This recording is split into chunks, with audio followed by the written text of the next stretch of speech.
Oh, we could get. I can get the camera and stuff in there. Don't worry about that. There's a camera in there, all right.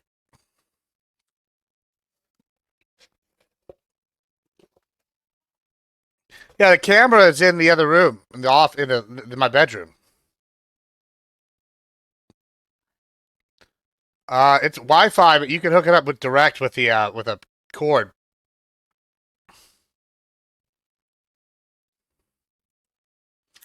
The stand-up cam. I have another one too somewhere here.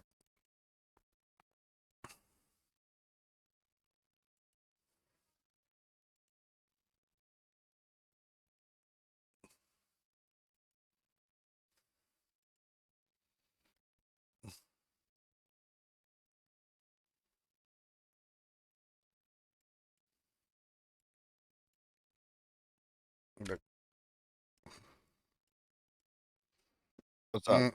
I have had a hell of the last few days. How y'all doing?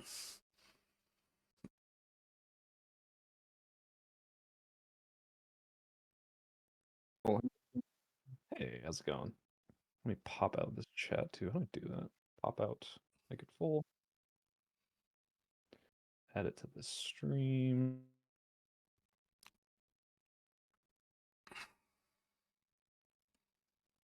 By the way, I am streaming. I know Sonya knows that. I don't know if Gibbs knows that. Don't say slurs. Pretty please. That's what I'm known for, you know. Yeah. Every time I join this waiting room, that's what he does. Believe it or not. I just come in here and just start screaming obscenities. All right, we got that going.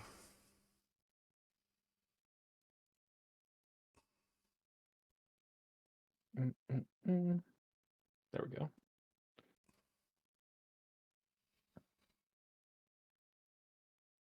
Wait, what the hell? The freeze. No, I'm just. Oh, there we go. I was trying to open this up in my Streamlabs. I'm not streaming yet. I am not so competent as non-fawn as to start my stream before everything. Also, nice to meet you. We haven't talked yet. Do you go by Gibbs or what should I call you? Gibbs works. Cool. If I could change the name to just that, I would, but it's too late now. You're locked in, buddy. Yeah, since like 2014. What is happening? Am I freezing? Okay. Oh, that's not it. Why can't I make this bigger? What the hell? Oh, I don't like that. Why are you doing this? Oh, I see. There's two of them.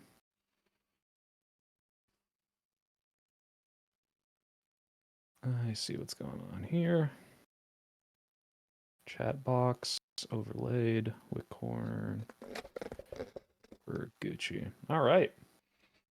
I am ready to stream. Fantastic.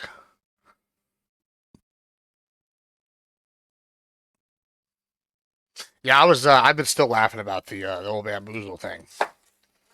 That Which shit one? was the old bamboozle you gave old Rob. That shit was funny as fuck. I was like, I don't care who you are. That's funny right there. Oh man, it was so funny too because I had nothing to do with the debate. I was just like wanted to have a discussion with him on Twitter, and he was like, "Nope, not unless you say this." And I'm like, "Well, I can't invent information." Wait, I can. I can't. Well, let's see what. Let me message this other guy here. See where he's at. How's everybody's day? Nice to meet you. It's going good. great. Just got off work. Nice. Came back from the gym. Got some pump in for the debate. I want to look big and strong for the debate. There you go. That's half of the debate is mogging on people. Can't be the rightest, be the whitest. That is what I say. Yeah, there you go. Makes a lot of sense. Pull up the topics here. Okay, we're in business. All right, we have Ryan about 5 minutes here to join. Is that a fascist flag you have on your wall? My long live the empire, security and strength. Technically, they're a majocracy. All right.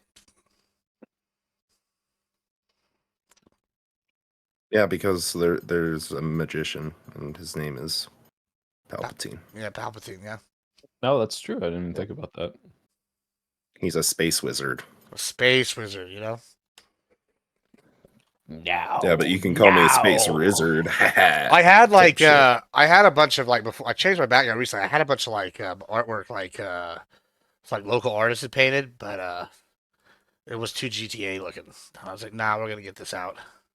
Well, I have a dresser clearly misplaced and a bunch of like merch that you can't see because it's too far away. So you're beating me. Nice, You nice. got your little buddy with a. Oh yeah, you Oh, see hat my giant pickle Rick. Yeah, That's my it's my nice. my absolute favorite episode of Rick and Morty. It's so funny. He turns himself into a pickle. It is the funniest shit I've ever seen. All right, what just happened? Oh, going back. I'm having some PC issues I'm trying to resolve before we get going. I think I got like 6,000 tabs open. That might have something to do with what's going on here. And they're all video tabs. Okay. And then y'all said y'all are streaming. Is that correct?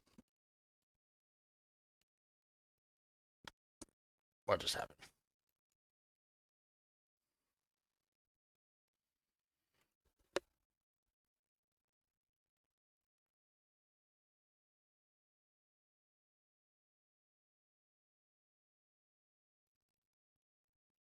Testing. Can y'all hear me? No?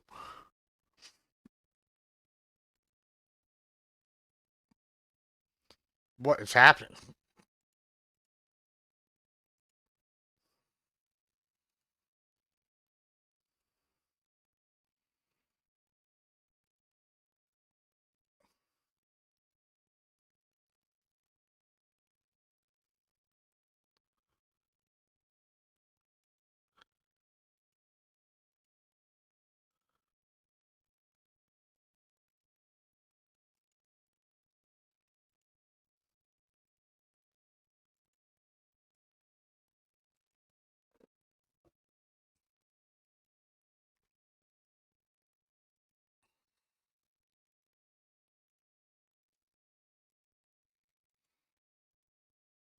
What is happening?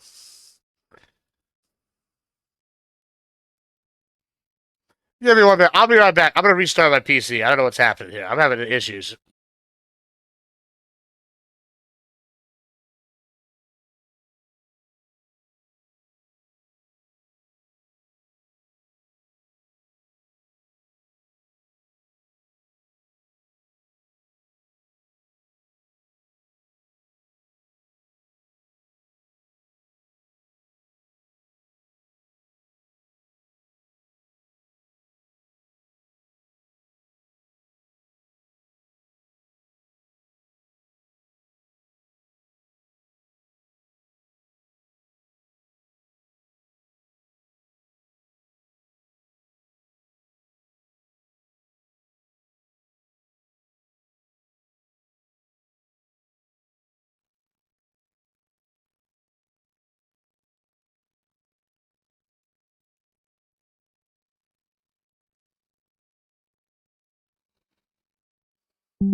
Hmm. Gibbs, what's going on? Are we in? Are we good? Yeah, it said y'all was muted here. Can y'all hear me now? Yeah, we can. Oh yeah, I don't know what Yeah. I don't know what was Can I- happening. Something on my end All right, was going down. Can I? Yeah, you're good to go. Yeah, I'll just give you 1 second. I'm going getting my thing set back up. I don't know what happened there. Let me just pull up my moderation stuff and we'll be good to start. How's it? Yeah, my bad. I don't know what's going on here. It's I had to restart the PC or something. Everything was acting weird. I had a storm here this last couple of days. It like knocked out a bunch of fencing, so I was doing that, and then I get back and I think it turned the power on and off, and everything reset weird.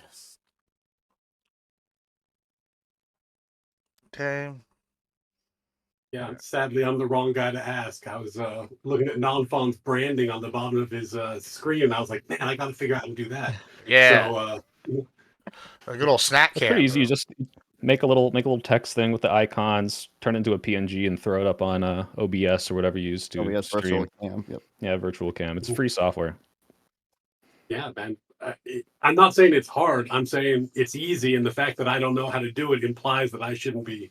Give He's me debate- technical- Non-fun, don't listen. He's debate sharking us. He's trying to seem like he doesn't know how to do things, and then he's going to come out with all the facts and info. This is a tactic to lure us into a false sense of security. Don't listen to a single thing this man says.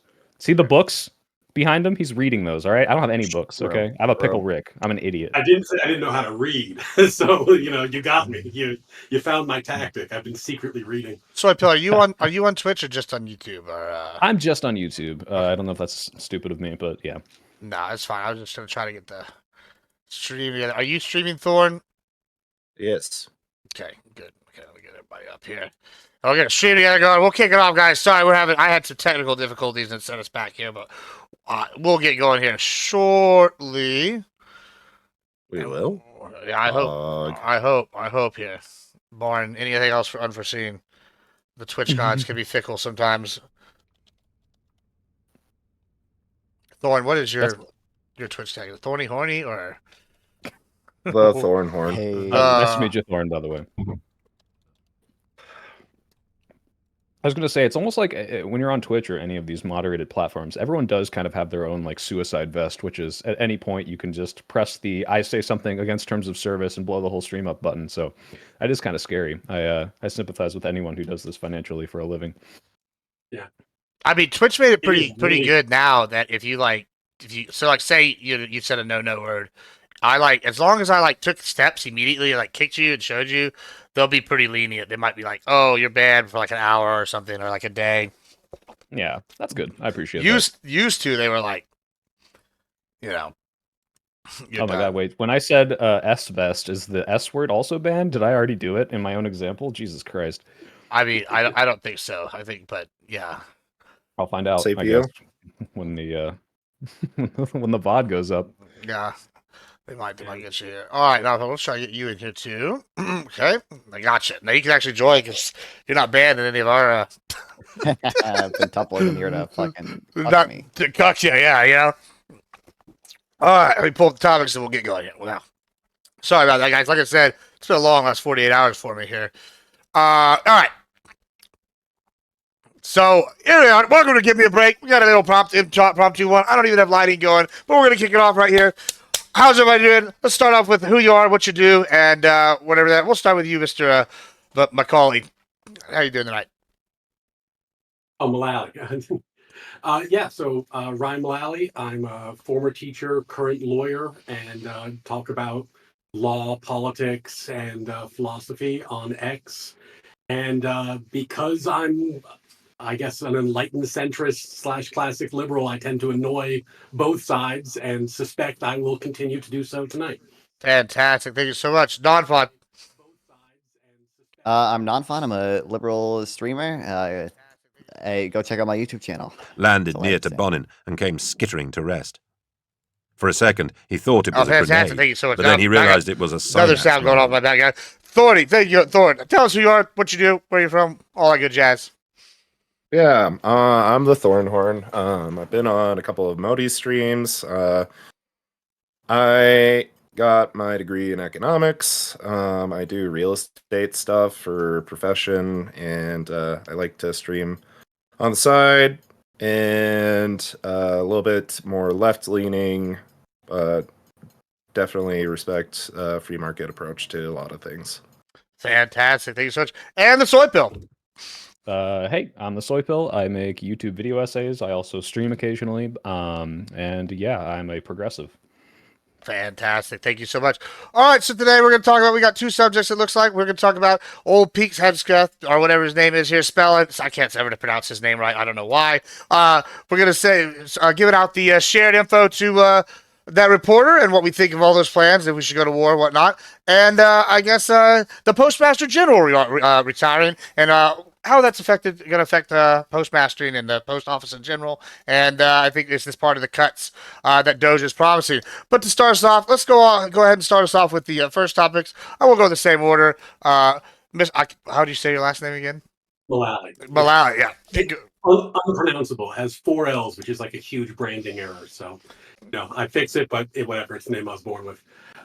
Yeah. So I'm someone who's generally been. I think the way I'd frame my view on the Trump administration is that I broadly support many of the goals that they seem to be aiming at, and I'm concerned that they just have a enormous propensity for stepping on rakes. And at a certain point, you have to ask yourself, like, no matter how beautiful the design for the house you want to build is, if the dude who shows up has only sledgehammers, no nails, and just does demo all day and never builds it, you got to start wondering if things are going to work out. And I think this is an example of this. Like, this is just a known goal. It's the kind of thing that is avoidable and should be avoided. It's an obvious screw up and should be treated as such. I don't know that people need to necessarily resign over it, but it is the kind of thing where there should be accountability, and people should be, at the very least, owning up and saying, "This was my bad. We can do better." Non-fun. I think this is pretty obviously insane and an incredible fuck up. I think it's likely illegal as a layman, if nothing else, because these records should be backed up and not set to disappear in 4 years. But I also think it's likely illegal to send this type of national defense information over Signal, which is a platform that was warned about even in a 2023 memo.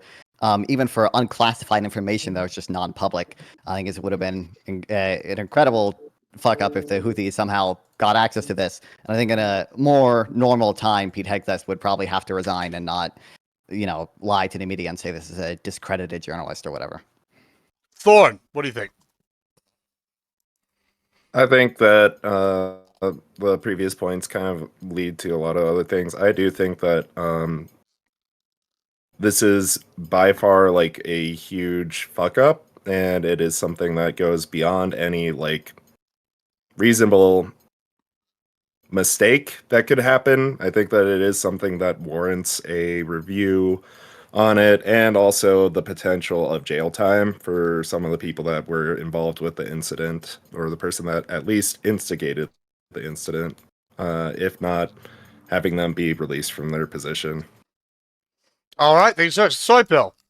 Yeah, is anyone defending it actually in this chat? Are we not debating? Are we all just kind of ganging up on them? Well, 'Cause I'm cool with that. I thought I might have to argue with people. but it Don't seems worry. like we're on the same If team I have here. to do a 1v4, I'll do it. But I don't think. I think Oh, we're hell yeah. gonna go somewhere with it. I promise. I have an idea for this. I think we're gonna take an interesting direction. Okay, but go maybe ahead. That'll be fun. Okay, but regardless, yeah, no, same as what everyone else is saying. Very slight deviation, I guess, from Ryan. I think it is clearly illegal. I mean, it's a violation of U.S. Code 793, Section F. It's just gross negligence.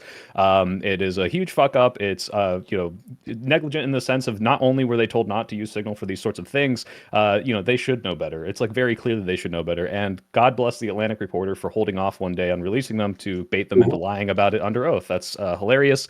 It's disgusting. It's incompetent, and it's pretty much in line with most of what the Trump administration has been doing. Their incompetence is the only thing holding us back from their inevitable fascist takeover. Thank God. Yeah, that's my position. So go ahead. Yeah, I mean, I think God bless the reporter is right, though not for the reason that you just said. God bless the reporter is right because he could have had a truly. He already has a sensational story, but like if he had gone instantly public with this, it would have had national security ramifications. It obviously would have been the wrong thing to do. It arguably would have been good for his career and for his publication, and he didn't. So yeah, that as well. I agree with you. If it had a CIA agent's name in it who might have been killed for that, it would have compromised the Yemen strikes. They would have probably been able to avoid them, if not attack the pilots. So I agree. Yeah, he's also clearly a good person and took that into account. He didn't do a display leak. Yeah. Well, exactly. let me take that a bit. Well, let me take that a bit further. I like so there's a couple ways I want to take this because I feel like I think most people agree it's a fuck up. But one, you mentioned the reporter. Somebody here mentioned the reporter, and the way they handled it. I've been very interested in the way they handled it because it seems like Pete Hegseth and Tulsi Gabbard, and then they'll say one thing, and then the guy will release a little more. and be like, oh, well, you're wrong, you're lying, or whatever. And I think it's been an interesting tactic. It's like generated more interest in the story because it's like he keeps dropping breadcrumbs. What are y'all's thoughts on on how he's handled it overall? Because I mean, you've said you liked it. It looks like you seem like y'all like this way, or do y'all think it would have been better if he just dropped the bombshell? I think the way he's handling it is with journalistic integrity, which is to say, as soon as he saw that this was not supposed to happen, he removed himself from the chat. He did not stay in to like dig up more dirt. He released a story, which was, all true, but not exactly verified in that story. He didn't post the text themselves. They contradicted him under oath, and he said, well, if you're going to contradict me, then I will release these with some redactions, obviously to not compromise security. I don't necessarily think he's doing this in like the same way WikiLeaks did the breadcrumb weekly releases to drum up like, hype and make it this drawn out thing instead of just releasing it all at once. Although maybe he will. We'll see in the future. I think this is just him being a good journalist. Thor, Yeah, on top of that, go ahead, Don. part of the reason he waited is just because they told him, like, when he emailed the White House, he asked if they were classified, and they said, "Oh no, these weren't classified," because it's obviously better for them now to say it's not classified because they don't want to get investigated or charged or whatever. And then he released more of it because presumably it's not classified, according to them. Though, if he had called the White House before the strikes happened and said, "Hey, can I release these, or are they classified?" I bet they would have said they were classified, right? Yeah. Because you like that. I will freely admit this isn't like the most technical details, but it's more than enough detail to ruin something. You would not want that public. Like, that's absolutely not something the White House would let get out if they knew about That's it. assuming that everyone in there is a rational actor. Yeah, I mean, so non-fun, you brought up something interesting. We have a lawyer here, so we might as well take advantage of this blessing from the Lord here. You brought up the ramifications of it being disappearing after 4 years, right? So and whatnot, and that not being a legal thing, and the idea that it's in the Signal app, which is like a peer-to-peer thing, it could be hacked or whatever.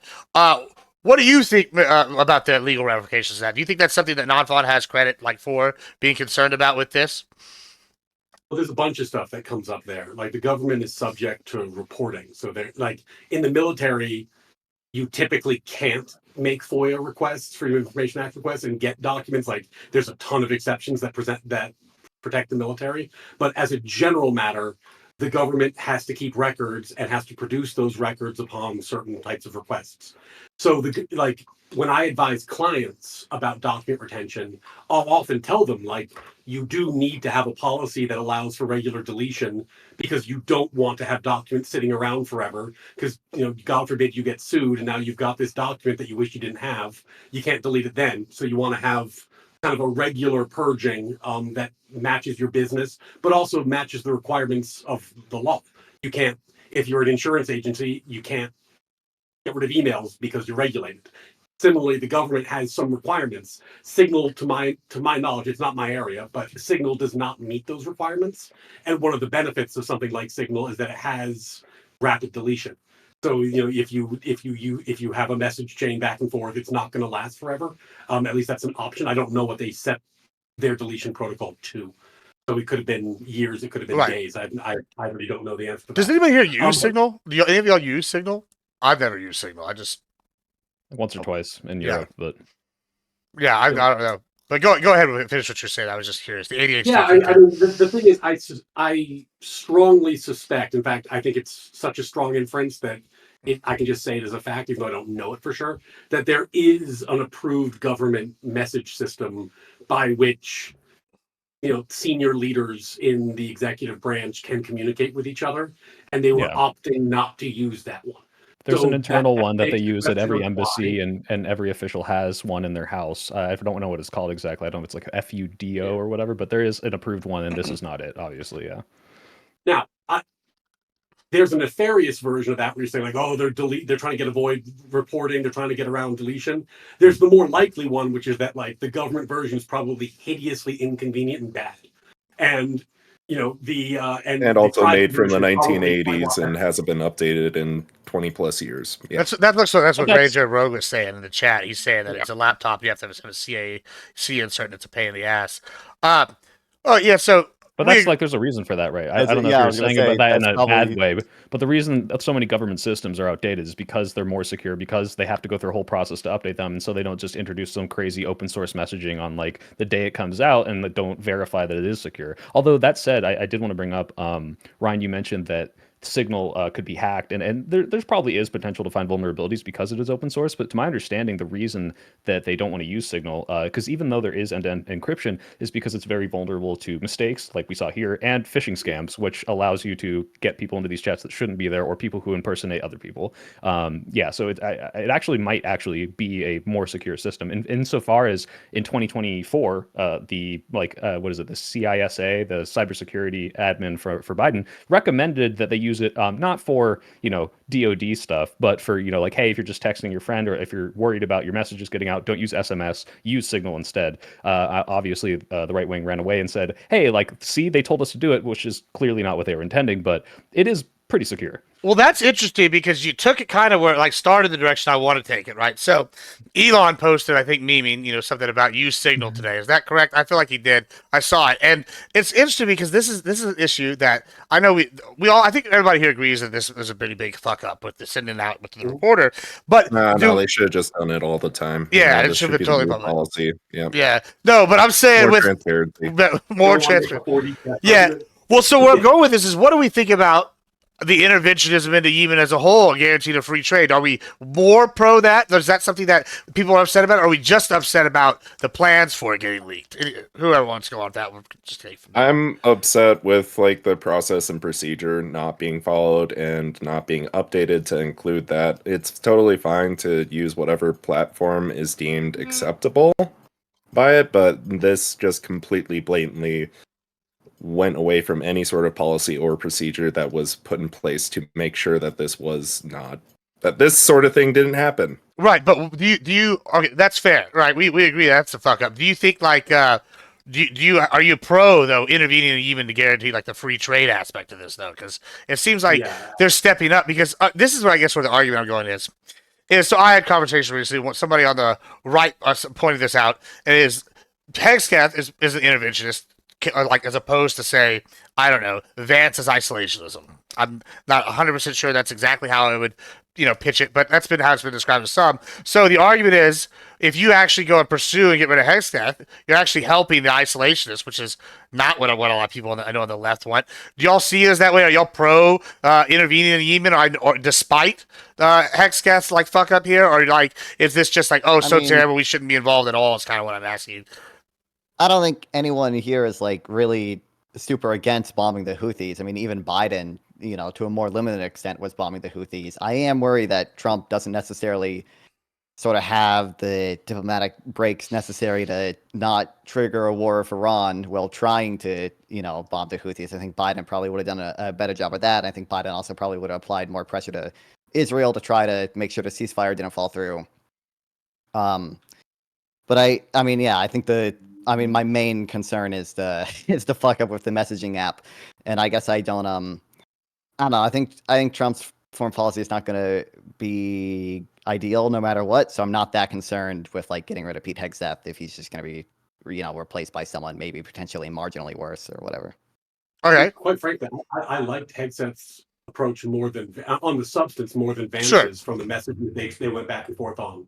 Like Vance's position was we should wait until, at least from what I read, we should wait and try to pair this with making Europe pay more, because the trade through this channel benefits Europe more than us. And while I understand they ran on a kind of isolationism, there's Pax Americana has some real serious benefits, one of which is that we get to have cheap goods and services that move through free ports.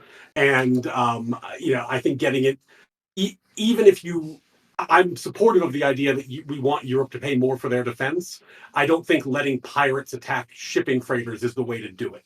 Like this is, I think, it's running the country like a mob. Like, oh, you want to be protected from the pirates? Like, pay up. Like, I understand that we do things in America's interests, but like the fact that you're immediately withholding defense from someone under immediate duress because, hey, why don't you pay more? I think is pretty insane. I think you can use the fact that you did defend them as leverage against maybe Europe if you wanted them to pay more. What's the difference?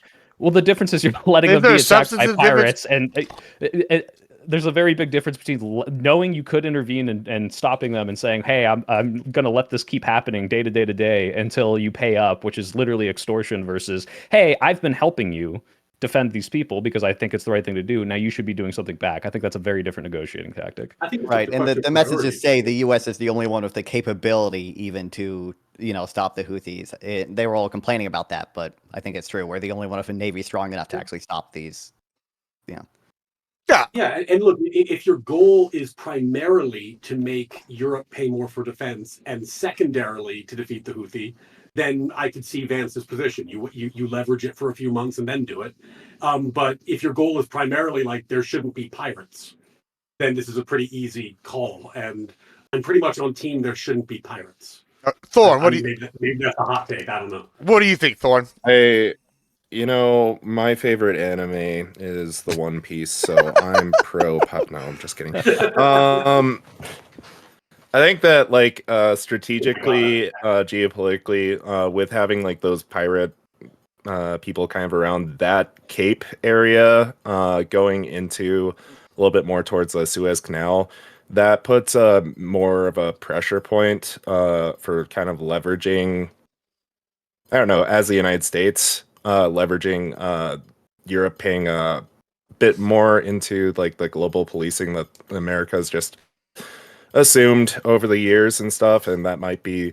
I can understand like the JD Vance point and perspective towards that, but just in general, pirates aren't great, and if you let things fester for too long, it turns into a worse reality in the future than just taking care of it today. See, personally, I'm Yeah. kind of torn. I agree. I don't like it when things fester because then you get something real nasty over there, like ISIS or something else, right? And I'm with you, but on the other side, I kind of like object to this take that y'all are giving me, where it's, oh, we're the only ones who can do it, so we should do it. Well, the reason why we're the only ones who can do it is No, because not you didn't really I say this. don't. The rest of y'all Yeah. kind of said this. They were like, y'all are like, well, we're the ones who can do it, so we should do it. Well, the reason why we can't are the ones who can do it is because everybody else let their shit slip and just assumed we would do it forever.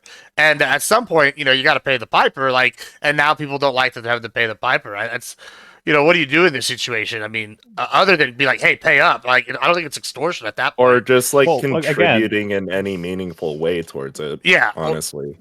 But Big Gibbs, you said it in your own explanation there. They can't tomorrow stop these Yemen attacks, all right? They can't stop the Houthis tomorrow if we say, hey, we're not helping you. They can say, hey, we are going to make commitments to doing this because you're helping us because of these negotiations. But to then withhold aid and let pirates take over ships or kill people or do whatever the hell they're going to be doing because it's like, hey, we're going to let you get hurt until you pay up. That's why it's extortion. That's literally mob tactics. So that's very different from, hey, look, we're helping you out. Is it though? Like if Yes. you hold on, so like this is international waters, right? Like we have to follow international law, correct? Right? Well, Well, America doesn't really Yeah. follow. Right. So that. in theory, this is the argument all y'all lefties give me all the time is we're supposed to follow international law.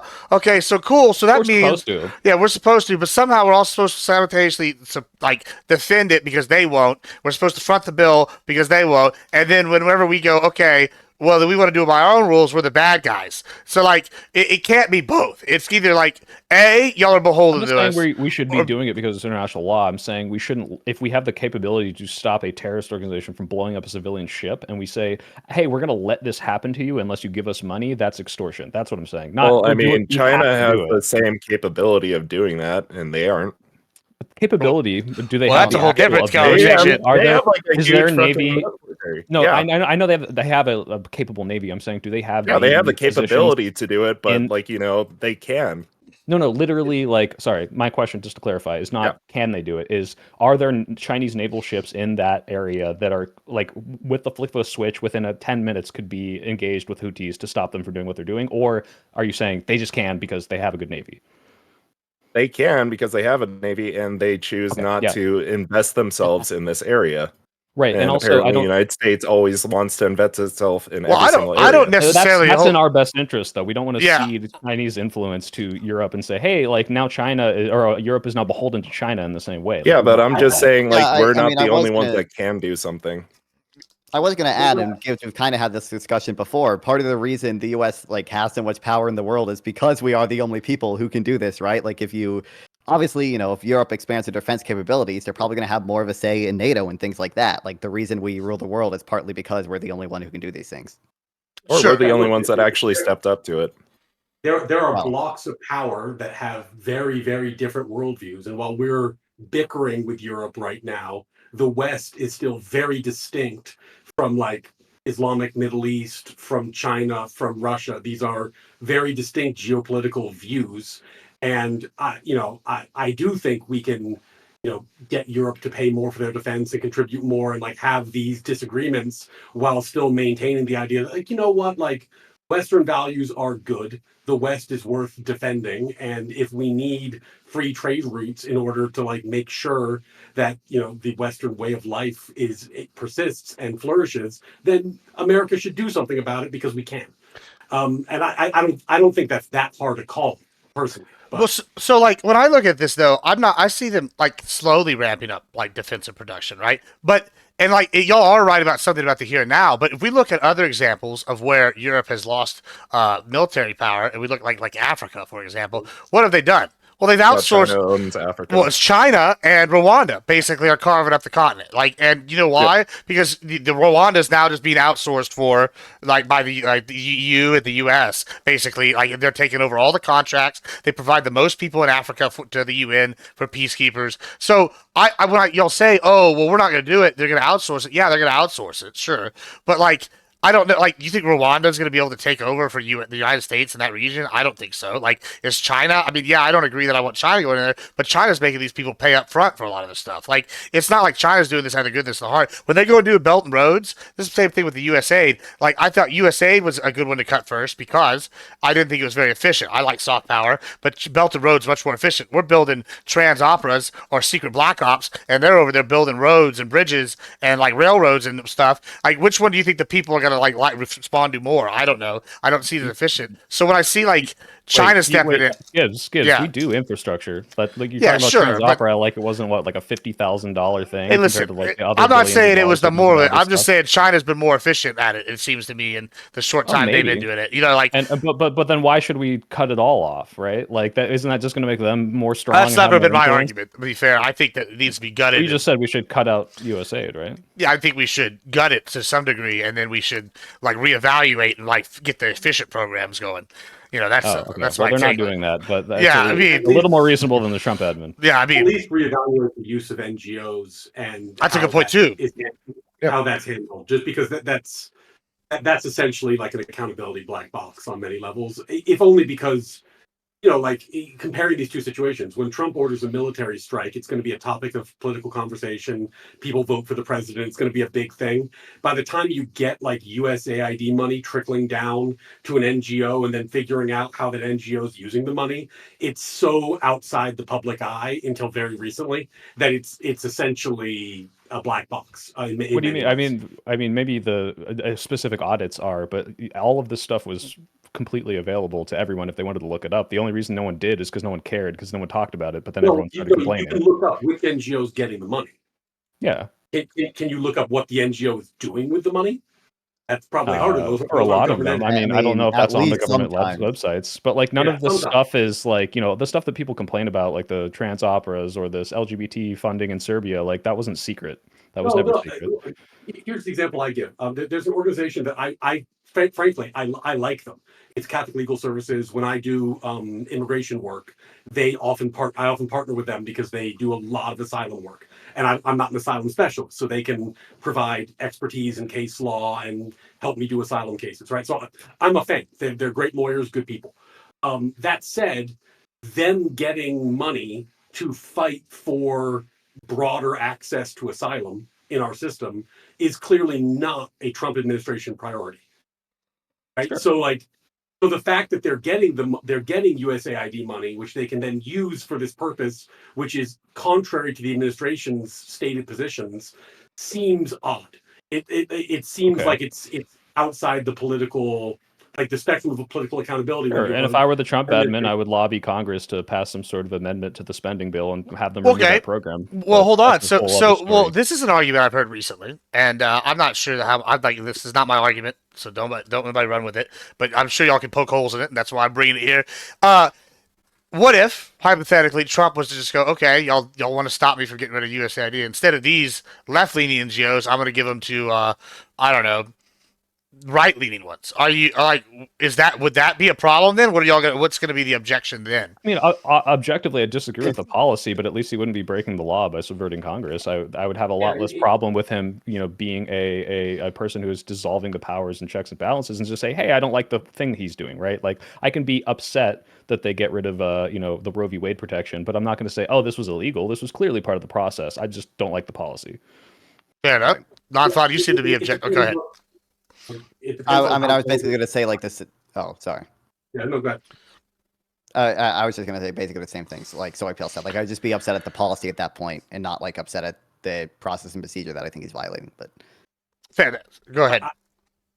I think it's a great example of what I was saying in my opening, which is that as somebody who I think is often supportive of the aims of the Trump administration, but not the way they're doing things, that would be a great example of a savvy way of accomplishing the same goal.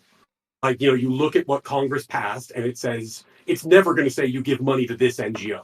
It's going to say you give money to this category of people who can do this type of work.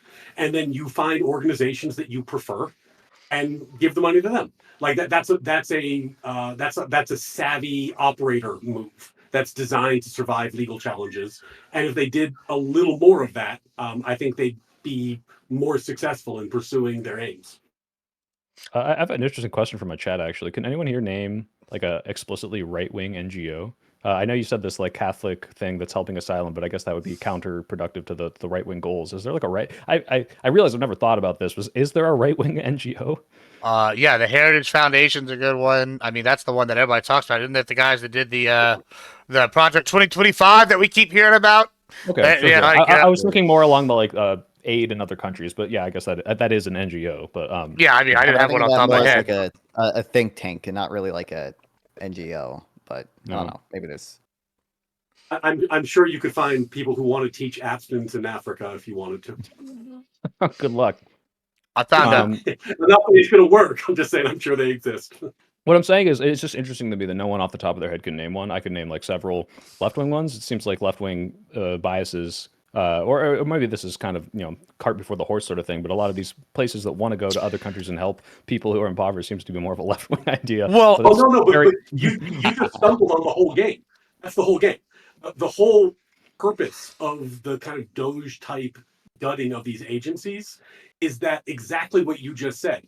If you build a bureaucracy or you build an NGO, the people who populate it over time, especially in a place like DC, are going to be overwhelmingly left-leaning, just like we have in most universities. So what's wrong with that? So they fill the system with the cronies over time. If you this is cronies. We're on that the cronies, bro. Saying there's a deep state, and we all said no, there wasn't, and now we're saying yes, there is. This is exactly. But the USA is part of the deep state. Well, it's more. It's also like it's not necessarily so much like. Wait. I want to retract what I just said as counter, because I do know that parts of USAID have been funded in certain subversion tactics with the CIA. So there actually, unironically, might be a little bit of a deep state aspect. Well, there's also there's also like I know for at least for the right, like I'm a conservative, right? I don't really fall. I guess I'm closer to MAGA than some and further than others, right?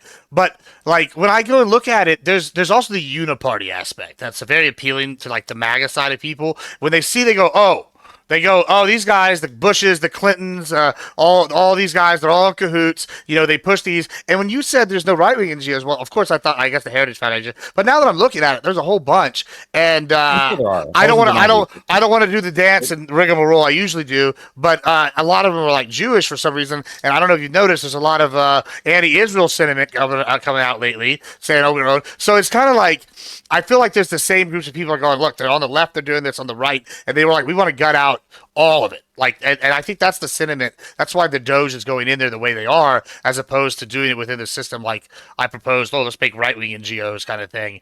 I think that's part of the reason why they're going about that way. Also, Elon Musk was under investigation by them. That might be part of it, but you know. Well, I mean, I think what happens is Trump comes in, and then he hears about like the trans opera, and you're right, by the way, that's like 50 grand. I don't know the exact number, but it's 200K to it's study not, butcher's languages in France. yeah, it's not a Butcher's meaningful amount of languages? money. Yeah, in terms dead of butcher's budget. languages. Exactly. Oh, okay. I think the significance is that Trump hears that and goes, "Oh, well, the people who approved this, I can't trust. Like the people who thought this was a good idea are going to be friction points. They're not going to be helpful to me." And I think that's kind of what's happening here is that these realize that there are just unelected. Yeah, but why not members replace of the government the who USAID allow- employees and not fire all of them? Wait, say it again. Well, I mean, I think Well, he said he couldn't trust the employees, but how is that at all coherent with the firing and dismantling of the entire organization? If you can't trust them, you don't get rid of it completely. You say, okay, I'm replacing these people. You're like, all right, I picked my own 4,000. I think replacing step one of replacing them would be firing them. Yeah.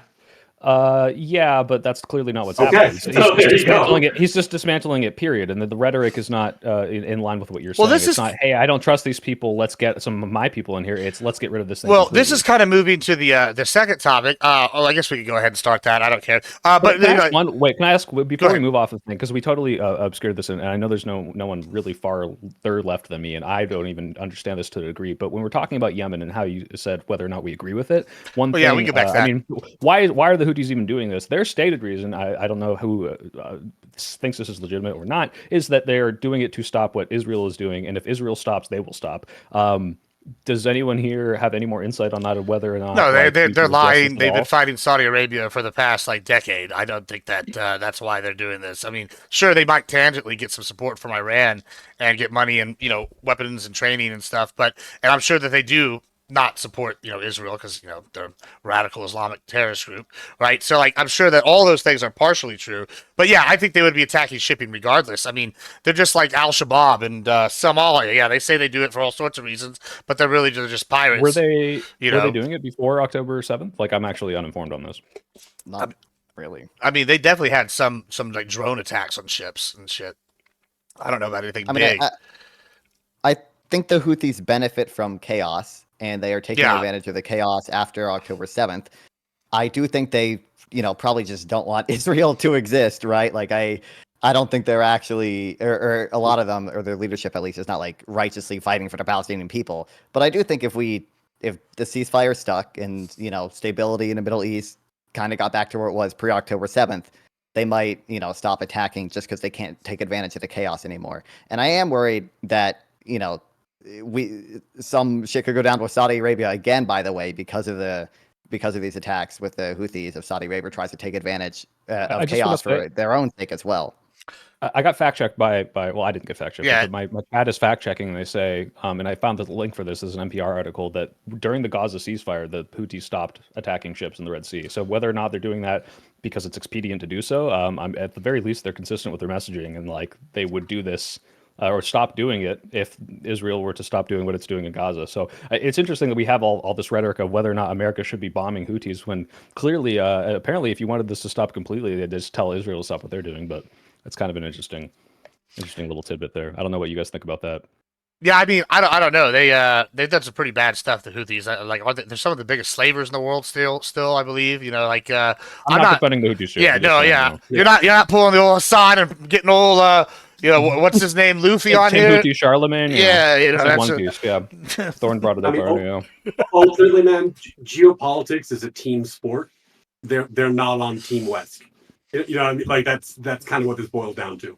Like what they're doing, I'm sure they have multiple reasons, but the main thread is that they think it's good for chaos, it's good for them, it's bad for the West. Well, so that's Sure, but I mean, well, I'm just saying that even if they are lying about their stated reasons, they're clearly being consistent and saying, "Hey, we stopped doing this as soon as that ceasefire happened, and now that ceasefire has been broken, they're kind of starting up again, it seems." And we don't have to believe them. We don't have to trust them. We don't have to say that their goals are aligned with ours or defend them as an organization to say, hey, there's a clear way to stop this. They've shown that they are stopping it. Maybe you say in the same way, like, oh, we could broker a ceasefire with Russia, but for how long?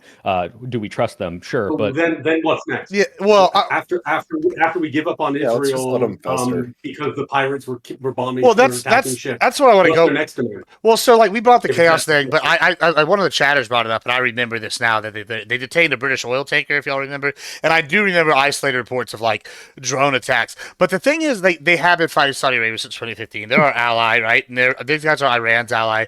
Like, so we're not friends with them. We're diametrically opposed. What like how far should we take an intervention if y'all, because y'all seem to be on team, let's intervene, defense of the seas, defense of free trade, but like, are we talking boots on the ground?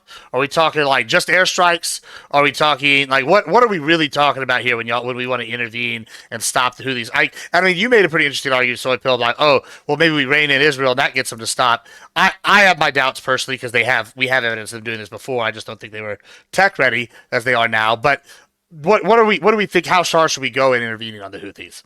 I mean, it's the same with any other U.S. intervention. We go as far as it is politically expedient for us and not very expensive and popular, right? So, Vietnam was intervention that was incredibly unpopular. It was incredibly expensive. It cost a lot of American lives because it was boots on the ground. So we stopped. Ukraine is actually not particularly expensive. We're giving them a bunch of stuff we don't need. It's like, hey, cool. Like, this is very politically expedient. We're weakening one of our enemies. Like, we're making friends with Europe. So insofar as I don't think it costs us that much money to intervene, we should probably keep doing it. I don't think we should be sending troops in. I think that would be incredibly unpopular, but yeah. What do you think, Thorne? Also, just kind of like on the Ukraine thing, like for the most part, we were giving them military equipment that was already going to be decommissioned anyways. So like that basically cost us nothing. I think that like I don't know. It's something that if you let something just keep on festering and festering for a long time and you know that it's a problem, it doesn't become a problem until it does. And if you have like a unstable organization that's going to be doing this crap all the time and you know about it, it's just going to get worse. And it doesn't matter if like today they say Israel stopping, that'll stop us. If in 5 years there's somebody else that takes charge of that organization, it's still gonna be kind of bad. I don't know. It's like kind of like the Taliban. Like we supplied them weapons way back in the day, and we just left them be, and then they became a major problem for us in the future. Yeah, now they're worse than ever. Like they're over here talking about invading other countries and shit now. Like with our tech. I mean, that's a fair point. What do you think, Non-Fun? Listen, I got a Israeli friend, not willing to die from him. Okay, not willing to be drafted. I don't think I would support boots on the ground in Yemen ever. I mean, I think Soy is right. We're gonna do what's relatively cheap and politically popular, which is, continuing airstrikes. But I am worried that like Trump doesn't necessarily have the diplomatic tools to like slow down when shit with Iran could go down or Saudi Arabia starts looking at intervening in the Middle East, destabilizes even more.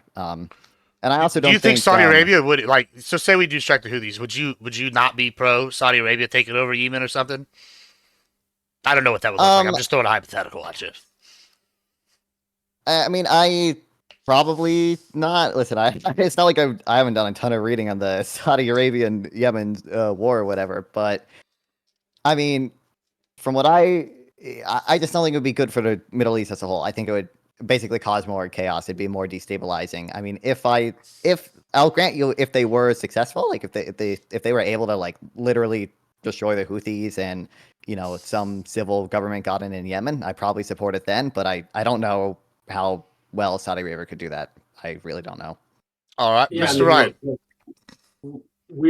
I think America's history in at least recent years is pretty clear. We're incredibly good at projecting force and incredibly bad at nation building. So, we should probably stick to what we're good at, which is, we can eliminate problems like this.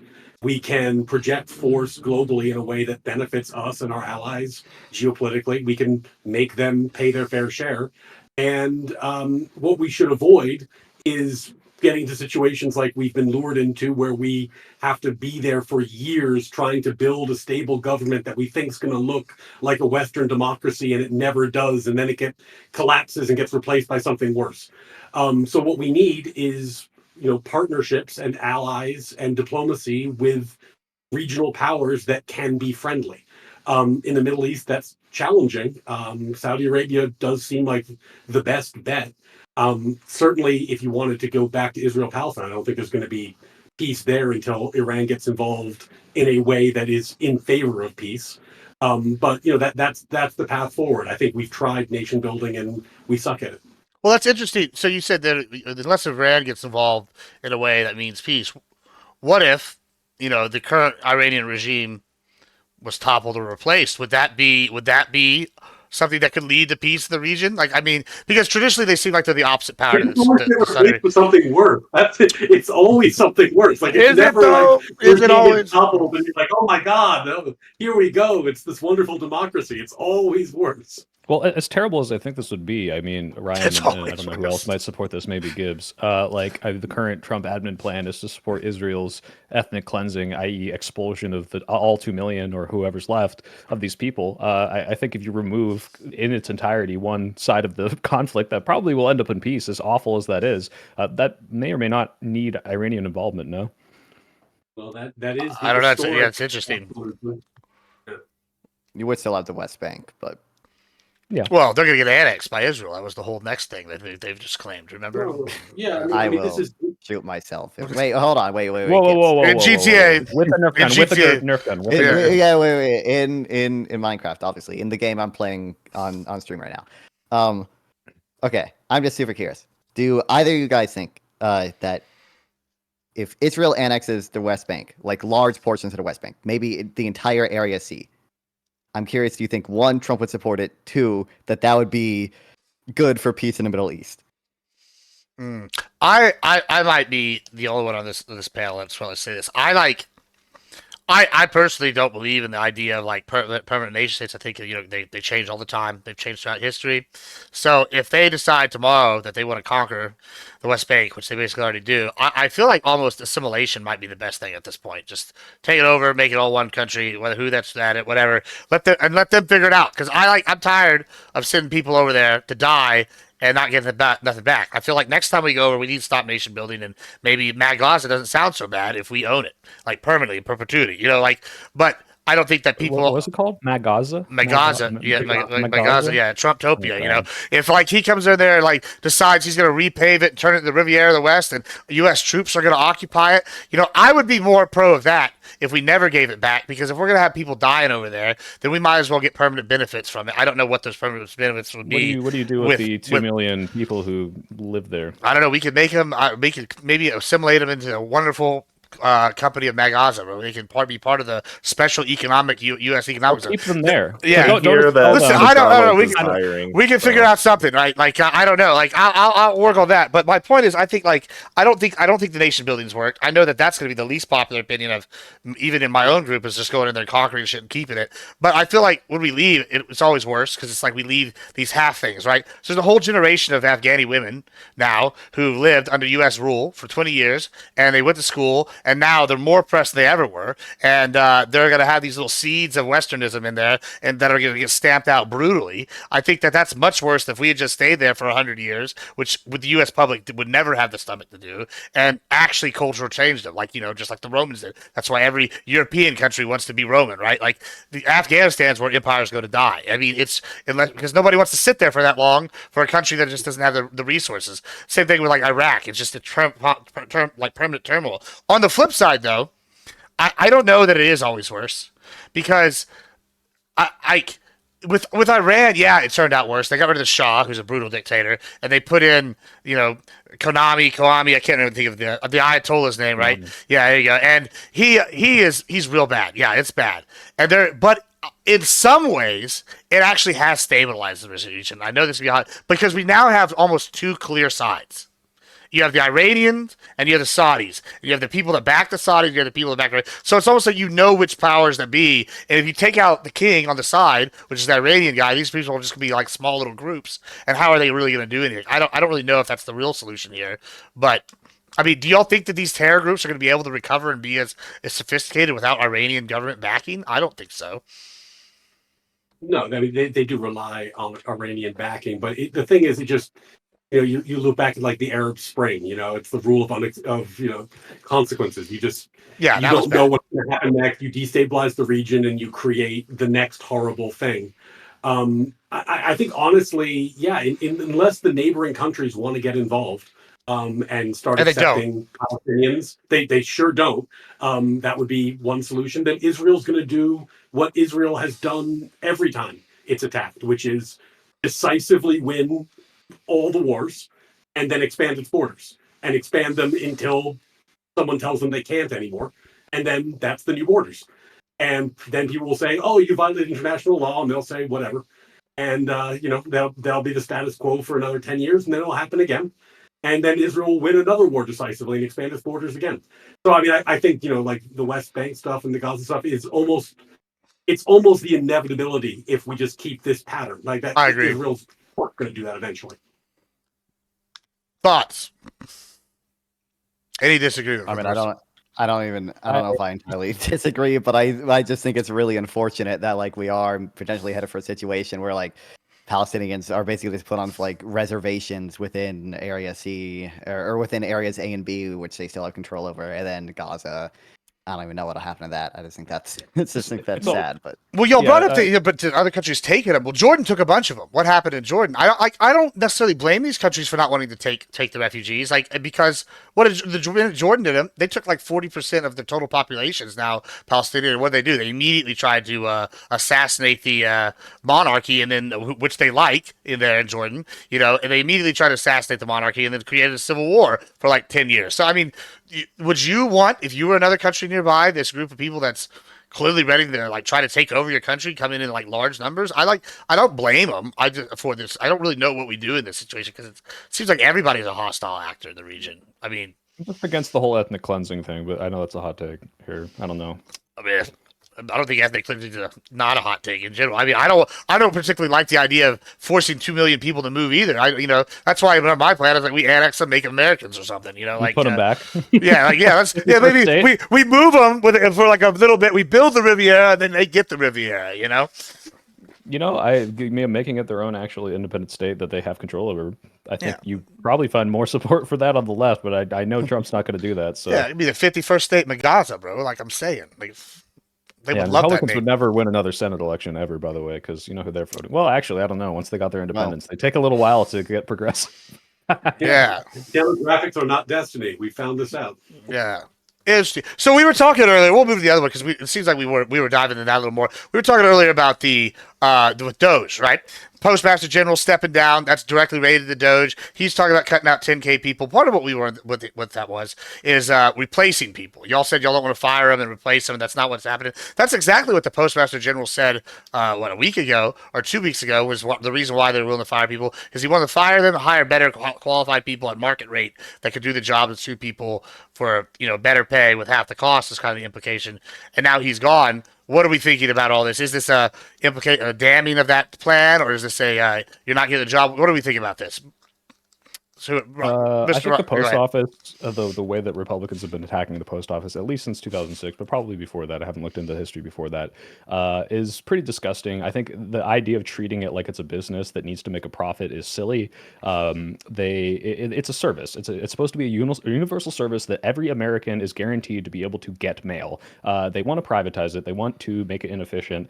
They've been doing this for years. In 2006, they passed the law that forced them to fund pensions for 75 years into the future for people that weren't even born yet, because they knew it would cause billions of dollars in deficits every single year, and they knew that it would make them go insolvent. And the idea that this is a business that needs to make money is just ridiculous. It's a service. It needs to remain a service, and it needs to make it so that people in rural areas who are getting screwed over by what DeJoy was doing, because he's consolidating postal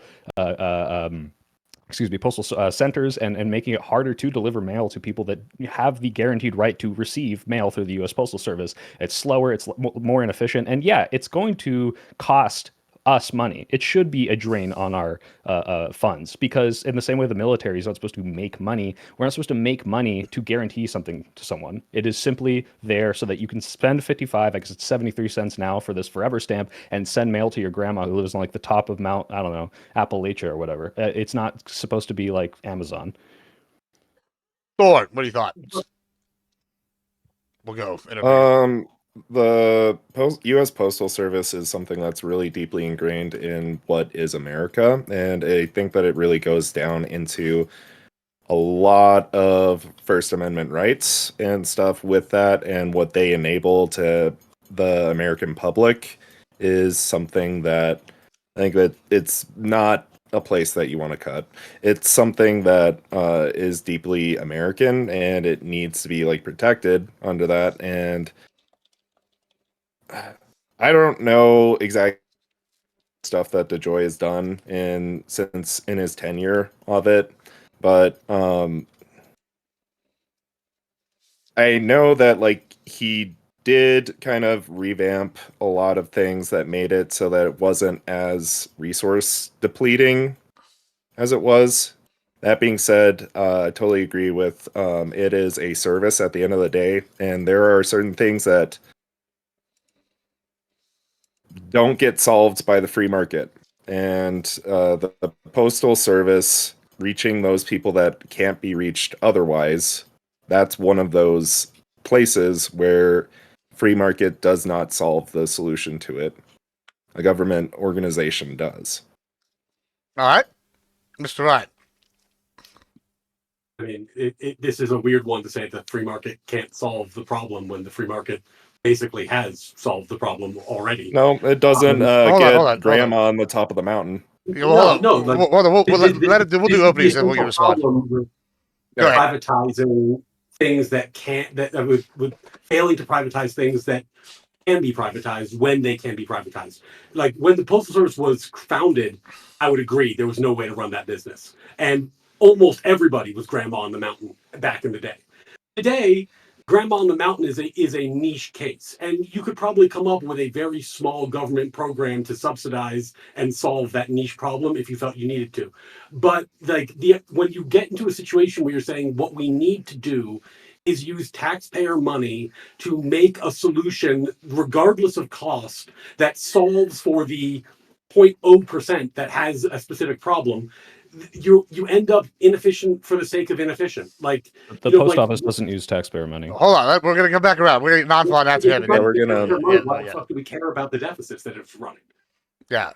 Well, hold on. Go ahead and finish, and then we're gonna go non-fun. Then I'll open it up. Yeah. Sorry. Go ahead. Finish out, right, Mr. Ryan. I would say your last name, but I'm going to butcher it every time. And I think that's worse. All right. Yeah, no. So, I mean, I think that we're in a very different place technologically, and we're in a very different place with logistical companies than we were in even 20, 30 years ago. There's got to be a more efficient solution, and I don't think it's wrong to figure out what that is. Does that mean you cut the agency tomorrow? No, but I think you do looking at options makes sense. All right, non-fun. And then we'll open it up. Go ahead. You guys are going to hate me. My neoliberal is going to come out, okay? So yeah, we're going to send you to Yemen. I mean, I think the post office is more akin to like a state-owned enterprise than strictly a service. Now, because it's a state-owned enterprise, it does also have a social goal, which I do think is important and the free market fails to solve, which is delivering mail to everyone at reasonable cost. I think that is a worthy goal. And I think it's also important for mail-in ballots, so I can send in 20 Joe Biden ballots, obviously, and for military deliveries as well. It seems like the post office does an effective job of that. I will add, well, I do disagree with you a little, Soleil, and the other, Thorn. It is a state-owned enterprise, not necessarily a service, and any monopoly rights that they do have, which I don't know, I don't remember the full extent of them, but I do believe there are places where they have like a legislative monopoly. Probably priority first class mail. Yeah. Priority. Yeah. I don't think that's necessarily a good thing, but I also don't think it's like hugely distortionary. But we'll open it up. There were some objections to what some people were saying, so y'all go ahead and get those objections in.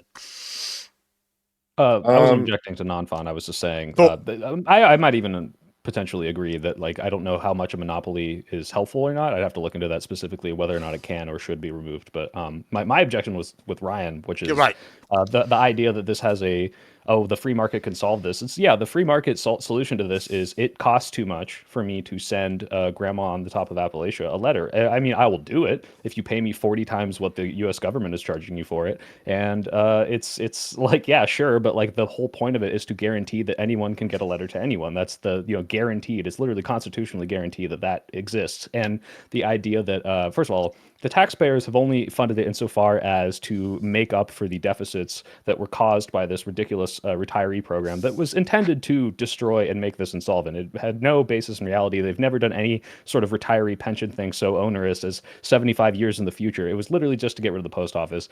They want to privatize it, and they agree with you. There's probably a more efficient way. I'm sure Amazon probably uses less gasoline, I would guess, because they have like EV trucks. I'm sure they are able to do things faster because of their lack of labor laws and protections for their employees. But that doesn't mean that necessarily is the way to go. One, because it does not give that guarantee, and two, it's not going to help everyone. And in the same way that you can't restrict voting past some poll tax or past some onerous thing, you can't restrict the right that is guaranteed in the Constitution by saying, well, this will make it 90% cost less, but we're gonna fuck over 15% of people in rural communities, which is it's ridiculous. It's not how it should work. It's not a constitutional right. The Congress has the power to create the post office. You don't have a right to receive mail. You have a right to universal service for this. Let me see. There's actually literally a term for this. What's it called, non-fun? Do you know what this is? It's like UPM or something? I think it's just universal service. Is it just universal whatever. service? Yeah, you literally It's- are guaranteed the ability to be able to send mail through the federal government. No. So, One of the things the Constitution That's by Congress has statute, the not power to create the post excuse me. office, and once the post office is created, you have a right to service, as you're describing. That is not a constitutional right, because Congress could simply not create the post office, and then you would not have this right. Like that, it's a may. Congress may create the post office. They're not obligated to create the post office. that might be true. But- Let me double check. This is a very tangential point, so we don't need to belabor it. And I think that what we're running into is the quintessential government question, which is, and we talk about Social Security also, which is when you try to create a program that protects absolute fail states, where like people don't do the things that they need to do to take care of themselves, they become hugely inefficient because you are using the public funds to correct for potentially inefficient behavior. And if you don't do that, then there are going to be people who are disadvantaged by that. And if you do that, you have a hugely inefficient system. And, I mean, if we can come up with ways to make the post office more efficient so it's not losing money, that's great. If getting rid of these pensions would solve the problem or even partially solve the problem, We've already done that's that. fine. That was done in 2022, but Great. the damage was done. And It was I- 16 years of having to fund this treasury fund. Let's go And to. I that's think how we that got like down Rajoy to was on the 150 to road 80 to billion. actually making some things more efficient in Yeah, the no, way he that was. they went towards it. And like he was like implementing different strategies that were making them very more like solvent. Like this was like the first time like in a long time that they had not a deficit in their time there, and that was because of like some of the implementation changes that he did. No, Yeah. actually, I'm pretty sure the reason they didn't have a deficit in 2023 was specifically because the legislation passed by Biden to get rid of the onerous thing. So they still had a deficit last year. They still do run deficits, but again, it doesn't matter. Like they should have deficits. That you say it's inefficient, Ryan, to be able to catch these niche cases. Yes, 100%, and that is because it doesn't matter how efficient it is. It matters that these people are guaranteed this service, right? Everyone should have the right to vote, right? And if we say, well, some people will fall through the cracks if we get rid of a bunch of polling places because it costs us a bunch of money. That doesn't matter. We should be. I don't care. You should be spending billions of dollars to make sure that every single person has the right and ability to vote. Like you can't just, this is better for 90% of people, but fuck the 10%. Like that's the whole point of the service. Let me ask this, right? So, okay, like what happens when technology makes something like outdated, right? So I would argue almost at this point that mail is outdated. Like you can get a signal 99% of the United States. And like maybe that 1% you can't is like Alaska, and then you could get that.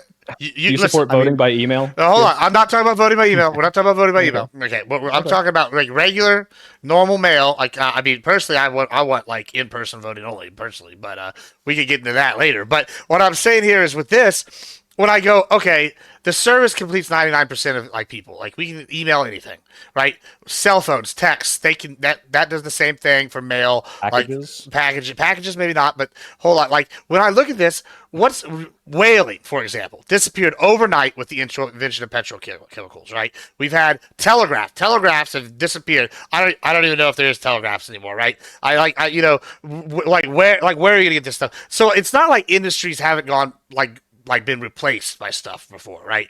And in this case, why, other than like packages, which I don't know why you couldn't have FedEx or UPS fill this role. You want to send it to Grandma on the mountain. Not being able to get to. You guess what, Grandma? Because it's not guaranteed and it's not well, cheap. Well, Those are the okay, two but reasons. okay, sure, but at one point, okay, I get we have zoning laws. There are places where people can and can't live all over the United States, right? Now, whether we agree with those, that's a whole different debate as well. But we have those. So if Grandma decides to live up on top of Appalachian Peak number 37 with no roads, well, I kind of the opinion, fuck Grandma, she should move somewhere closer. I don't want to have to This isn't pay. about no roads. This is about isolated areas that are accessible and a legal address. Okay, so like we're not sure, talking it's about accessible legal I road. have a house, unregistered house in the middle of a forest that no mailman can get to. This is people that have registered addresses that are like actual homes and residencies that are hard to reach. And why FedEx says, hey, yeah, like I know you could spend 73 cents to mail a letter here. I'm going to charge you $40 to do it because but towns towns turn into ghost towns all the time. Like I drive through Texas,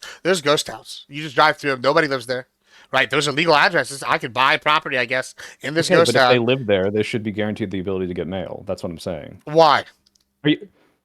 Because it's good and we don't want to restrict the ability to have people communicate and send packages or get mail and ballots just because they're somewhat off of a major city or an inconvenient route from where an Amazon truck would otherwise be delivering to. Also, I don't know if I've mentioned this yet. Probably a positive externality. It's the but I mean, take the deficit that the post office tends to run, take half of it, set up some kind of fund that private companies can make claims against, and then if you live in a place that's hugely difficult to get mail at, then part of the cost goes to you, part of the cost goes to the fund. Like I mean, there's two obviously things, ways I agree with you. If the edge cases, if that's the concern, I don't think the edge cases are a sufficient reason to justify. Yeah, but like if the Trump admin was proposing what you were proposing, which is guarantee that anyone who needs the service can get it through this administration, but for the general layman, they're all going to be using this privatized thing, I might even agree with you. But that's not what's happening whatsoever. Well, why can't she go to a central location? Like y'all arguing like, okay, like she can't travel. If Grandma honestly can't travel to like, have you never had an old person in your life that can't travel? Sure, listen, hear me out though. But she's still getting her groceries, right?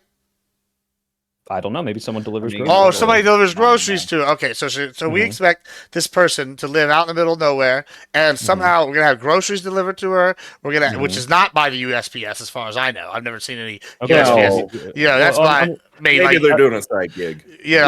Sure, but like, okay.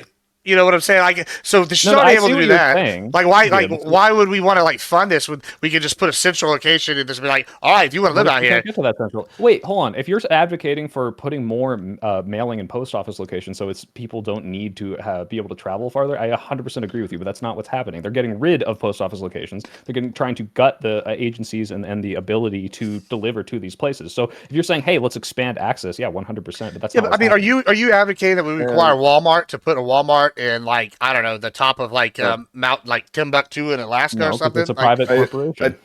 I think kind of like what you're going at here, Gibbs, also kind of goes against the bundle of rights that are inherently held within like real estate and stuff like that, and taxing authorities, because there are federal taxes that go into that.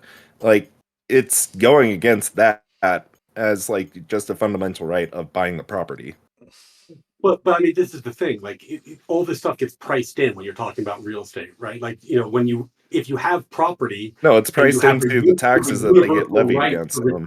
Mail there, regardless of how inefficient it is, that actually makes the property value higher. If you didn't have that right, that would affect the property value just like anything else would. Yeah, so if I bought like acres in like the middle of Midland, Texas, like out there, I bought a ranch out in like by Big Bend. right? I could go. There's literally like acres of land in Texas that are like $5-10 an acre. You know why? Because there's literally nothing but you and the cactus out there, right? Like so, like do I think that if I set up a legal residence off freeway like 37 and I'm out in middle of nowhere and I'm the only guy for 200 miles, yet I should like oh good.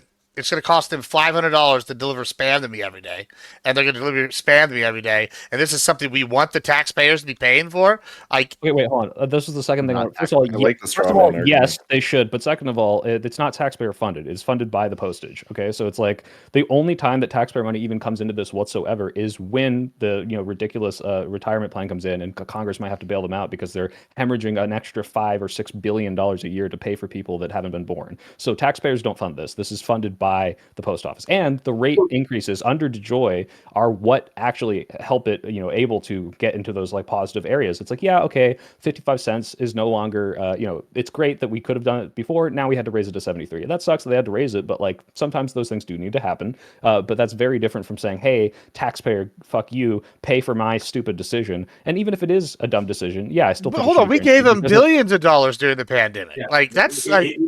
During the It's a little bit of pandemic, semantic we gave transition. everyone billions of dollars. Which was a problem, which is a whole It's a different set very- of, but it's still but this is taxpayer very money. niche. This is a very niche situation. Running a and deficit, the- and it's been running a deficit. So that like it's yes, you are right. If their budget is even, they're not taxpayer funded, but their budget has not been even. But the reason their budget is not even is because they've been paying billions and billions and billions into a ridiculous retirement fund that was created to bankrupt them by the Republican Party. So if you look, first of all, they've overfunded it. There's like an extra 75 billion in this treasury thing because of the way the rules and the money is distributed. So they could pass some sort of law to take that money back out and put it back into the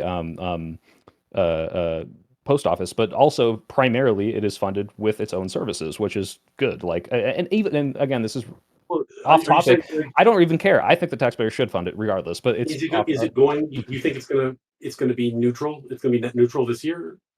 No, they literally were making money otherwise. Like there was a game. It was actually a productive service for a while. Actually, I think like way back in, oh man, I want to say for like 91? there, but But I I'm saying, mean, like, No, 1991. I think is the last time I remember being profitable. I mean, I think they had some kind of hiccup in 2022, but it was like only for 23 was yeah, because it of the was- it was a funding. quarter. It was like a quarter of the year was like it was profitable or something. I think even this year it's profitable, usually, but it's going to usually predict not like profitable.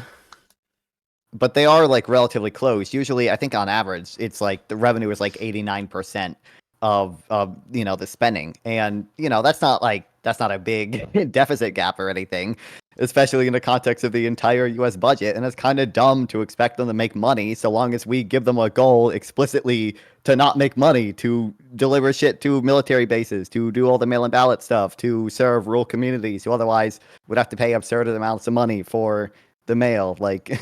Yeah, like Yeah, would you make I mean, the same look- argument for voting? Like, would you say, hey, like, if you live out in the boonies, like, we should make it more difficult for you to vote? Like, we No, should voting like you should Well, face the my consequences. argument with voting voting. actually is a constitutional right, as opposed to this is where the distinction does matter. Sure. Okay. You well, do not if have but constitutional right to I'd be willing to bet that Gibbs would make the same argument for voting regardless. My argument for voting is that all voting should be done in person. Like that would be my voting with an ID of some kind. That would be my ideal voting world. And the only reason for that is there's no excuse. You shouldn't have that. Not you can't get a state issued ID. It's not hard There's to get no a state issued. excuse. Yeah, there's no excuse. It's like, Have you ever now, looked I at will the argue. DMV maps in Alabama and how some people live like 40 miles away from them? And Oh no, 40 miles, bro! Oh god. Okay, Have you, I forget. do you Okay, have hold no on. one in your life that like I cannot will drive a car? Like, has this never I ever will. happened to I will you? grant you this. There is a lens of bias that I have for whenever people say, "Oh, 40 miles," because everything is 40 miles away where I live. Like I don't like.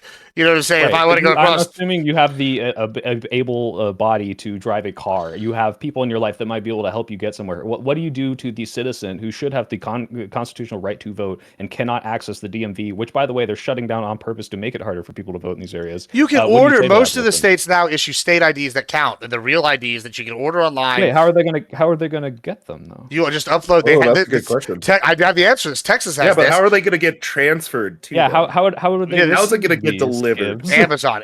Amazon will do it. No, listen, Amazon has a USPS. lot of things. Yeah, but the point that I'm making, you should listen. I get you where you're going with that, but my point is with the ID thing. I'll agree. States shouldn't charge for them. I feel like you should be able to get your state ID issue, whatever. But you can go online and upload a picture. And currently, the post office does deliver to all these places.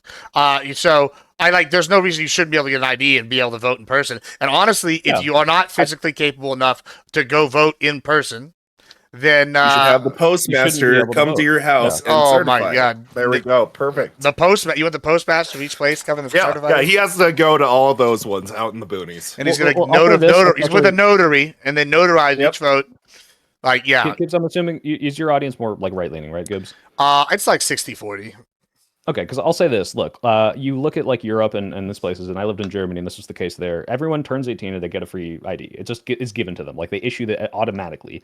There's like a federal like mandate that everyone needs to have some sort of voting location within a certain like radius of their residence. So if and this is not what the Republicans are advocating for. If there was this universal, ID that gets sent out when you're 18, and everyone has the capability of in very, very close proximity the polling location, I would 100% be okay with this voter ID. The problem is that's not the way this is implemented. And in the same way that they are getting rid of this ability to deliver to anyone, they also want the ability to vote to be harder for people. They want it to be harder. So I want a secure election, but that's not, I think, what's being advocated for. Yeah. So, I think driving Go ahead. is it's like every solution has to be national. Like what's the proposed solution? There's a national ID that's going to be issued, right? Like we're not Germany. It's a really big country. And yeah, and they have a bunch of states within it, and if you are going to make any argument for restricting someone's right to vote, it better be a damn good one. If you're saying, well, maybe this state can do it, and it's not as good as they just did do that. They made it. Each state ID now has to meet a national standard. It's called like the real ID. Real ID. Yeah, you can't fly on whatever. So like you don't even have to make a national ID at that point because we already have. I guess it's basically equivalent. Your ID, your state ID can be different, but it has to equal these standards. I interrupted you, Ryan. Please do finish. Yeah, I just don't think that every solution doesn't have to be national. Our country's really big, and there's room for regional differences. Like it's okay for people in different states to live differently and have different ways of approaching things. There are constitutional limitations on that, but I think one of the mistakes that we've made is that we've gotten to this point where we nationalize everything. And because we nationalize everything, we end up with one-size-fits-all solutions that don't work everywhere. And people would be better off if they could make these decisions locally, and that the people who actually have skin in the game are the ones making the calls. Yeah, but what I'm saying is if you have this state-by-state way of issuing these IDs and making sure that everyone has the right to vote, as we currently do. Right, and you're inevitably going to have people that are limited by those state-by-state policies. For example, North Carolina issuing a voter ID requirement that like surgically targets black people because they don't want them to vote, and it's like, hey, holy shit, wait a minute, you shouldn't be able to do this. Sorry, what do you mean surgically? Can you explain? I'm not familiar. The North Carolina Supreme Court found that there was a voter ID law implemented that specifically during the communications and the implementation of was meant to specifically target black populations who don't have those kind of IDs so that they couldn't vote. So in the same way that I say, hey, look, if you're going to require voter ID, you have to make sure that everyone gets one, every single person. And I think the federal government is probably the only way to guarantee that all 50 states do it that way. You can't let one state decide, well, we will only use this type of ID, and then suddenly, oops, we accidentally picked one that we knew and we discussed did not have, black people just didn't have access to because, literally we wanted to say, go fuck them. And the Supreme Court had to be like, the North Carolina Supreme Court had to say, we know you literally did this to exclude black people. Like that's what happens when you let a state-by-state population do it. I'm not familiar with this case, so I can't comment on it directly, but the one thing, I'm just taking the facts as you described them as given, and I have to imagine they're a little bit more complicated than that, but I promise you it's not. I'll link you this right now, and I want you to read this up on this because the state found it to be illegal. Yeah, after it happened. Yeah, so but if your goal is to prevent all bad things ever from happening, that's a little rough. There's a process. They had a process. They found that it was illegal. They fixed it. That's good. That's the process. So, and don't you think that will happen less if we can? This is a bad analogy, really, but the reason we're against nuclear proliferation is because one guy fucks up and shoots off a nuke. Well, now we started World War III, so let's have fewer fewer ways that this can go wrong, i.e., let's not let every state make their own way of issuing an ID and deciding what ID people can use to vote. Let's There are say, tons here's of the tools. ID, everyone gets one, and if you want this to be secure, good, because we give it to every single person. So there's no poor person who's falling through the cracks, grandma's getting one in the mail through our guaranteed like mail system. Like, this is how you don't restrict the right. Every single person should have the right to vote. This is the typical thing. It's like you say, okay, like can we solve this problem by cramming down on states and localities? Yeah, that would be great. Wouldn't it be wonderful down. if we had like some federal masterminds who picked the perfect ID policy and they just crammed it down in every state, and then the states don't get a say at all. And we do that increasingly, and the results don't speak for themselves. It turns out that a lot of the time, people in different states have different ideas, actually would like to do things differently, and should be given the room to experiment and figure it out. That doesn't mean it's going to be perfect. There's going to be problems. There's going to be failures. There's going to be things that are unconstitutional, and then they get litigated. Yeah, but that's unacceptable when it infringes on a right. Let's go to hold on. Let's go to non-fun here, and then I want to go to Thorn after that because we'll get it in here. Go ahead, non-fun. I mean, literally under any system, there's going to be problems. Obviously, I don't think anyone like disagrees with this. But like, when it comes to something as important, as to the right to vote and making it as easy to vote while still having a secure election, I think this is an important thing for the federal government to try their best to ensure this happens. Would you support 50 North states? Carolina, my great North Carolina state? Okay, our Supreme Court made the right decision. Okay. I don't trust fucking Oklahoma. I don't trust all these other states to come to the same conclusions, right? Like, I don't I just simply don't trust them. I'd be in favor of the federal government just to play devil's advocate here, because both sides do this, and I mean, this is not a fair one-to-one comparison, so don't try to like nail me to the wall on this. But Louisiana just is having a big Supreme Court case because they used everybody's favorite thing, redistricting, to basically make it so like white people lost every election in this area, right? And they're suing over it, right? I mean, I don't know. It feels like a little bit like pot calling the kettle black here. Whenever we're like, oh no, one little incident in North Carolina, but we're gonna overlook over here. Like it seems like a one-side. Once again, to our argument, which is the federal government to take over, make sure we can't do this. But second of all, I don't think the Louisiana case. Yeah, but what happens when the government comes? What happens when the government comes in? The federal government does it, and this is why, as a Texan, this is my opinion, right? Like I look like you want the federal government to put us a one-size-shoe-fits-all kind of thing. But what happens whenever, the first time it comes in, it benefits Papa Gibbs. Big fan. Second time they come in, suddenly it's not benefiting Papa Gibbs no more. It's benefiting the powers that be. Like, you would be real pissed if their one-size-fits-all solution was like, hey, this is what the Republicans want. We want this ID. We got to have this rule. Nobody, whatever. But if the Dems do the same thing, like, vice versa. Like, you see the. I've been mad at the Electoral College since I learned about it. Sorry, Go ahead. Sorry. Just for 1 second. It's actually worse than that, because what happens is it doesn't even be a left and right thing. Like, one side does it, they nationalize the issue.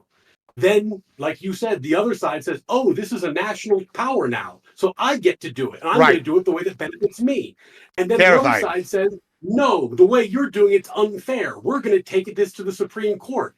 And now this is being decided by judges instead of local people voting for how they want their community. That's a good point. I don't know how you get from A to Z where it's like, well, we invented this voter ID ability to be distributed by the American government, and then suddenly the opposing party comes in and says, well, actually, what if we just gave it to every odd social security number instead of everyone? What if the guarantee is everyone gets one? How do you obscure that or like make this in a way that's so bad that you need to take it to Supreme Court? I can tell you how to do it. It's easy. $5. Wait, say again? It costs $5. It's not free. You don't. Oh, now it costs money. Well, now it's not universally guaranteed. Yeah. Yeah. So then it's going to be. So it goes against the message of why it was initially like. So then it's going to be litigated, and people are going to say, "No, you have a right to vote. It can't cost $5." Right. So do you want one litigation case over this or 50? 50. Why? Would you wait? Hold on. This is the question I was going to ask. Do you think that every state should have the delegation to decide what free speech is? Free speech is constitutionally guaranteed and applies to all the state. Do you think every state should have the right to make the determination of who an insurrectionist is? Like each state. Are you asking about the Article 14 case? Section 3.4. Do you think states should have the ability to disqualify people based on what they determine to be? We know for that purpose that they don't. Well, I'm saying, do you support that We decision? think that they basically, do. is what I'm- That was an obvious 9-0. Like everyone, there are different Well- rationales for why you'd support it, but it's like it was an obvious decision.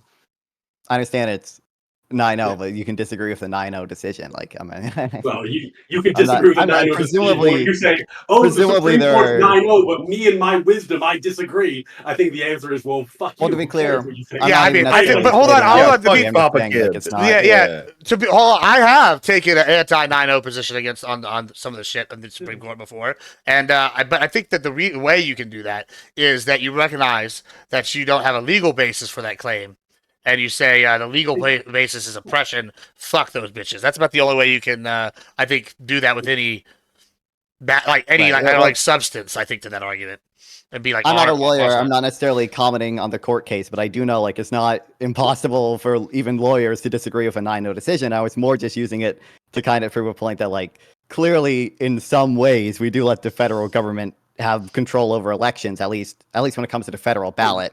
And it Well, seems yeah, like yeah, that's fine.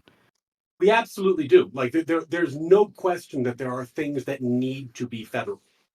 You know, the difference between somebody who supports a smaller government and someone who supports a bigger government is not that nothing should be federal. It's just that somebody who supports a smaller government wants it to be only the essential things. We want it to be less. And Like people the who mail. want a big Guaranteeing government want voting it to be everyone, more. or mail, Yeah. or guaranteeing voting, like like what is non-essential about making sure that every citizen has the right to vote without a poll tax or a fucking literacy test before they get to the Well, polling booth? we already do that without requiring a federal ID. So That's what I'm saying. If we did require this federal ID, which you would say we shouldn't, we should require. We should- Well, I actually, think we wait, should. hold I on. think- Donald Trump actually just signed an executive order on Tuesday requiring or trying to make it so that every state requires a some sort of passport adjacent thing to vote. So like he's already trying to do this, and again, in principle, as long as everyone gets one, I would be okay with this. But I think it's like most Americans do not have a passport. This would, if anything, actually fuck over his constituency more. So yeah, if you, they are trying to do this, and if you want this to happen, like which is a very real discussion that is happening, you need to guarantee that everyone has equal access to that, and not well it costs $5, or we're not going to deliver it to you because you live 200 miles away from the center of the city. So if you can't make it here, go fuck yourself. You can't vote. Like that, you can't infringe someone's right to vote to that. It's insane. What did the I'm not from because we're way off topic, so I'm not familiar with the executive order. It's a passport or passport adjacent. What does that mean? Like what's let me read you the exact language. It's executive order March 20, I want to say 6th. Yeah, sometimes these panels they go random places and we just go with it. Don't worry about it, right? Like wasn't prepping on that. So yeah. Well, hey, I mean, first of all, I want to say I respect everyone in here for taking the very principled position that Pete Hegseth and crew are fucking stupid. So I'm glad we moved off it fast. Yeah, so got the article here. I'll send it to you guys in chats.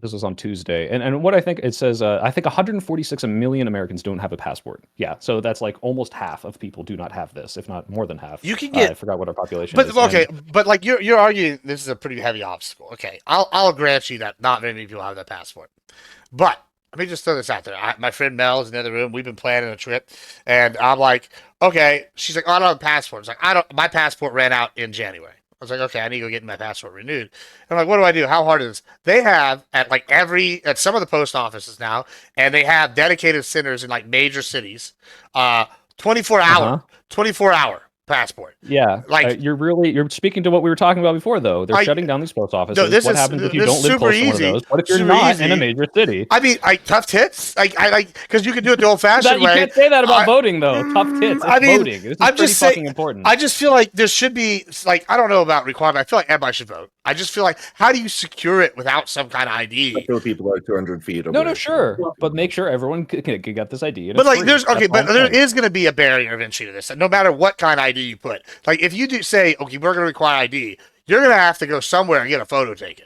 correct? And you should make it so that, like in Germany, there is one of these municipalities within range of almost every residency, if not every residency, if you can help it happen. And Germany is a place with like a large rural population, and they make this work Germany is because smaller they than know Or do Texas. it What on do you a like? county You know what level, you're either saying, right? Germany it's is 80 smaller million than people. Texas. They make it work. Okay, like I know we can do it. Are you saying America isn't good enough to do this? I believe in America, Gibbs. Do you I believe think in America? America's no, great. I know we Yeah. can do it, but we're not going to do it Yeah. well, and we're going to do it with a lot of my taxpayer dollars. That's what I know is going to Well, happen. I support your taxpayer dollars letting everyone have the right to vote on where your taxpayer Can dollars we, go. can we back up a little bit? Sure. I just looked at the White House fact sheet on the executive order. Yeah, I didn't go look for at the actual or context, so if it says something different, I'm sorry. But what it says is that it's not passport adjacent, which is I think the phrase you used. It said that you have to prove citizenship is what Trump wants you to have to do, right? Right, but again, like, how do you prove citizenship other than well, maybe driver's looking at their license? passport, right?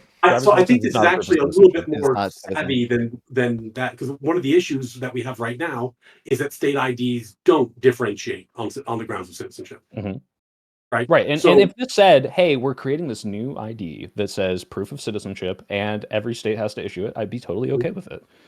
Or any state could avoid this problem by making their state ID note whether you're a citizen or not. Right, and if they don't do it, fuck everyone who doesn't have that thing in their state. Like, Well, what I'm saying is then, first of all, this is not law and is going to be challenged in the court. So I'm not sure this is even constitutional as done. So I'm going to set aside the point is they're legality trying for to, the moment though, right? because Yeah, we don't know the answer. But I think then what you have is you have states coming up with solutions to a federal mandate. Right, and you want every state to have to try to figure this out individually and hope to God that just one of them doesn't fuck it up, or we just say, "Hey, everyone, here's No, the state ID. We're all giving it to you, and you can all use it to vote." You're so negative about it. You view it as the risk that things are fucking up rather than the risk that having a laboratory of experimentation where things actually can improve, where you see if there is even a modicum of a chance that the experimentation can fail and a bunch of people don't get to vote, yeah, I'm against that. That's I want to grant one thing to Soytil here. If there's a modicum of a chance, then we federalize it. That's why people who oppose big government get so frustrated in these conversations. Because if your standard is if there's a modicum of a chance that it goes the other way, it should be a national issue. Then how is it going the other way if when it they're comes to guaranteeing right consent to vote to issue. everyone? Well, hold on. I would actually argue that Ryan is correct in this. This is my position. Is the same thing as yours actually in some regards. Is if there's a modicum of chance they're going to fuck up, I'm not going to argue that.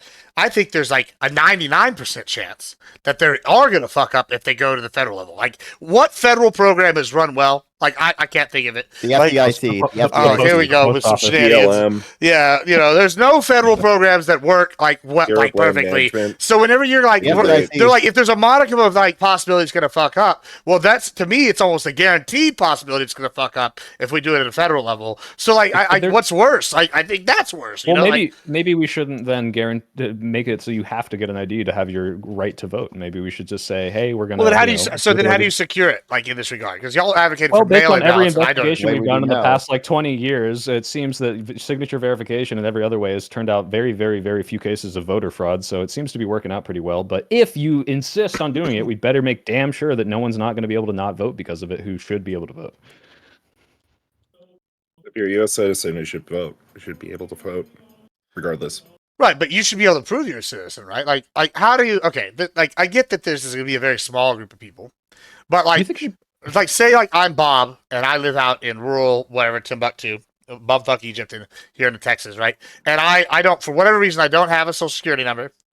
I don't know. I lost the car 10 years ago. I don't have a driver's license. I don't have a. How do you know this person is who they're saying they are? Like you're like, yeah, every citizen should vote. That We sounds should detain them. like where. I mean, my question is not detain them. Yeah, but get like, them out of here. But really though, like what you're saying is we shouldn't have any check on this person to see what they are. We don't know who Bob is. Get them the hell out of here. I mean, yeah, you don't think we should check on who Bob is like before he like absolutely. casts I a think there should vote? be an incredibly with minimal onerous hoops to jump through. A way to, hey, you lost your birth certificate, you lost your SSN. Here's the municipality. It's very close to you. You can get to it.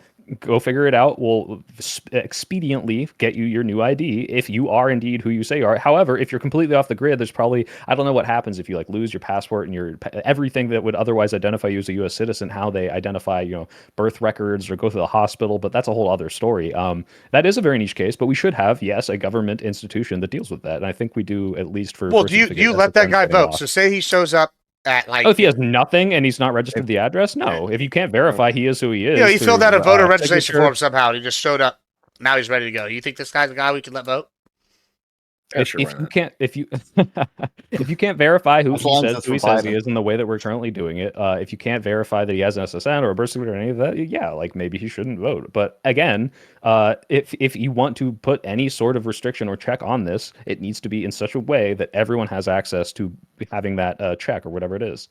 So right now that check is, hey, you sign up and register, we verify with your address, we see, we have some database with birth records or who you are and see if that is indeed who you are. And people fall through. People get mail-in ballots just sent to, grandma who's 130, right? And that's not good. Like we should, and some people fill those out and they get caught. I'm sure some people don't get caught. There's a non-zero amount of people that do voter fraud in this country that probably get away with it. The question is, how widespread is it? Apparently it's not that widespread according to Trump's admin and every other admin that's investigating it. But if it is a thing that we have to address, as Trump is pushing, you need to make sure you are not restricting anyone when you do it. And so that's why I want to ask you, Gibbs, I mean, do you think people who can't read should be able to vote? Should we have literacy tests? Like, I think it would suck that people who can't read are voting, but I don't think that they shouldn't be able to vote. I'm with you on that. I don't know about the education being a factor. I don't like the idea of tests. I'd like more on the side of hey, this guy's got no information, let's let him vote, than I am on the side of let's test people. I've heard this argument from libertarians before, where they argue, hey, only landowners should vote, and and I'm like, wow. I mean, I would like that. That'd be great, right? Personally, but the argument is, well, they're invested in this country, they're invested in the community, as opposed to somebody just renting, is not providing. And I'm like, yeah, that sounds a lot like I don't know, Starship Troopers, Citizen Guarantee Service to me. I don't know that I necessarily agree with that either. I'm more on this on the side of the nothing than I am on the other side with that kind of thing. But okay. At the same time, there should be monetary restrictions if you think there shouldn't be literature or knowledge restrictions. Well, okay, so this is really where this is what gets me, right? To me, I don't see having to pay $5 for an ID as any difference than you taking out my taxes. What is the fundamental difference there? Because A, you're still using government property to make this ID. The backstop is the government. The government says, we took your tax dollars, here's your ID, and not, hey, if you couldn't scrounge up $5 on this one day and that you were able to travel to this 200-mile away DMV, get fucked, you can't vote. That's the difference. Yeah, so I think that's a perfect explanation of the difference in opinion, which is that if you think that the government should or morally must step in to make sure that no matter how bad your decision making is, that first of all, I didn't say anything about decision making. Well, that seems like a bad decision. If you go, exactly what you're saying, because you're saying, hey, do you think do poor people choose to be poor? Do you guys think that? The federal government make the decisions Yes, for definitely you. think I so. think that, yeah. Every poor person could become rich. I we're talking about Ryan. Sorry, Ryan. Can you repeat that, Ryan? Sorry, repeat the last part. We cut you off there. Go ahead. The heart of what you were saying is you would prefer to have taxes and have the federal government make the decisions for you, because there's a risk that if you let people make decisions, they will make bad decisions, which is of course possible, but that is the heart of the disagreement. Because that applies to almost everything. There's first of all, that's a false dichotomy, Ryan. Is it though? You're implying that the only way that someone couldn't afford a $5 ID is because they made bad decisions, and not a multitude of other. You're telling me you can't one time every 10 years come up with $5 and drive 200 miles to get this ID. No, I'm that's a lot. I'm telling you that that's just a substantial. Lots of Americans live paycheck to paycheck and rely on welfare systems. There are DMVs that are incredibly hard to access for tons of rural Americans that they need to spend an incredible large amount of money to get to, especially if they don't have a car, by doing these incredibly stupid, expensive, slow, inefficient public public transportation systems. And yes, that extra $5 might be the difference between them being able to vote or not. So I don't think should exist. And the same way you can say, oh, Social Security, Ponzi scheme, blah, blah, blah. Social Security doesn't perform as well as a 401k. It doesn't beat out market investments. I'm sure if people made better decisions, with their gambling in the stock market, they could make way more money than Social Security would ever put out. But the point is, it's guaranteed. It is not saying, hey, if the stock market crashes tomorrow, you get nothing. It's saying no matter what, you are guaranteed this. In the same way we should guarantee the voting, because people could make bad decisions and fuck off with their money. And that's kind of been demonstrated by 401ks. They're not really performing very well. Yeah, I mean, but like, okay, so this is the argument I hear with Social Security is like protect the people from themselves, right? Like, and my argument's always been like, hey, if you take Social Security, I took the same amount of my tax dollars I go into Social Security, I put it in the S&P or a mutual fund. What do we do with you if you fuck up and you you accidentally invest it all in Tesla and it goes bankrupt? Well, Yeah, a I'll lot tell of you what people, you by the do. way, I'll just tell you don't what do you do. that. I'll tell you. And that solution is this. It's right here. Is I'm going to pull out my world's smallest violin, and I'm going to start playing "My Heart Cries for You" on it. And No, sorry, you had to pawn that off for money. Actually, yeah, I'm because going to you say. lost it all. I was going to say that's Yeah, tough that costs tits, at least bro. $5. Yeah, I'm saying. Well, it was $3, so not even $5. Oh. But the point is, though, Yeah, that wouldn't even get you the right to vote. yeah, well, I'm saying, and so if you can't afford $5 to vote, like I don't know, like I feel like guess, yeah.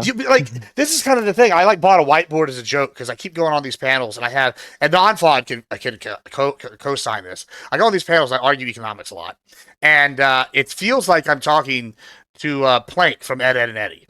Because these people don't understand economics, and then they want me to go and vote to take care of them, and it's like, hey, bro, I'm sorry. I think you're choosing to be poor with your bad decisions. You are choosing to be poor. That was the thing I was trying to get to. I know an illegal alien guy that's now a legal alien that works 3 jobs. He works 100 hours a week, 90 hours a week, most weeks, right? And he now owns a Porsche. He's now a legal alien working on citizenship. He just married a big fat American woman. That's always been his goal. And listen, this guy's living. Now he's trying to have kids. This is the American dream. This guy's living. If you're telling me this guy from Guatemala who barely knows how to read English and speaks worse English and can work 3 minimum wage jobs, get his citizenship, find a wife, and buy a Porsche and a $130,000 home, and he can do it. Why are you telling me this guy can't afford $5 for an ID? I have the perfect counter story to this, Gibbs. I actually know 17 million elders who were in poverty until Social Security was passed and kept them out of it. Like I knew all 17 million of these people personally, and they are all hardworking, incredibly hardworking, but they just could not keep up. They didn't have enough savings from retirement. The stock market didn't support them. Bad investment. And, so we should let them die, I guess. First of all, a lot of people hey, that's your position. I respect that you're consistent. I'm just saying, it sucks. You are just not God forbid you ever have the power to make that happen, because I don't think we should just let 17 million people die just because they invested in the wrong thing. But that's just me. Sure. Go ahead, Nalva. You were saying a lot of people don't even have the opportunity to invest, right? A lot of the population is disabled, or they're people who don't contribute. A lot of them are students, at least for some portion, and they don't get regular factor payments, and that's why I think actually the majority of people on welfare are people who just can't work or shouldn't be working, right? That's the. Well, let me take a middle ground position here, right? So, okay, let's just say I know. Hey, I'm a build a bridge. I know that's crazy. Gives us bridges, but I know that I'm pretty far on the extreme side. Let grandma die. That stuff. That's a sad day. Right? Let 17 million grandmas. Yeah. Listen, grandma, grandpa, they fucked up. I'm tired. I'm tired of grandma and grandpa. They get too damn old and they're behind on times, right? Whatever. So listen, all right, I'll bite that bullet. But let's just build a middle ground. Say that I wanted some sort of this go out. Let's just what's the middle ground between these two positions? I'm about to get you. My question is, at what point do we have to say enough is enough? That's what I want to know, because to me it feels like every time someone on the right agrees, then it's like if you give a mouse a cookie. Next, I'm over here paying for steak and lobster on whatever, and then on food. It is. Bro. It is. That's how you get it. That is exactly how you get communism. You give them a cookie and they keep going. You give the people the welfare and they alternate. No, that's such a horrible freaking. I actually think this is the liberal at all. This is the liberal argument for the welfare state. One of them is that markets are just generally volatile, and at any given time, there's going to be people sort of left behind by the volatile market. And those people are often get radicalized. If you want them to stay liberals and not turn into Hassan Piker Give them communists, money. Yeah. you give them money, you give No, them that's welfare. that's the and- opposite. Because all these people, let me tell you something. I'm gonna be honest with you. All right, this is maybe a personal anecdote. It is a personal anecdote. I have never met anybody that's a pro Hassan Piper that isn't one of two categories. They're either super rich and terminally online, or they're super broke and they're terminally online. There's the only two, and let me tell you which one it's way more of. It's not the super rich one, and all the ones that are super rich are like extreme ideologues, right? So like, Look, I'm kids, just have you saying. never met a middle class worker who just thinks he's hot and wants to goon? Like I know many women in my life who watch him just for that reason. Yeah, and they all have rich husbands. No, she's unmarried actually. All the ones I know, they all got like rich husbands or secret boyfriends. They don't tell their. Come over to streams about. California. I'll introduce you to all the gooners. Last time I was in California, I got stabbed by a hobo. Terrible times. True story. Hey, you know what? You know what? You get rid of Social Security, there's going to be a lot more hobos stabbing people for money. All So right? you say that, but we don't have that problem here in Texas. The hobos, we got like our tweaker types. You got like. Well, 'cause Well, they you still ship, get you so- ship them all over to us anyway. So. Yeah. That's what it is. Yeah. Well, let me get some closing thoughts here. Let me get some outros. We're about that time. It's about till then. We'll start with Mr. Right. All right. We're gonna try and Malal. How we'll get it? Malawi. Thank you. Malawi. Yeah. No, So, I feel rude. I mean, yeah, this was fun, and we veered spectacularly, which is part of the fun. So that's good. I think that this is actually a great example of just like a conflict of visions about how the world works. And I think when you get to the kind of progressive side of the left, there's a vision that everything could be perfect if we just put people in power who had the right authenticity, the right sincerity, and just fixed all the problems. And on the right, you see people who are more saying that, the world is flawed inevitably. There's going to be problems. All we can do is the best we can. And what we should do is we should let people who are on the ground as close as possible to the situation make the decisions, because they're the people who have skin in the game. It's their community, it's their life. And we don't want to centralize everything and have, the powers that be cram down solutions on everybody. And, this is an age-old argument, but it's a good one, and it's one worth having. So I'm glad we got to have it tonight. Fantastic. Thank you so much. Yeah, thanks for coming on. I also want to, I wanted to do this panel today because I had two new recommended new people, and Thorn here wanted to do it, and everyone tried to get it. I always like to bring new people on, and then only Thorn showed up, so we've had to fill in with all of my other wonderful guests here. And so thank you for all coming on at short notice. The rest of y'all, and thank you, Thorn, for coming. And speaking of Thorn, go ahead and you tell us what your thoughts are next and where they can find you and all the good jazz. Yeah, so on the Yemen situation, we send non-fun and he will destroy them. It was a good conversation. I don't know. It was nice, like kind of jumping into this. A little bit nervous on kind of like talking through it, but you guys didn't eviscerate me too bad, so that was nice. It was generally cordial, and I appreciate that. I think we kind of got into some topics about isolationism versus nationalism and stuff, and I think that it was interesting hearing the different sides of that and the different flavors and the different what should be sorts of things or visions on the world, and that was interesting to hear the different perspectives on that. And I really appreciated like the nationalistic versus state by state solution, or like kind of degree of conversation to that, and it was really enlightening for me, and I really appreciated just the dialogue by everyone. So Well, fantastic. Thanks for being here. And then sorry, Bill. Yeah. Just real quick, Thorn, I didn't catch nervousness at all. I was going to say your reserved demeanor just exuded this confidence of like, I will only talk when I have the most perfect thing to say. So you killed it. Thanks for coming on. Yeah, thanks everyone for being here. This is much more cordial than my debates usually go, even though I heavily disagree. I think that, yeah, obviously I'm glad we all agree on Yemen. That was a colossal fuck up, and these people are incompetent and should be prosecuted, if not at least resign. I think for the post office, it's an amazing service that we need to guarantee to everyone, regardless of how much money it costs, although it can be made more efficient. I agree with that. And as far as voting goes and Social Security and all these things, just based on what Ryan said, no, I don't think it would be, I mean, yeah, obviously obviously, if we had some altruistic king or group of people would go in, yeah, maybe it would be all utopiaistic and perfect. That's not what I'm advocating for. I'm saying that rights should not be restricted. And yeah, there's going to be some people that fall through the cracks in any system that we have, but there are ways to guarantee this to people that are not being enforced or advocated for by the current administration. They're doing it in ways because they want people to fall through the cracks. They want more people to fall through the cracks. I think the federal government, yeah, can be too big, but there's absolutely things that they should be taken care of. And one of those is guaranteeing our rights to vote and our guaranteeing to not be homeless or dying for millions and millions of people. I think 22 million people, just because maybe they made bad investments or did any other thing that has completely out of their control. Sometimes the federal government does good things. Sorry. I'm the Soy Pilot. You can find me making fun of Ben Shapiro as of recently and other people on my video essays on my channel. Thanks so much for having me, Gibbs. Oh yeah, loved it. Big fan. It's been fun and non-fun. Go ahead. Thoughts? I'm happy to basically co-sign Soy's closing statement. I don't think I have a ton more to add. We were kind of all over the place. Liberalism is good. Free trade is good. Okay, screw the Houthis for messing with my free trade. All right.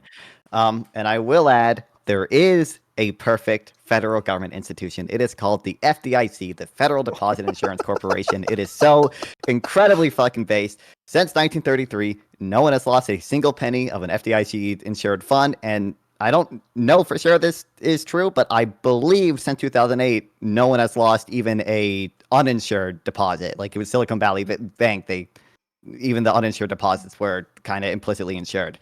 I'll be on another panel with Gibbs right after this, so everyone go to my channel, Non-Fun 420 and Twitch and Kick, Non-Fun on YouTube. Go watch all my debates, and yeah. Yeah, I think we're going to start. I've been sitting here deciding because I've had a very wild last 48 hours what the topics are going to be for the next one. I think we're going to start off with Tesla terrorism. I think that's going to be a fun one. And I'm sure that no one will disagree on that.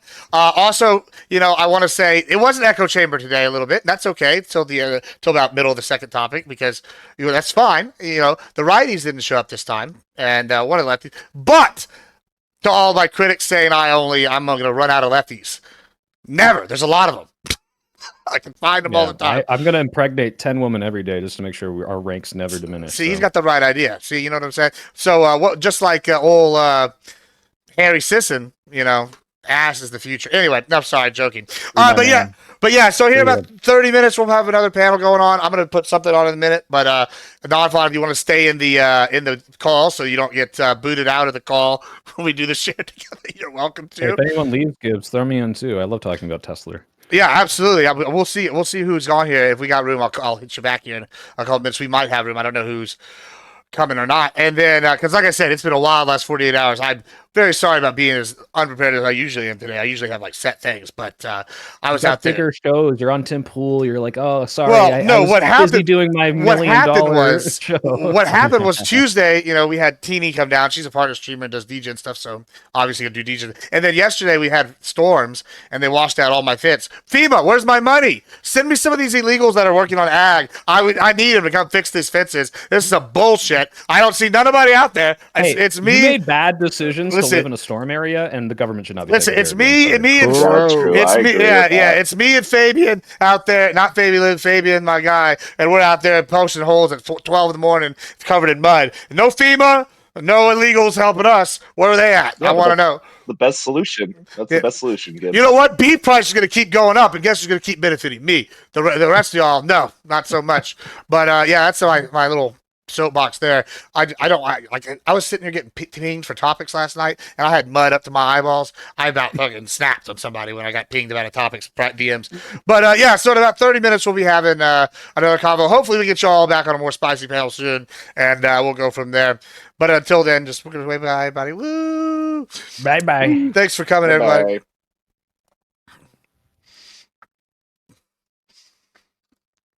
All right, yeah. So what we're gonna do now, guys, for 30 minutes or so, I'm going to come over here, and we're gonna take a short break from me, but I'll leave the camera on, and we're going to cover. We're gonna put on something spicy so we can catch up on today's event, so I can listen to this and talk to y'all while I take a minute break to walk around. Let's go to YouTube.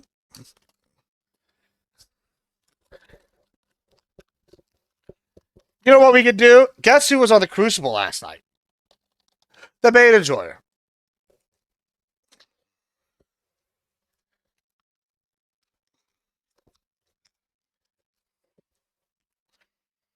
Average the Beta Enjoyer was on the Crucible last night. We can watch him.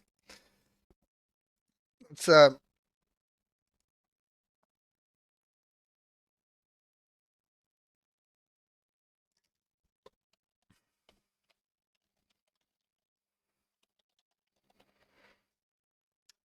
let me just oh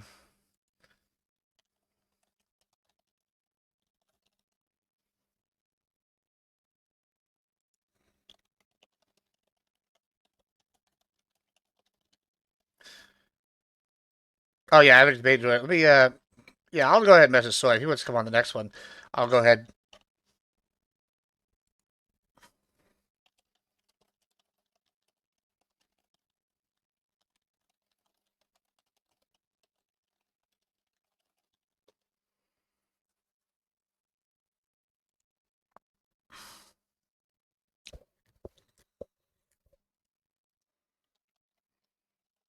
Sorry, one second, guy. I just send out the required things. Let me get this latest.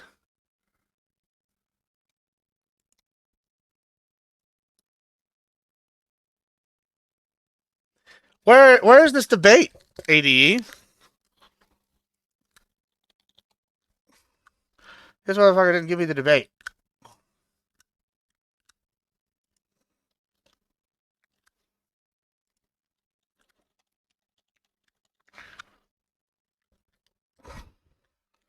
My coffee table. All right, bet. I'll look at that. You want to go full conspiracy?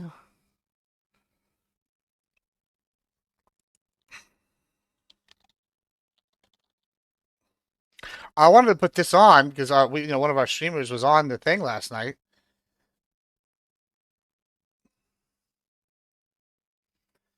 Bro,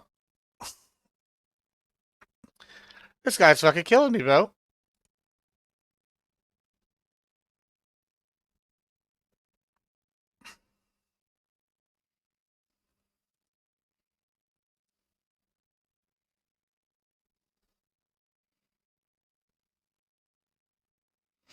We're gonna call this guy. We're gonna find out.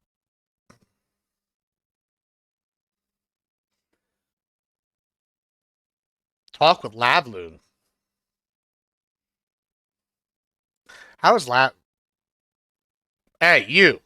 Where's your video for last time? I'm trying to put it on the stream for this 30 minutes before the thing. Send it to me, puto. I need I'm like, you know how many posts are in the Discord? Oh, by the way, I tried to find your topic list, and it took me and Nell 30 minutes to find it, even after searching specifics, because there's so many messages in there. Yeah. I had to use the search feature, and then I couldn't even find it by your thing. I had to search my name and then scroll like from the thing. There we go. That'll work. Oh, it was on grids.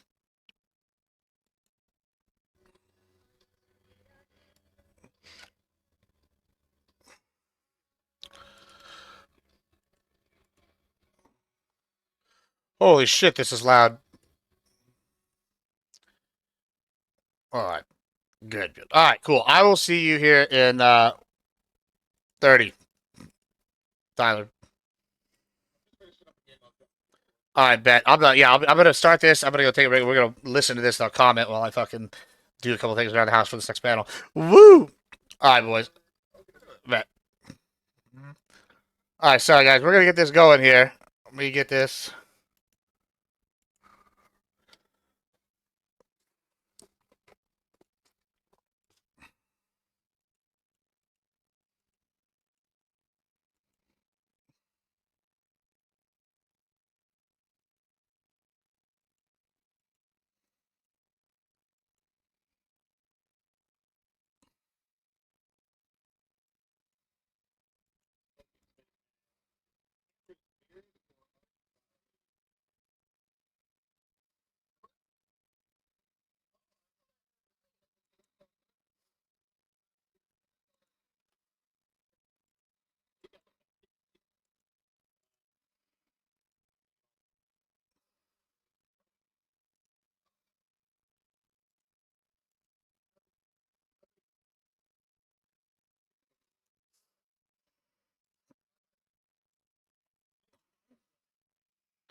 The hotkey, bro.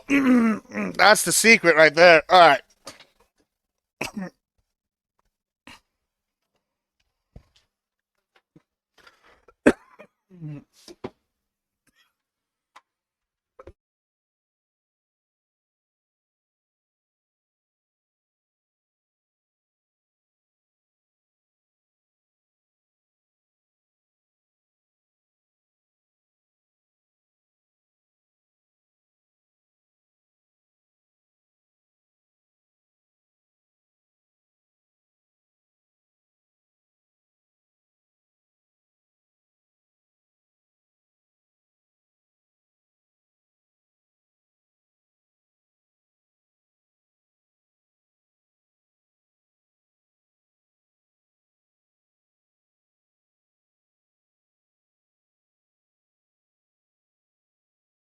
Who ate the accent?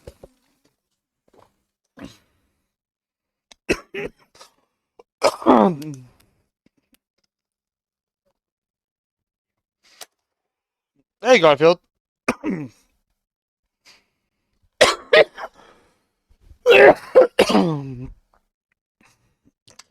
Put this up. Oh, no sound? Dating. Oh, yeah. There was something I was trying to bring it up to you. I got to do some work on it. Y'all missed all my glazing. We'll start over with the glazing. There you go. You're an herbivore. Yeah. No, I buy that though. We love Gibbs glazing I here. don't drink. I've never smoked. I've never tried drugs. I don't gamble. Go Pretty boring figure that person. he's never done those Which is things. absolutely fine. Like I was talking to Lactoid about that. I quit high school and sold drugs for a long time and partied and did all sorts of dumb shit. And like now that I'm 37, I'm still working on shit that people in their late 20s have done already. I'm working on getting a mortgage. I'm engaged. I'm doing all these things that like people have figured out 10 years ago. So like Sure. I'm behind as a motherfucker trying to catch up with everybody else that is just so far ahead of me. But I'm not going to have a midlife crisis. So like there's trade-offs. Oh, I'm dying. I'm trying to find a push to talk button here. Just because if the dogs start barking or whatever, I want to be able to shut them back up. Sure. There's at the bottom of your screen. There's just a little mute, little tab says mute, and that mutes you. There's just no way to set a button for it. It sucks. Well, not a key. I mean, there probably is, but I've never bothered to do that. So, Tiki Tack says he's a high school dropout as well. He works with computers as well, just like you. Yeah. Are you in Texas? You guys could be buddies. I got family there. I was just there recently. Next time I go, I swear I'm meeting up with Gibbs. Oh yeah. He's fun, man. I started doing debates around the same time he did. We were both nobodies that Wick gave a chance, and now he's blowing up, and I'm happy as hell for him. So 13 says to make a hotkey for the mute button. I mean, I've done that. I've got mine. Let me are you talking 13? You're talking about independent of Streamlabs, or can yeah, I yeah, you can do that because you get on your microphone. I might even know. I mean, I may even have that. Give me one second.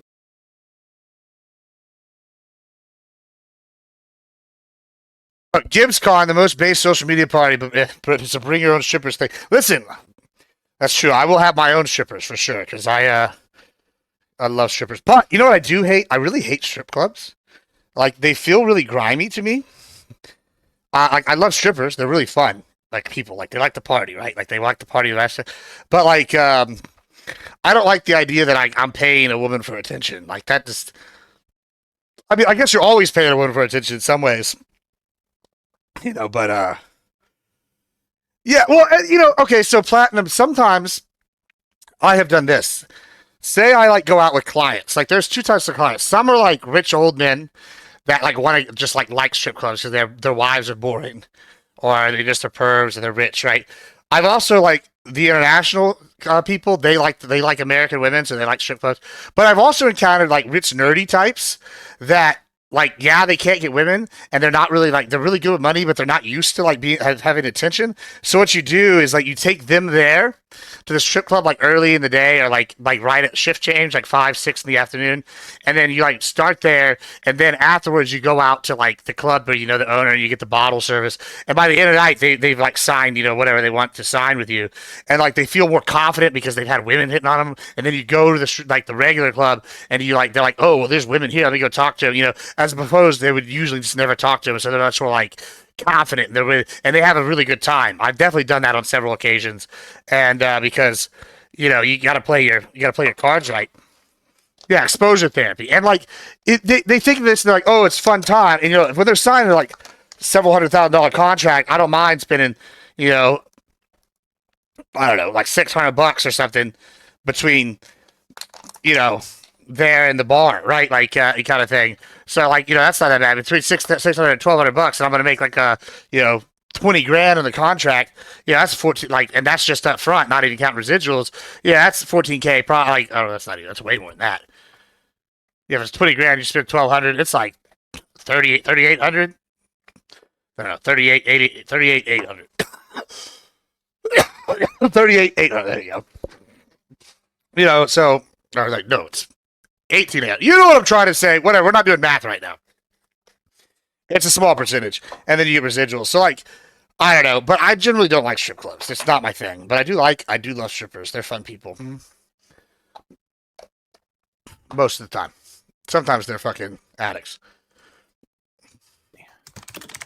Since we're just killing time, bro. Through. So Andrew wastes this fool. Andrew literally like hit me back saying, I'm still doing the debate. I just got to push it back. I've got to go wreck this fool. I'm like, cool. It was very one-sided. I was listening to some of it. They gave me a couple of notes, like his description of what a man's responsibility is kind of fits in with what my argument is going to be a little bit. So I kind of like that. Yeah. Okay. Yeah. Gibbs, Mr. in here is saying Gibbs is very like that, and then his southern he talks like a Texan, and like people that don't know Texas people think he sounds stupid, but like that's just how they all talk. Like, yeah, that's not wrong. That's not wrong. But other than that, man, I'm prepped, ready to go. Spent most of the day chilling, didn't really do anything crazy. Shit, I fucked something up. As an adult now, I just don't do anything fun anymore. But I mean, it has its pros and cons. Yeah, I got you. Let me jump on live as well. Well, I do all of the cool things. All of them. I'm overcompensating.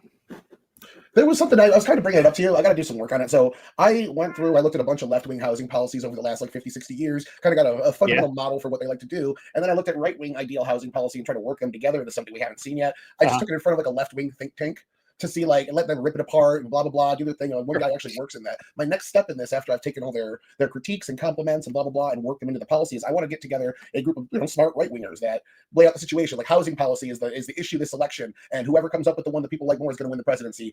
That's the stakes. Now, here's a housing policy, rip it apart. Tell me what you hate about it, tell me what you like about it, blah, blah, blah. And I think once I get there, I'm probably going to get a hold of 20 people. But yeah, definitely going to hit you and Gibbs up for that. Because yeah, you're not stupid. Oh, God.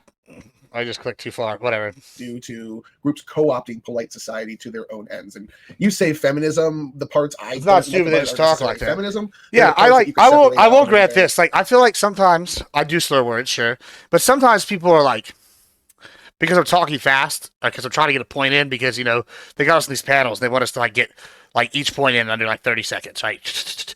And so I'll slur sometimes. I'm trying to talk too fast. But the other thing I've noticed is I'll like speak in Texan. Like, I'll be like, yeah, 2/2 nothing's equal to whole nothing. They're like, that's dumb. What I'm saying is you got two halves of policy that don't add up. Like, I could sit here and break it down with all this up in the northern, this precise talk. Nothing to do with shots. I don't do shots on panels anymore. I haven't done a shot, unless it's like a slosh cast. Or it's like one shot. That's not going to be drunk. I'm a 340-pound man now, so like... They're gonna fucking get me drunk, bro. I have like not only that, my liver is the color of charcoal, probably. Yeah, I mean, fast talk is fine. Like if you're explaining something like really complicated, but like, you already out? You leave it? Bye. Later. Mel's leaving here. Go make sure she got the door closed. Yeah, it looks closed. But yeah, they when they fast talk, yeah, I like it's sometimes good for like technical shit, but when I'm sitting here, yeah, this is on 2 times speed. I'm trying to get some of this watched before we do another panel, 15 minutes. It's yeah, we're doing a panel. Yeah, 15. He can't see it. 15 minutes.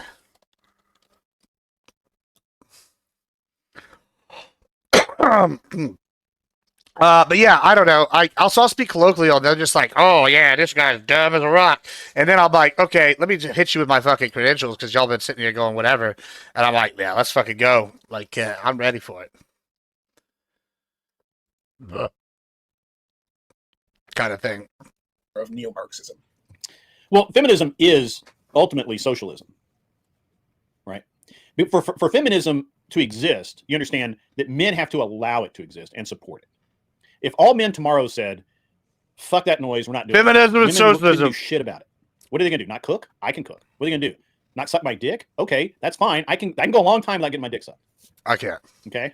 But, you know, when things go bump in the night and I don't get up out of bed to go check and see what it is, we'll see what happens. Yeah. No, I agree, but you start walking down that path too. Most men, I mean, I think that, yeah, they'll argue that anything's socialism at that point.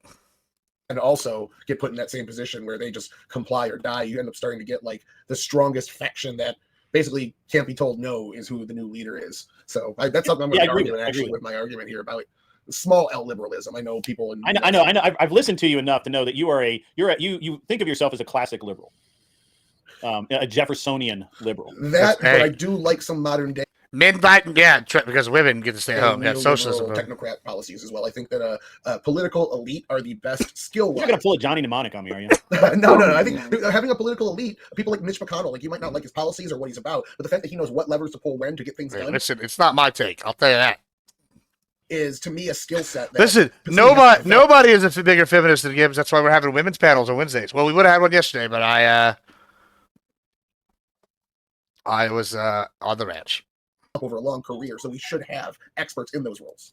That's more my view of it all. Well, I like the idea of experts, but sometimes there just aren't any experts, and you have to become the expert. It's like this. So I was listening. I was actually somebody put an ad up the other day in this group that I'm in. There's an opening for to sit in an office and die. I always have way more commitments than I feel like I can get to, but I always try to get to all of them. So, yeah. All right, 1 second here. Let me see if I can't get this full screen. Do you know what the full screen tab is on this? I just it usually just has a pair of arrows down in the very corner, and I just click that and it goes full screen. No, dude, super appreciated. Being late, whatever. Thank you very much for coming. Yeah. What the fuck is this program, dude? Hang on a second. No, it always works for me. Yeah, well, I'm trying to get rid of the taskbar at the bottom, like my Windows taskbar when I put it full screen. Oh, I don't have that issue. Mine goes away. I don't know. Yeah, he's supposed to be the one hosting Tyler, this. was there anything you had to do to get rid of that? When you come in? Let's give out a little long. Yeah, everybody always has fucking questions. There, so. All right, whatever. All right. They can just see the taskbar. I don't fucking care. Okay. All right.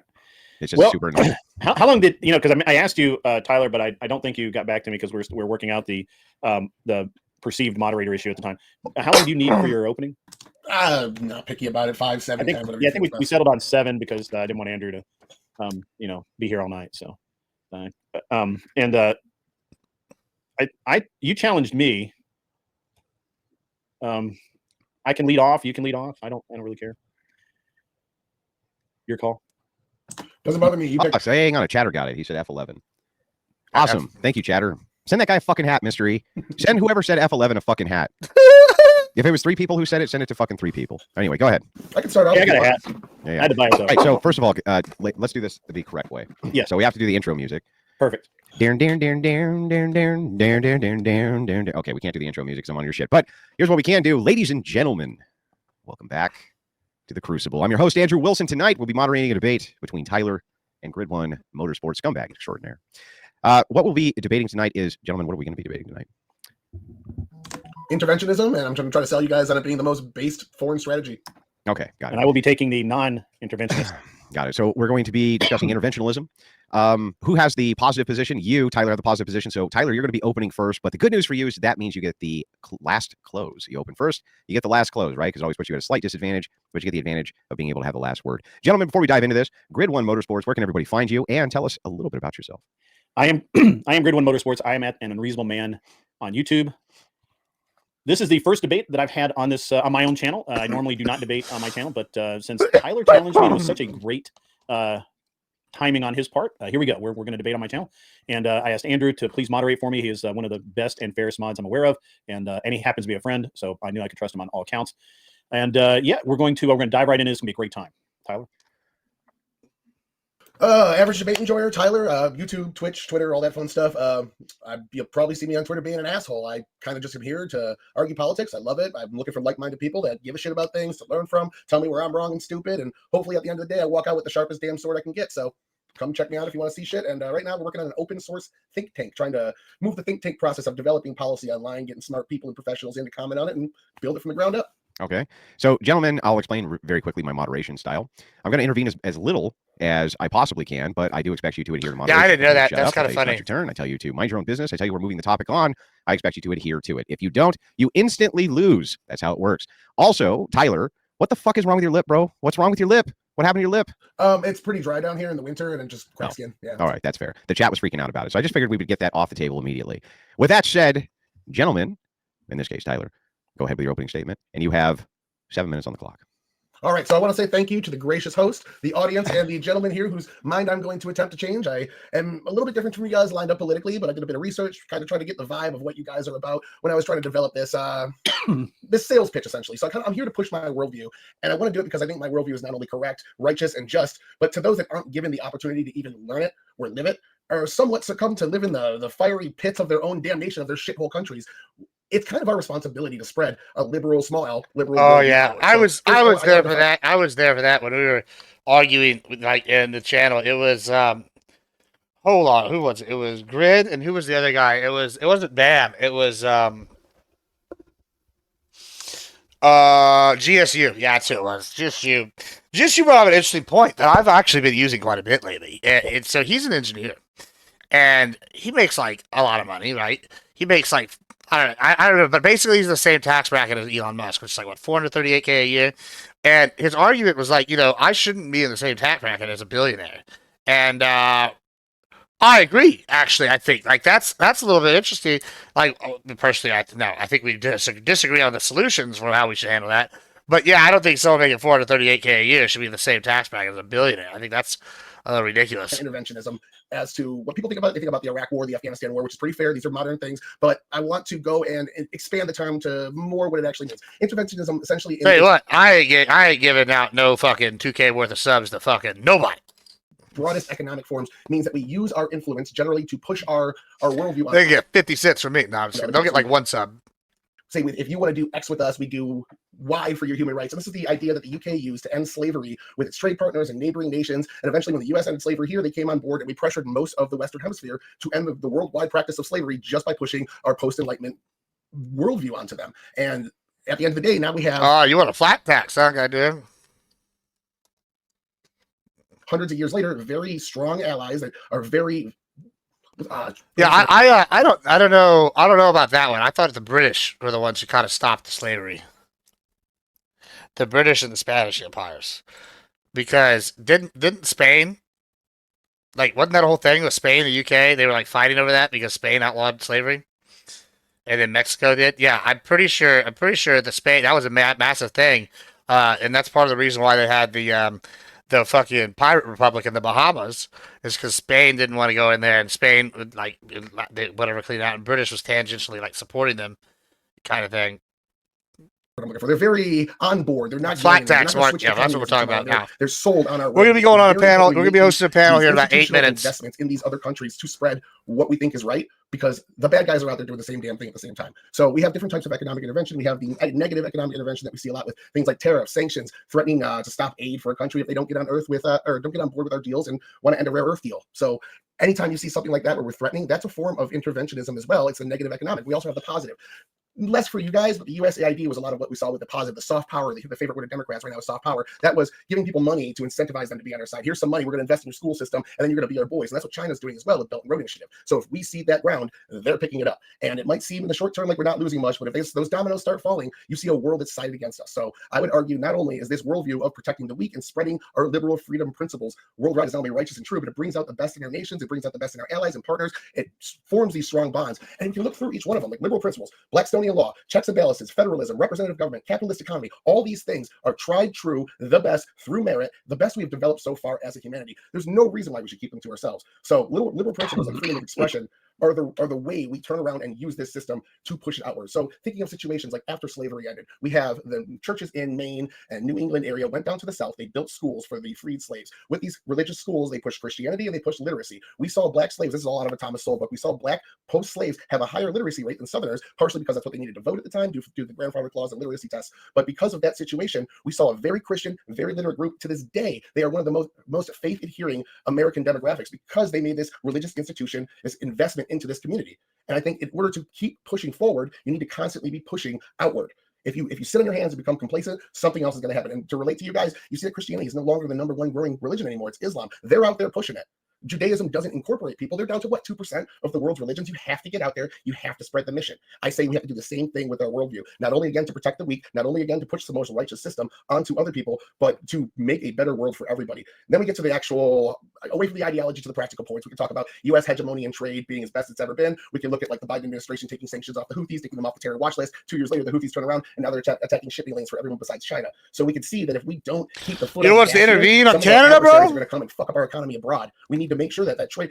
Think of look at San Francisco where they We're coming for you, Testy. Certain crimes in San Francisco, business fled. Now imagine that on the world stage. We're about to go on a panel. We're about to host a panel panel in 5 minutes. Businesses aren't going to want to spread abroad anymore. We need something like that. Now, another thing, we have boots on the ground. I'd say technology is taking care of that for the most part. We even saw that transition under Obama. The biggest thing I get told when I bring this up is, what good is it for the United States? And I think that's where Trump comes in. What Trump is doing right now with his plan for Gaza, what he's doing right now with his plan with the mineral deal in Ukraine, is he's making it worth it for America. He's using trade sanctions to get concessions out of Canada, Mexico, Panama, Colombia, and other countries, and he's using tariffs against China to get their manufacturing to divest from the country, decoupling them from our economy, so that in the future we can go after them for all the fucking trades that they do. Now, there's a lot of bad aspects, and they're probably going to get brought up, of interventionism, and I'm going to give you guys an example of respecting the culture being a failed version of how we can intervene. If Afghanistan, Libya, Egypt, all these countries, we respected their culture, we didn't push our superior culture on them, and they ended up having sex with goats and going back to selling young women into slavery. So we need to say, put down, our culture is better, deal with it. So I would say to be best in line, if you vote red, if you vote on the Trump side, this is the worldview that's going to more closely with the modern day Republican Party. Not only that, the best worldview to spread the morality and good of the United States abroad. All right, you had 57 seconds left. Well done. You really took it right down to the wire. Grid One Motorsports, with your opening statement, please. You now have 7 minutes on the clock. Go ahead. Thank you very much. I shouldn't need that much time. First of all, again, from bro. First of all, what? All right, we're gonna go ahead and move into the thing. Let me just turn off my webcam. Switch over.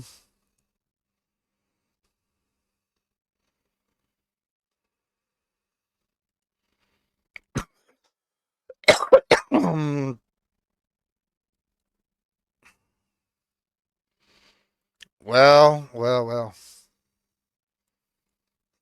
Hello. How you doing? How's it going?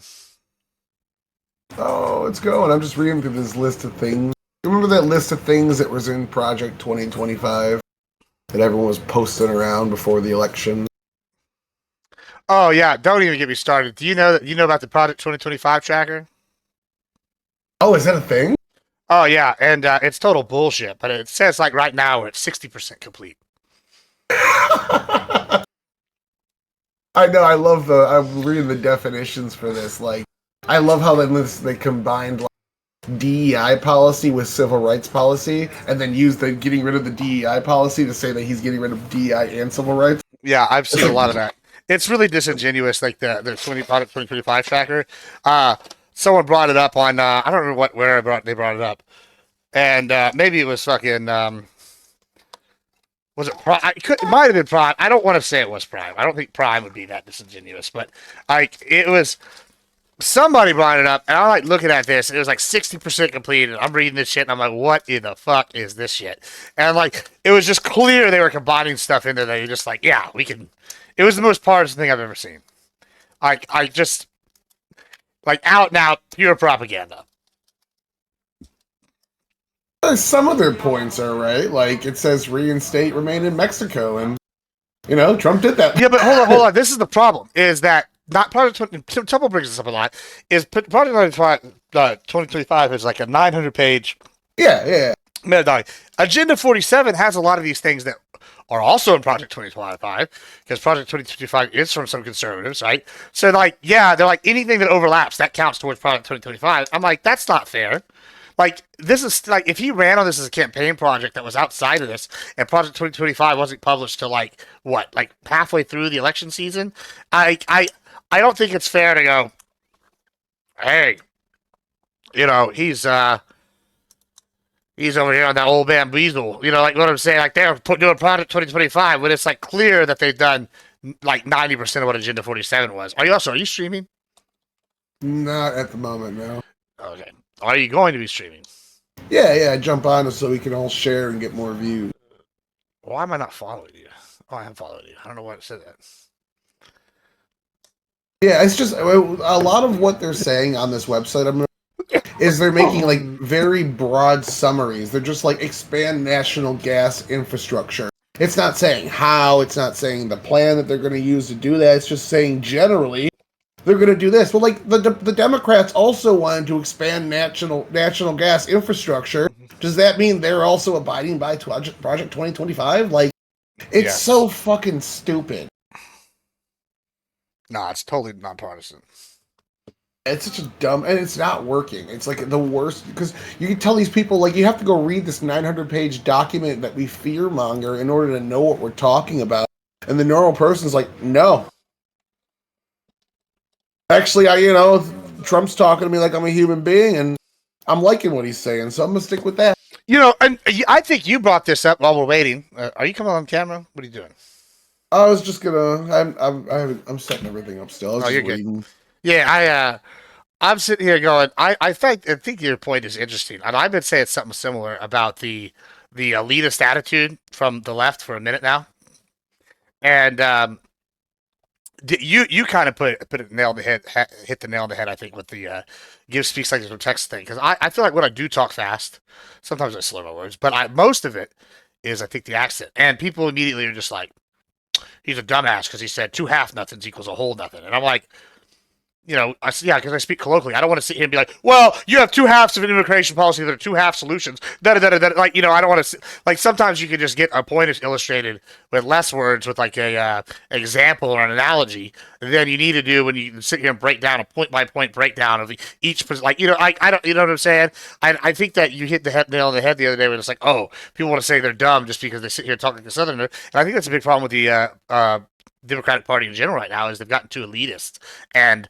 they're like, people are sick of it. Like, I mean, you're a Democrat here, Ananthan. Do you feel like there's an elitist slant to some of the Dems? I mean, not you specifically, but can you see that like complaint? I would say, I don't know if I feel like Dems are like generally more pro-establishment, and I guess that can come off as like elitist sometimes. I don't know if I would say like if there's I don't know how elitist I would say Democrats are generally, but I'd say it's getting there. We're not quite there yet, but it's trending in that direction. And if you look at the polling, Scott Rasmussen, when he left Rasmussen Polling and started another firm, started looking into shit like that, and he saw like if you poll technically the elites a certain amount of money in certain areas of the United States with a certain level of education, they line up to the left of the Democratic Party almost unanimously. So that group is being appealed to by these current politics, and it seems as though the working class is slowly filtering in the other direction. It's not 1-to-1, it's not done yet. We haven't seen complete flips yet, but it's trending that way. What's up? Is your friend joining us? I don't know why Landon's in there, but Drew is joining us. Who is Drew? I saw Landon there. Drew Carey? Yeah, Drew's in the waiting room. Drew Carey, I think the soy pill may or may not come back as well. I told him he could. You see Drew in the waiting room? Yeah, I'm moving him. Okay, word. Let's go. We got Drew up in this shit. Garfield, I need you to calm down, bro. We're busy now. Come here, cat. What is that noise you're making? All right.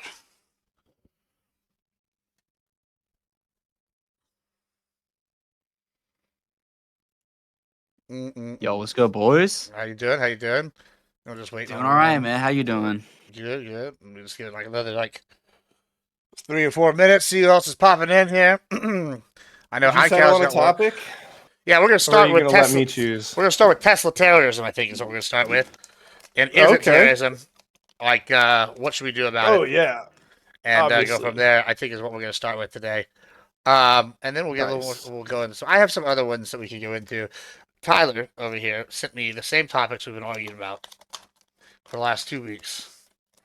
Because that's all. Apparently, that's all anybody wants to talk about. The same thing. There's so many new things all the time. Yeah, he's over here muted. I guess I don't know what's happening. You muted yourself. Oh, sorry. Yeah, I went through the news cycle for the last month or two. That's all.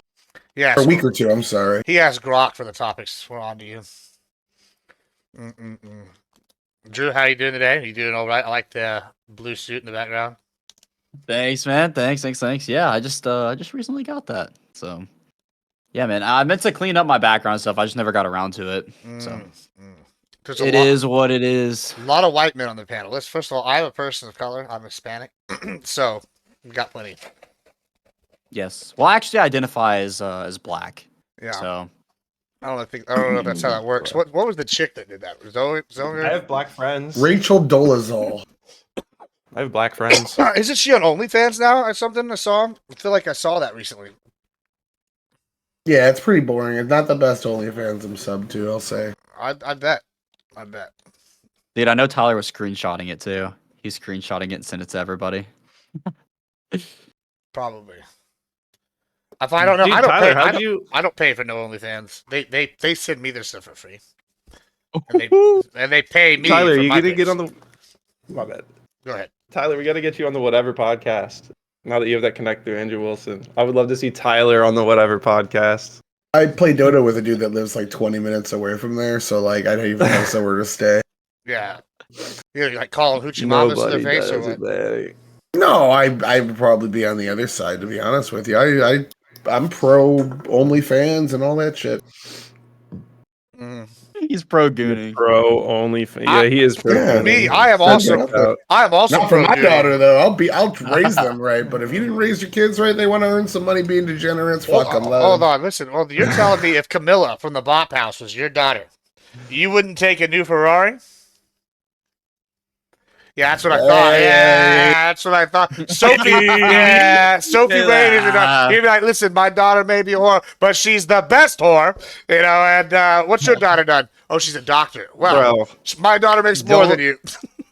Bro, you're telling me if your daughter was Lily Phillips, you'd be like cool with that? You'd be cool with little Bonnie Blue coming out of there? Probably. Ew, no, if she bought me a Ferrari, I think I could swallow as much pride as she has dick.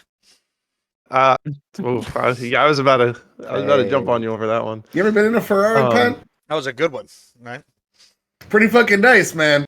I would be honest, I couldn't fit in a Ferrari. It'd have to be like a goddamn like H2 fucking souped up H1 or something with like whatever. But no. But otherwise, yeah. I'm sure there's a car, a Rolls maybe. If she bought me a Rolls, I think we could let it slide. I wouldn't mind having Is Bonnie Blue a terrorist? Who the fuck is Bonnie Blue? Think about the destruction she's doing to the West right now. That actually would be a good argument. That's a good topic. She is destroying. Is our Bonnie Blue a country. terrorist?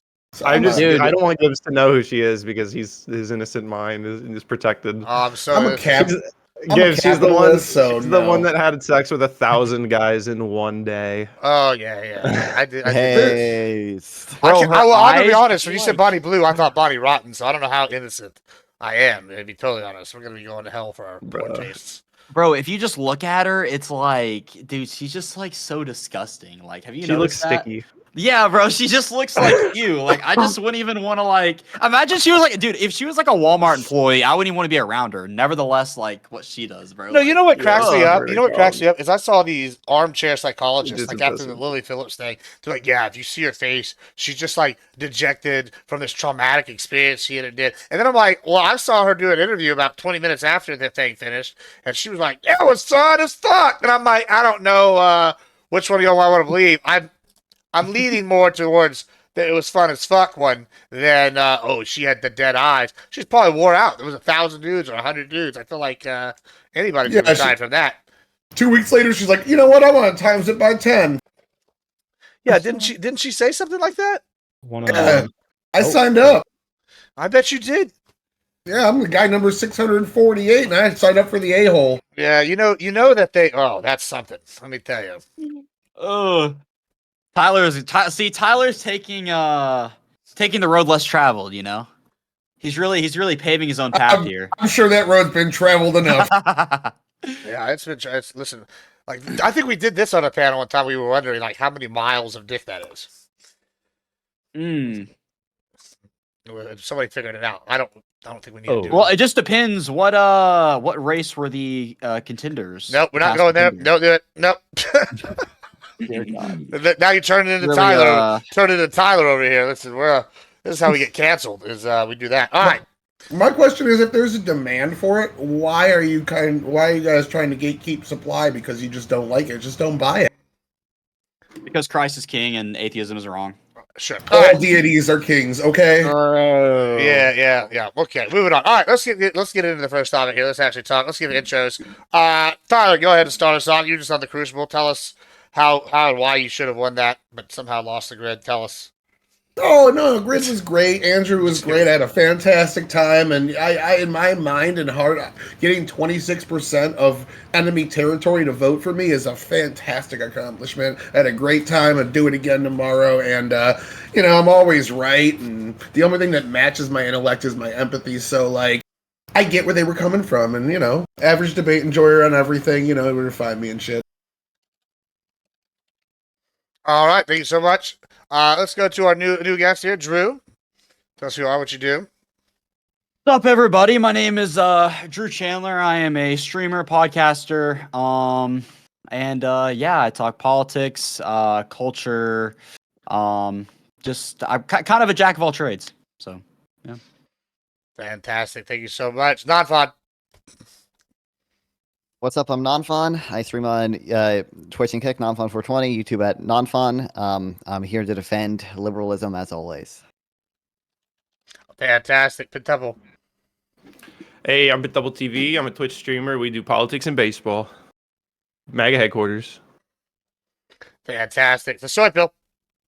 Hey, I'm the Soy Pill. I was just on a debate. Now I'm on another one. I make video essays. I stream sometimes, and I'm here to defend non-fun. Fantastic. That's good to hear.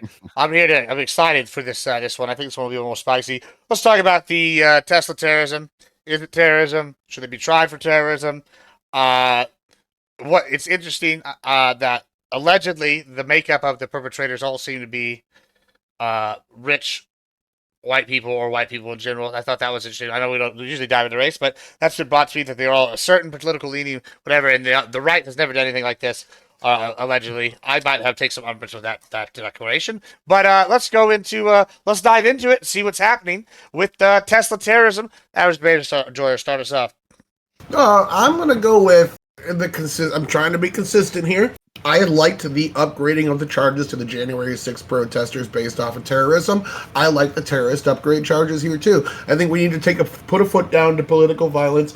I like that it's being done across the board. I would have liked to see the Palestinian rioters that took over Colombia and that Mohammed Khalil dude was negotiating for also get the same treatment. Like, political misbehavior that leads to violent action should actually be something we police very thoroughly because it undermines actual good protest.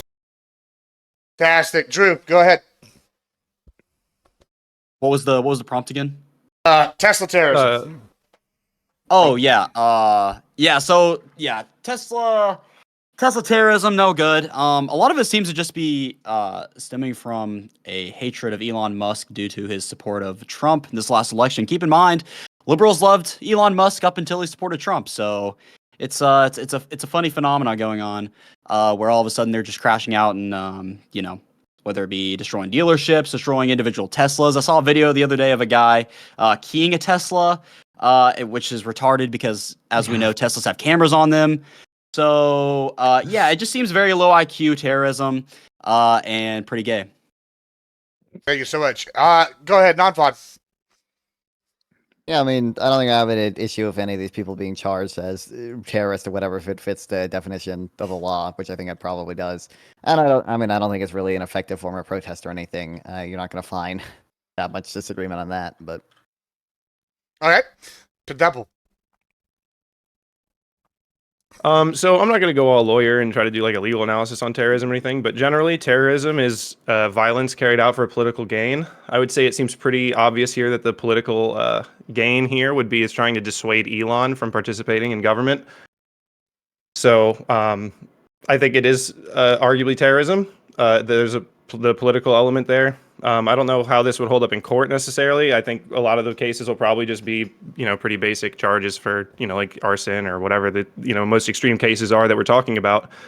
I don't think keying cars is going to be terrorism, but I think that the people that are, really trying to like intentionally hurt Tesla stock, I think these sort of things are a roundabout way of trying to dissuade Elon. It's pretty obvious that,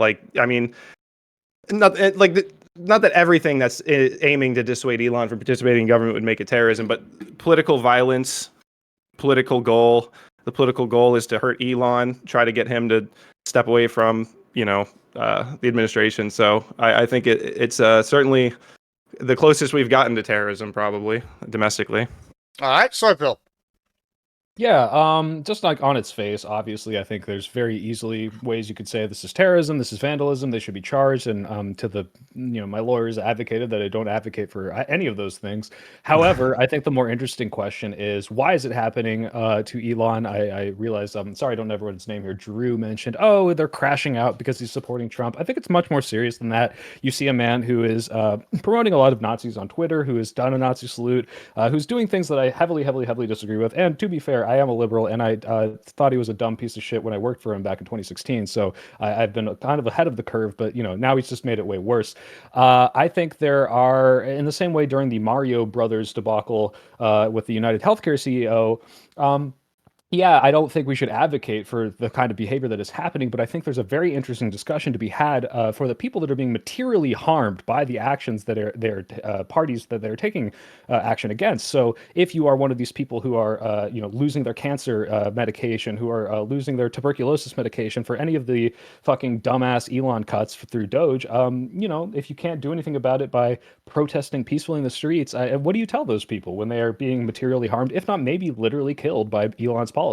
Storm the Capitol. That's what you tell them. Storm the motherfucking Capitol, baby. Woo! Go ahead, let him finish his opening, though. Go ahead. No, that was about done. That was a good jump in anyway. We should. I'm sorry, I thought it was funny. Did you meet Elon when you worked for him? Like, did you meet him? I was 1 degree of separation away from him. My boss talked to him on the phone, and I got downstream orders from him. But I was. Are you a programmer? Okay, I was just curious. Now I am. I was a aerospace engineer, and I worked. I did an internship at SpaceX, and because he works at the. I was at McGregor, Texas. He's usually in Hawthorne, LA. So he didn't come out that much. So you just think it's like a justified reaction? Although here's my question about like the cancer research thing, for example, because I see this point being paraded around, but how much of the cancer research industry was this program that got cut? Do you know? It doesn't matter. Let's say and why do you? Well, hang on. You said that this one person gets wrong by this. This is like the whole conversation, well, right? Let's say I don't know that 99. All I'm saying, this is just my argument. I'm not trying to like argue with you specifically, but what I'm saying is, look. Let's say 99% of denials from like a healthcare company are 100% justified. They're for medication that costs too much. It doesn't make any sense. But there's one case that they unjustly, they're just like, hey, fuck this guy. And they kill that guy, quote unquote, insofar as they prevent him from getting the healthcare that would save his life. What do you tell that man? What do you say to that person who is saying, hey, this company's killing me. There's no legal recourse for me. What am I supposed to do about it? That's kind of like the basis where I come from. Just like morally. Right, but you're kind of just drawing a direct line from like the death. Like there's how many variables do you have to actually go through to justify like what we're talking about here? And like, I don't know that this cancer research program, tuberculosis medicine, because Elon Musk says fuck US aid and cuts it unilaterally without any sort of check and balance. Well, right, but that's why I'm saying, like, isn't there an obvious follow-up question, like how much of the tuberculosis research industry would this be? Like, how does this actually play into tuberculosis medication for people today? This is not so the cancer research, that is a little more. I think you could stretch that one a little bit, because it's like, okay, like someone might die because they didn't get a medication that didn't get created because of cancer research 10 years from now. Like, yeah, that's a little harder. Tuberculosis medication in certain countries, that's today, right? Although you might say, well, those people aren't vandalizing Teslas, they live in fucking Burundi, so that's a good point. That's a different thing. Yeah, I guess you just rebuttal for me. So yeah, sort of. Yeah, You know, I mean, sometimes you need an American to do something because the Burundi people are too incompetent. You know, because they can't. wait. So are you advocating for like an American to take up the cause of the people in Burundi not getting like a tuberculosis medication because we decided we're going to cut the money there? Of spending a small amount of money to. I just think ultimately the difference here is that you think that there's like that's a perfectly fine there thing. is Hold up, a hold up. justification we can figure out. Whether if you they- like saying exactly what it is different than like saying that there are justifications for it. Like we don't have to say what those are, but I don't believe that there are any. But you do, and that's I think the difference here mostly between us and Soypill and maybe Tyler. I'm pretty pro-interventionist myself here. I like putting money into people's pockets to have them become our allies in the long term here. But if we're giving these nations money because they can't solve simple problems that most of the Western world has solved decades, if not centuries ago, maybe we could get some concessions out of them. Maybe we could make them do things we wanted to. Maybe we could make them vassal states or even go in and take them over. If they're that incapable, let's just go in and make them mini Americas, you know? It's not that they're incapable, it's that they don't have the money to buy like the patented. Actually, I don't even know if they're patented. I think some of them are patented. Why, though? Why is Africa so poor? What's going on? A whole host of reasons. I mean, like, it's a whole host of reasons. Yeah, like I mean, every other nation that's had a similar upbringing figured it out. They have inclusive economic institutions that they can use to build nation states up. And when we see these going on in South Africa, we're seeing racial hostilities going on there where people are being stripped of their land and leaving the country as asylees. So there's a lot of issues there where it really trickles down from government not going in the proper direction to have an inclusive, economic, stable environment. That's really where nations. Yeah, but so let's just hold on. Let's just disagree with you, but it's very hard. Wait, real quick. It's very hard for these like unstable nations to sort of like get on this narrow corridor of where the state has just enough power to sort of protect civil liberties and these economic institutions, but not go too far as to undermine the free market and all of these economic institutions. Like it's very difficult for countries to do that, and that it just doesn't happen that often. But okay, yeah. So moving back to Tesla terrorism, because I don't think we're talking about the Burundis who need our funding any American terrorists. Let's just throw that out there. But back to Tesla terrorism. So I've seen this compared recently to the same as the KKK burning crosses in people's yards. Do we think that's a fair comparison? Like drawing a swastika on somebody's They're Tesla? doing it to an African American. They're doing it to an African American. So well, I mean, what if they draw a swastika True. on a Jewish person's Tesla? Wouldn't that be the same thing? If you ignore intent, then yes, it is the same thing. But if you completely ignore the intent, yes. What do you mean? I mean, they knew that they were Jewish. If I'm and, burning it because they were Jewish. Yeah. Well, wait, hold on. Does a hate crime have to be specifically based on that? If I draw a swastika, yes, actually, a hate crime does have to have the like intent behind it. Well, hold on. So hold on. If I'm just if someone spray painted the N-word on a Cybertruck and they were like, I didn't know the guy that drove it was black. Like what? They'd be like, would you believe him? Well, would if you they're believe calling, him? wait, hold on. If they're calling Elon Musk the N-word, then yeah, I would believe him.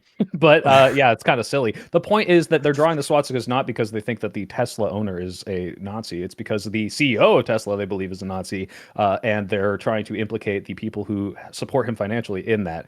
It's a form of societal ostracizing that is illegal, but doesn't it kind of come off like that you've lost on every front politically, that you've had to resort to just like trying to convince Elon to stop by attacking his businesses? It's like, isn't it kind of like a embarrassing position to be in for the left? I don't think this is a message to Elon insofar as like, hey, stop what you're doing, we're going to stop you. I think that would be a little naive to believe that. I mean, Tim Walz was literally saying like, oh, like we want to see the stock go down, and there's been plenty of articles that are like, if we push the stock down to this price, then like Elon will have to short sell and all this. They're trying to fucking. Let me move it here. That's actually interesting because I kind of want to move this a little bit. So Tim Walz, he's advocated against Tesla, and his constituents apparently have a ton of Tesla stock in his whatever funds they funded, right? And on the flip side, I've also seen people compare like, hey, I'm a Tesla owner and I voted left my whole life, and someone vandalized my car, and now I'm going to definitely vote for the other guy because I don't like that you just ruined my Cybertruck or my Tesla that I spent all this money on because I bought it 10 years ago. If that's what makes them switch, get fucked. You think so? You really? Okay, hold on. You don't think if someone who owns a Tesla was actually on the left? No, I'm saying if you are on the left as of now, and the thing that made you switch is someone vandalized your car because Elon Musk is doing Nazi shit, then you're never on the left. I'm sorry, you're just unprincipled. Wait, what? You expect them to sell it? Wait. Just to be Yeah. Just to Tim Waltz may not like Tesla, but you guys lost your fucking mind when Bud Light did a collab with a trans woman, okay? And when you Hold on. guys lost on political not the fronts, same. your people stormed the Capitol. But hold on, that's not the same as well. The Bud Light thing is Totally not the same. nonsensical. But yeah, hold on. Like, I how's agree the it's Bud not Light? the How's same. the Bud Light same thing the same? And whenever it's like a grassroots Republican movement, as opposed It was to just a meme. Well, it wasn't even a boycott. well, it was just a like boycott. people called it gay, They're and then literally people First, were like, hold on. I don't know. literally I don't know about. trashed I don't know about like you, but over here, I don't know if you know Hispanic culture. They immediately stopped buying Bud Light overnight. Modelo became the number one, like at least in Texas, right? And so whenever you say that, whatever, that's different though. I don't know that the Texas government, for example, has any stock in Bud Light and Anheuser-Busch. Like Minnesota's government has stock in Tesla, like that's supposed to be for their people's benefits. He's advocating for something against his own constituents. Would like, do you? Gibbs, did you know that Modelo is owned by Anheuser-Busch? That's not my point. That's not my point. Okay, I just thought that's That's it's a not my side note. point. That's really fucking funny. that But they it boycotted by buying their other product. is number one now. Hey, listen, it's brewed with a fighting spirit. All right, like well, that's what I'm saying. I'm It just wasn't really a saying. boycott. It was just like a meme. It was just Because like you guys are too drinking stupid to Bud Light boycott was doesn't mean it gay. wasn't a boycott. No, first of all, it was the Hispanics that booed that No, one. So that- you that call the literally is- Hispanics too stupid because they switched Those over. Why it came Hispanics are back. stupid. Yes. Why do you wow. think it came back when Shane Gillis like ended the meme? Shane Gillis basically ended the whole like, haha, you're You drinking guys Bud have Light, you're no gay. principles, and you'll just fucking flip flop on True. anything as soon as it. No, I makes know, you but feel you're good. like, it's. I mean, it was just, I don't know.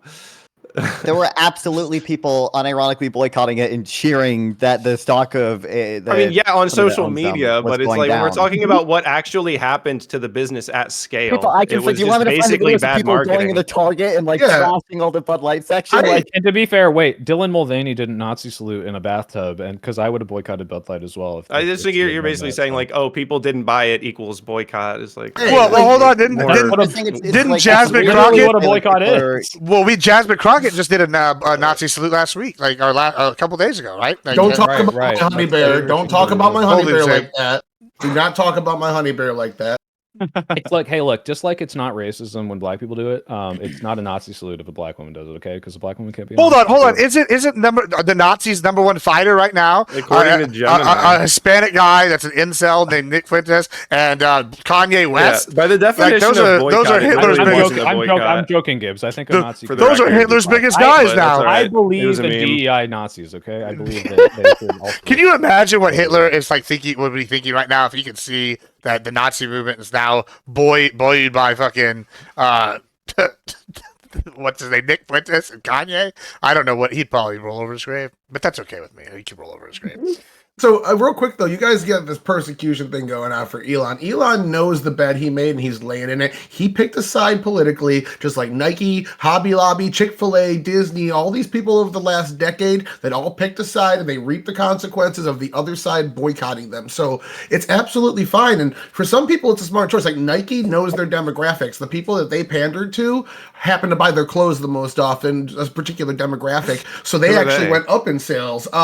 Canadians. And the like Disney, on the other hand, went against parents who tend to conservative more often, and they ended up seeing their stock crash. So it really is a business move. It was a bad one on Elon's part, but he put himself into that fucking arena. He deserves all the ridicule. That's all I got. Yeah, You that's all I follow got. up? Yeah, I mean, I don't. So do y'all think that's a fair equivalency to argue that it's like similar to the burning of crosses and whatnot because it's if people own the Tesla? Like, let's see. Is there any No. legal? No, you don't think so. What about firebombing the Tesla? I mean, like, in the sense of violence, obviously, like not in the sense of racism, but in the sense of violence. If you're going and setting someone's car on fire, is that not like equally intimidating as someone burning a cross in your yard? Like if you walk out and you see a mob burning your fucking cars, or you see them burning a cross, like obviously there's differences. There's like a religious aspect in one, but it's like as far as like how you're being treated, the terror that you're going to experience, it's like it's no. not that Have different. these Tesla protesters hurt a single human being, or is it only cars? Well, I mean, I don't know what were there No, bombs no. found in one of them? Pin, it was a Were mostly there peaceful, not bombs found in It one was a of mostly them? peaceful And I'd burn. be It was scared mostly if I peaceful was car a burn. Tesla. I'm not a Tesla. I'm a human being. It seems like they're doing Hey, all right. violence is violence. Just because it was a car this time doesn't mean next time it's not going to be. Well, Hey, this is like and kind I- of presuming that if you own like a Tesla dealership or you're a manager there, that the people coming up to firebomb your stock aren't going to hurt you. It's like, you really like, you think it's going to be easy to convince people that like, hey, we're not here to hurt you. We're just going to light all your shit on fire and destroy all your property. It's like, oh, okay, that's why I'm they didn't totally try at that. peace They just now. did it. You know, I'm not saying they're peaceful. By the So way. I'm not saying far. this is justified, but my point of this is that there's a very material difference between I'm burning your car and I'm threatening your life because you are black and burning a cross on your. Well, fucking front okay, lawn. so what if you burn, like, so there's been Tesla dealerships like burn and destroy. Like, what's the difference between, like, I guess it's racist. One's like outright, hey, I'm burning this because we don't want black people here. And the other one is, I don't want you here be working for this company, so I don't want you to have your livelihood because of, you're basically of a political persuasion. I see them as pretty similar, to be totally honest. One right? of them is an immutable characteristic that you can't change, and one of them is you just kind of putting your personal business that you should have kept to yourself out in the public and people judging you for it. No. If If you were but I'm saying, like, say I work as a Tesla salesman, and you firebomb the Tesla dealership I work at, you just ruined my livelihood. You're right there. From that particular person, Yeah, that's absolutely. not- But yeah, that's true. They're intimidating. Like, I mean, They're going after that Well, person that- just I wants mean, to that's not a- I don't think- property damage I is don't not think like a victimless crime. Yeah, no, not It's at not all. like Well, first pirating of all, music. I Do you don't. think I'm not. wait. Do you think anyone is arguing that, Pentupple? Please, I just want you to hear. It You sounds like thought you're we were arguing that. Yeah, it sounds like you're Yeah, I mean, justifying okay, property good to damage know, because yeah. it doesn't threaten people. Yeah, No, it does I'm sound like saying you that guys are that's That's justifying very really that. different from justified burning that a you're a cross. very That good is what I'm listener. saying. I'm Well, not hold on, saying hold on. doesn't Is it- have harm. what's I'm not it saying- different I'm in not the saying it's sense of- not terrorism. I'm not saying it doesn't harm people. I'm saying that. What's it is the not difference? a- yeah, how is pointing it at. different? You destroyed somebody's yard, you vandalized their yard and burned a cross. I vandalized, Because I this is bombed sending the a message Tesla. from the group of people that lynched them is very different from I don't Yeah. like Teslas. These are very different groups of people with very different goals trying to send a very different message. That's Yeah, what's different. it's that if you support You this, think we're that gonna somebody who gets bomb their your Tesla dealership. destroyed is going to be like, oh, this is just because it's Tesla. This isn't personal. Yes, because that's what they're all doing. Really? Why do you think they Yeah. think it would? Why do you think it's anything other than that? I don't know. About Tesla's that. not a protected class of people based off of immutable I mean, like, Yeah. you're characteristics. defending Decision. literal retards attacking cars. It's Like, not good. It's insane. Yeah, that's It's really not good. Pentupple. Yeah, you have a very good understanding of what we're trying to argue here. It's two different You are. forms of trouble. You're Hold on, literally hold on, what I defending thought, this. what I You're thought. like making it like not a big deal. It's like, oh, they're just destroying the I cars didn't say it because wasn't Elon a big did Nazi stuff. What We're do you just saying expect it's when not they a- cut it's not USAID? equivalent- It's not When did- equivalent What to do the you expect? KKK It's burning like the dumbest crosses. thing. You're extrapolating our opinions. I'm never saying this isn't a bad thing. I don't think these people shouldn't go to jail for what they're doing. I'm just saying it's very expected that when you have someone in this position of power hurting material. You want to talk about material harm, right? You burn down this Tesla. I agree. That could absolutely harm all of the employees there. It might have even put their health at risk if they were trapped inside that building when it burned down. But you know what? Cutting thousands of government employees under the specious argument of, hey, you all have to come back into this building that we can't fit you in, and the only reason we're doing this is to fire everyone who can't fit inside. Or, hey, if you work from home and you live 2 states away, get fucked. Like, we want to cut the federal government. Yeah, you're material harming those people too. And I see some sort of retaliation here happening. Well, hold on. I want to ask a question here. So let me just say that. Is that what I said? Hold on. Stop. What they're doing.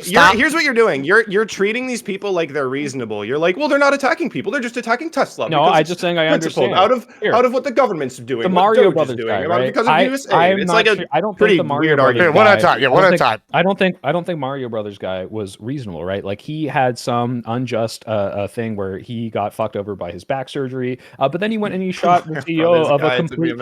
He goes and shoots a CEO for a company that didn't actually wrong him, and it's like he's making himself a martyr for something, and it's like, yeah, that's clearly not reasonable. I think there's 1,000 steps you could take in between lobbying your local lawyer against that person, or to like killing someone or burning down a Tesla. And that's why I'm not advocating for vandalism. I'm just saying that what Elon Musk is doing is incredibly harmful and incredibly egregious, and burning cars is expected, especially in comparison to the damage that he is causing. So let me ask this. All right. So like a guy do run at this in the chat. He's an interesting guy, and he brought up the idea. I kind of do see this as maybe the same, but one, his argument was, they brought the wood and set up the cross in the yard. Yeah, it's scary. They burned it, but they actually didn't damage it. I would argue they actually vandalized the yard by burning it. You damage a yard when you burn something in the yard. Now, I see this now as the same extension because cars are considered an extension of your home in many states right now. And whether or not we agree with that, we don't have to debate that now. But it basically, you're going, hey, I can burn this guy's yard. and it's not bad, or it's bad, but it's worse somehow than, hey, I actually burned this guy's extension of his home, or I burned this guy's car, which is his transportation, and he spent quite a big chunk of his money on this. And our argument is like, well, he supports Elon. If he was principled, he would sell his car. Like, who sells their? I mean, I would never sell my car because if Ford, I own a Ford, right? If Ford tomorrow came out and was like, we're gonna donate all of our profits to the Democratic Party, I probably just would If Henry Ford came out and said something really anti-Semitic, I would sell my Ford. I'll say that. Well, that's too late now, but it's whatever. He was dead before I was alive. But my point is, though, I bought my car cash, right up front, boom, bought my truck brand new, cash right off the thing. And if you burn my car, I'm fucked. That's annoying. Like I'm gonna have to eat that. I'm sure it's insured, but like, yeah. Been burned? Anyone's personal car been burned? I actually don't know. I'm not. I could look that up. We'll find out. But I know people are like vandalizing cars that are personal people. The dealership was non-purchase cars, right? I mean, those somebody were bombs at the dealership, weren't they? I don't know. Aren't there bombs? I mean, like, it's just obviously getting out of hand, and the fact that you're like making the link to your political goals on like the Doge front and all that stuff. It's like the only reason you'd sink to this level is because you can't win in the House, you can't win in the Senate, you can't win in the presidency, you can't win on the state level. Chat GPT drives the left to stooping this low. Well, just a fact check. Chat GPT. Like, why do you think it's a reasonable response? Just a fact check. Hold on. Stop. If you've already lost everything, wait, you know what I keep mean? saying reasonable. I specifically said not reasonable. I said expected. Those are very different. I don't think it's reasonable. Just a quick fact check. Hold on. A reasonable person would react this way. I don't think most people are reasonable. God damn it! Don't be quick fact check. ChatGPT says over 80. Wait, no, you can't start the sentence off like that. Give me a real source. I got fact check. I'm also using Grok. We're waiting for theirs, but it says, okay. Hey, we got those are good ones. They say 80. There's been 80 reported cases of vandalism, including arson of private vehicles, including dealership and charging stations have been vandalized. So I guess it's both. But so we got. Well, I don't know because that could be totally made up. So I'd like a real statistics though. Sure. Okay. We got a man in Vegas. Here's one cocktail. I drive a beater, so Grok 3 is incredibly accurate. Incredibly accurate. Grok 3 it assessed non-fun perfectly. What did it say? It said he's Trump. I'm like Donald Trump. It said I asked it to tell me which politician I'm most like based on my tweets, and it said Donald Trump. Well, maybe. Also, especially just if you're doing it ironically. The entire reason it's terrorism is because there's a political motive. That's the entire thing that makes it terrorism. If you don't think it's political, then it's not going to be terrorism. Well, this would be political, right? This is by your own metric. I mean, that's my argument. Yes, it is. We are saying it's that's terrorism. why it is terrorism. Never said it wasn't. Yeah. Okay. Yeah. And so we should charge them with terrorism. That we all agree. It seems like you were insinuating. We said this at the beginning. All right, cool. And it's the same. All right, interesting. Thoughts for the rest of the people. Drew, do you have thoughts here? You've been silent here. Yeah, I'm just kind of taking it all in. I mean, I haven't really paid too much attention to. I've only seen like clips and stuff of the like all the Tesla news and everything's going down with that. So I've just kind of been taking it all in, just observing it all. But yeah, it's been interesting. All right, so let's bring it back to Soypill's point. He brought this up a little bit ago. So he argued with the cancer research. Say like 99 people aren't affected, but one person is. What does that one person do in that situation? What is your argument in that case? Do you think we should understand? Just streamline it. Just say the people getting unjustly laid off or something like that. Like if you ruin someone's livelihood, and they have no recourse to do anything about it, I would expect some degree of those people to become radicalized by that. I'm not saying it's good. I'm not saying it's reasonable. I'm not saying it should happen. I'm just saying if you fuck people over directly and they have a direct line of, hey, this specific person's fucking me over. I am now homeless. I'm now poor. Maybe I'll die without a medication, XYZ. And it's like, hey, some of those people are going to fucking want revenge. And it's like, oh yeah, like this guy's going up. He's gutting agencies in the ridiculous way. He's just taking a fucking sledgehammer to a bunch of agencies in a stupid fucking way. He's literally, promoting all these Nazis. He's going to the Germany. He's promoting the far right Nazi party. I totally understand why this is happening. If you think it's expected and like normal, why are we seeing this just now? Because I would say that most of Americans on both sides extreme about it, and it's sure, but I would argue stupidly blatant he is. So sure, but I would argue that most people on both sides of the political aisle would argue that for decades our government's been ripping us off. They've been insider trading. They've been laundering our tax dollars. Like we've been getting we've been getting ripped off. We've been getting overtaxed. Like being theft. Unfortunately, most of the time their livelihood doesn't actually. But do you think that what Elon's done Elon has had more of an impact on your personal life than like the level of taxation that we're suffering from right now under our government? Yes. Really?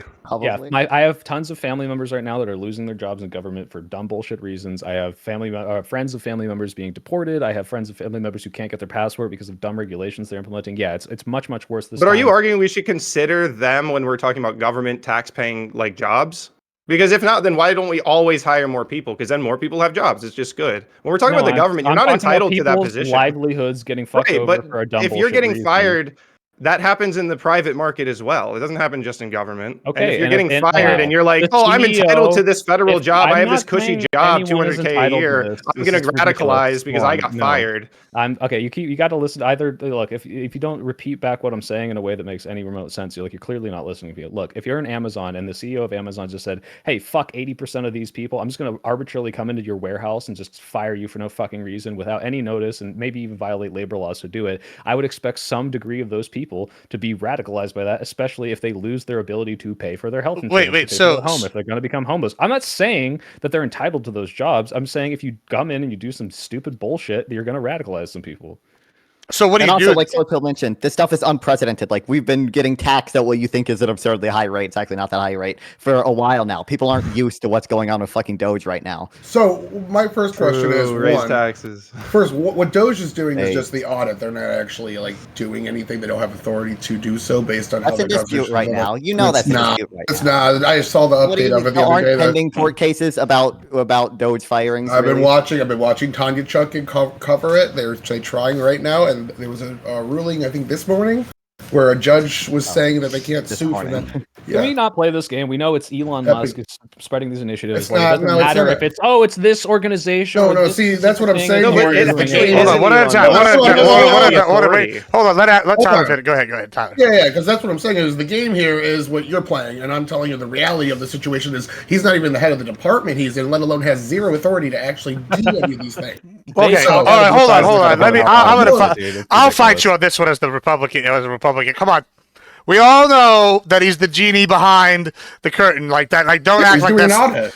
Yeah, He's doing an audit. Okay, but so all right. I hate this argument because as a Republican, I'd rather argue about the meat of things. Whenever we're sitting here going, Sally's actually in charge of Doge, when we know that it's he's pulling the strings. Like, I don't agree with the statement that he's the one cutting it. I think he's doing the audit stuff. But I don't think it's fair to say he's not the one running it. Do you really think he's not the one giving all I can't even think of the girl's name that's actually supposed to be in charge of Doge. Absolutely not. So that's just my first one. The second point I wanted to get to as well, but the first point is absolutely he's not. The person that's running it is Trump, the person that campaigned on running on cutting the size of government, saying it's inefficient and overbloated, not just saying fuck this stupid shit, I want to cut 80% of jobs like it was proposed earlier. But he Right, actually yeah, came Trump in, is the ran head on Do you that, think that Elon has and any sort of won on influence this. over that, though? Yeah, what do you think I Elon's mean, doing? He has some influence. I can give you guys multiple examples of things that Elon Musk has recommended Trump cut that he said no to. Sure, I So, agree. like- I agree. Well, hold on. I've made this argument before on these several panels. Is that it's a lot of times people say they don't like unelected bureaucrat, or they're like, "What's the checks and balances?" Like, here's the thing: it's not that there's no checks and balances or unelected bureaucrat. It's that y'all don't like the check, and then the check is Trump. So Elon comes in, him and whoever is actually running it, are going to give him his audits, and Trump's going to go yes or no, and that's the check and balance. And people don't like that they're in cahoots. Like, that seems to be The check a bigger. is Congress who approves the funding, which they're going around, even though they have control of both the House and the Senate, and could just pass a thing that says, "Hey, you should spend it differently." That's the check that they're avoiding. They could That's one actually thing. ask Congress. They could and they should, and I would have just a Yeah. policy problem instead of a constitutional problem with the way they were doing it. If that's how they did it, I would much prefer they had did it that way. If Congress was much more specific with how the money would be spent, then we would see the challenges to impoundment that Trump is trying to work on right now probably much sooner. But a lot of what Elon Musk is actually doing is only in the discretionary spending. The mandatory spending is only recommendations that have to be cut out budgetarily. There's people in the House right now trying to write that budget up using the recommendations Elon Musk put for these departments that they can't actually cut from the executive level. So, I mean, if you look at this shit, they're actually looking at his suggestion, and that's it. Do you agree with that, Quintuple? I mean, that's my understanding of Doge as well. All right. What about these reports where we say he actually did try to fire people from the Department of what was it? I don't know. I'd be like, would everyone agree with firing these people? Like, what people are we talking about? Well, obviously not. Like we're just mad at Elon because Elon said it, or like what is the actual like There statement were that's being made? proposed cuts Like to there's Medicare, Medicaid, Social Security, Medicare and Social Security, not Medicaid. It's Medicare, Social Security that Elon was proposing to Trump and firing people, and he said absolute no on that. We're not touching. Those are just off the top of my head Well, that examples. makes sense because those are very well, politically popular. absolutely. I programs. think there's a lot of Absolutely. there's a lot of waste and fraud. I don't think we should lower the actual like legally established benefits that anyone's getting. Anyone who it's like kind of like voting. It's like we're not trying to stop anyone from legally voting. We just want to stop people who aren't eligible from voting. It's a very simple concept. Wait, Pentuple, what percent of Social Security spending do you think is waste, fraud, or abuse? No idea. All of but it. Not zero. No Every idea. single dollar is waste, fraud, and abuse. Anti-welfare, libertarian. Do you think it's let's hope zero? people starve. Do you think it's zero? No. Okay, then it's not zero. What does that mean? Wow, I think it's under 2%, and it's absurd. What they're trying to do. For 2%. Okay, 2% of what? That's a percentage. What's the raw number? How much money is it? Less than 1%, but okay, 1% of what number? Is it 100 million? Ton. 10 million? 5 million? I don't know What's why the number? Percentage means nothing to me. And not the percent. Because the percentage means nothing. More. Percentage could be anywhere from 5 million, 20 million. What's the number? It doesn't mean anything on its own. Wait. What is the raw number? Doesn't it kind of speak to whether or not the organization is efficient, depending on how much percentage it's wasting? Not Well, that's the point, right? What level of fraud and waste do you accept when we're talking about taxpayer government? It depends on how beneficial the program is. If a program is really beneficial, you think we have like a target 2%? No, we're fine. No, this is retarded. If we spend $1 trillion on Social Security and 1% of that was fraud, I wouldn't care that, or I would care that what's 1% of a trillion? Huh? What's 1% of what's 1% of a trillion? 10 billion? How fucking dumb this is, right? Holy shit! If I'm assessing whether a program is like a net benefit or 10 not, billion. I don't really care. Like the Aren't you the same people that argue we waste, need to just tax abuse, billionaires more? It would be a miracle to get true, 10 billion buddy. out That's of. exactly- It would be a really miracle to good get understanding 10 of my billion tax in policy, taxes Pentuple. out of a Pentuple, billionaire. yes, you have a really, Yet you have it's a really nothing good when understanding we're of my one at a tax time, talking one about at a waste, time here. fraud, Let's and go. Wait, abuse. whoa. Let's Wait, go. not fun. Let's go. Wait. Just to be clear, Yeah, Don, go we're ahead. evaluating whether something is efficient or whether something is a net benefit. I don't care about the nominal, like not even inflation. I clearly, I know you don't, because you don't understand how it works. Hold on, let it. care. Hold on. I don't care like the nominal dollar. I care about what percent. Yeah, if $990 billion Yeah, for you helping care about the people, wrong but 10 things, billion of it obviously. waste, you're fucking retarded if you think we should cut the whole fucking program. Like, yeah, the 10 billion That's not what I matters. said. think we Nobody fix said we it. should cut the Yeah, whole you haven't program. I said said we anything should intelligent. One at a I'm time, sorry, one at a I'm time. just Whether that's an argument 1% to or you. 10%, I think that's a reasonable standard. We shouldn't want any waste. If it's 1%, if it's 10%, if it's 50%, we should cut that fraud and waste out. your Okay, you argument admitted that it's not waste zero. bad? I'm Hold on. arguing we Let me should. hold on. Bad. Let me get some control here. Yeah, waste and fraud would be bad. Bridgeport, yeah. guys, we agree. All right. Yeah, Okay. that's exactly it. That's why we would like to audit it so that we know how much is being wasted. Exactly. Let's do. Stop. Stop. Just Whoa, measure it. whoa, We have to actually stop the waste instead of just knowing how much we're wasting. All right. We're gonna just mute everybody. Wasting. All right, we're doing that. All right. Okay. It's always already quiet. All right. We're back. Shh. 1 second. Nobody can hear you. 1 second. I'm taking control back. All right. Because I was interested, and I want to go to Tyler, but I want to continue this real quick. So here's what we're gonna do. He said audit, and then everybody exploded. So here's how we're gonna do this. We're gonna go to Soy Pill. I'm gonna go to Nava. Then we're gonna go to Tyler, and y'all aren't gonna interrupt Tyler.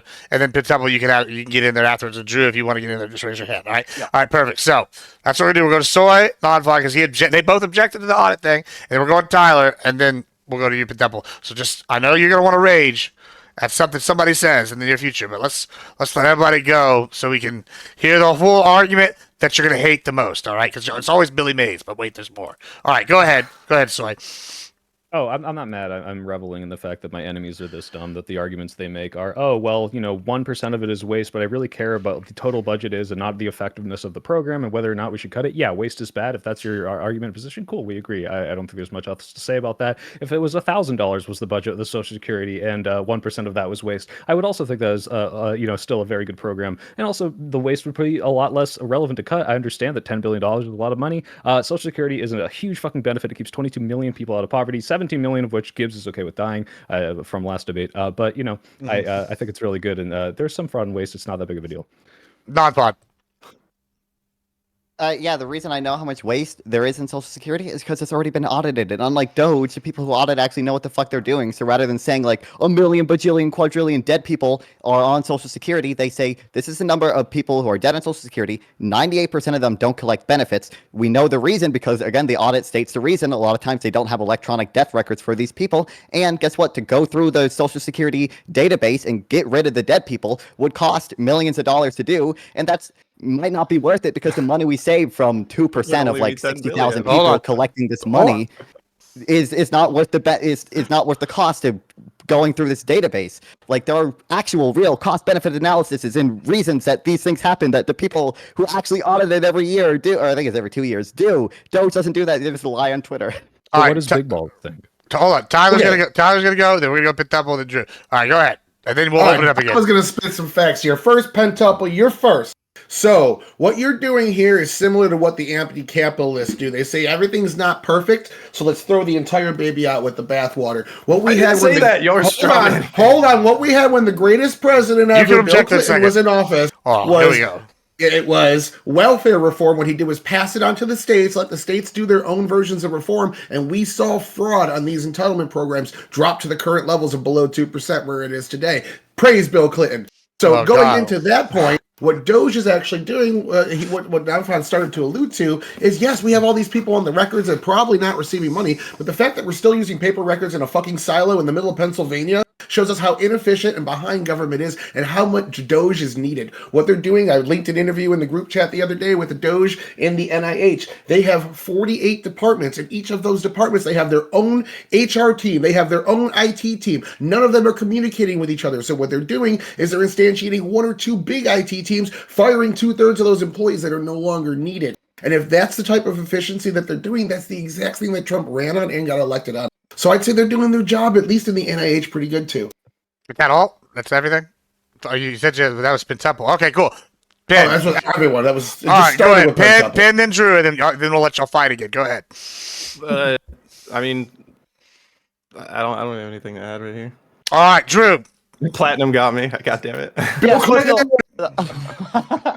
so Paul, I know you had mentioned that some of your family had gotten fired from their jobs. Like, can you just kind of give us an idea of what those jobs were that they got fired from?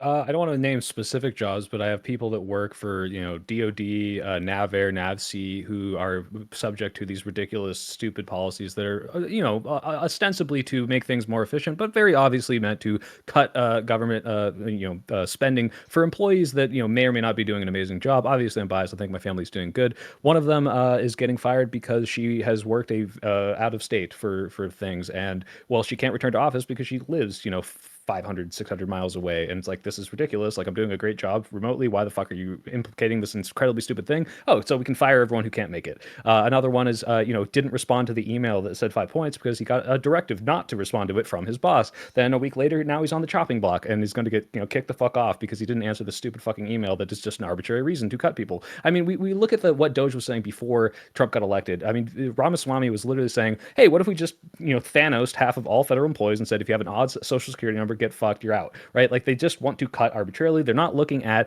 hey, who's doing a good job, who's not, who is providing the most for the company, who is showing up to work. Like, they don't give a fuck about this sort of stuff. They just want to privatize everything, and that's why they're gutting it, and it's stupid.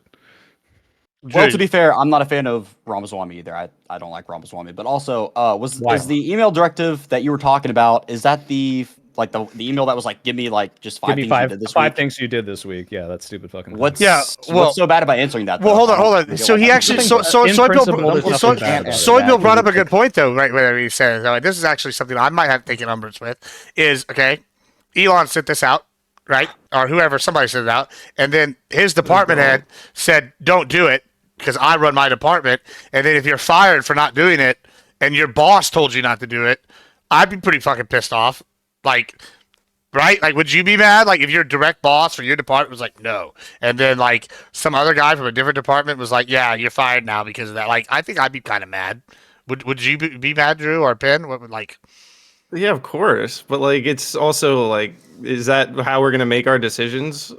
Like, because everyone who gets fired is gonna be mad, no matter where you're fired from, no matter what your job is. Like, it sucks to get fired, but like that's not the basis we're making these decisions on. I would say it's like it sucks, but like everyone gets I fired. got laid off from a company because our company was going insolvent, and I was not mad. I was like, okay, that makes sense. But when I would get fired because some dipshits came in and said, "Hey, everyone, here's this arbitrary goal Well, that I want you I all would to argue. meet," yeah, I'd be pretty fucking pissed. And I would argue our expect government's a little some beyond degree of those insolvent. people.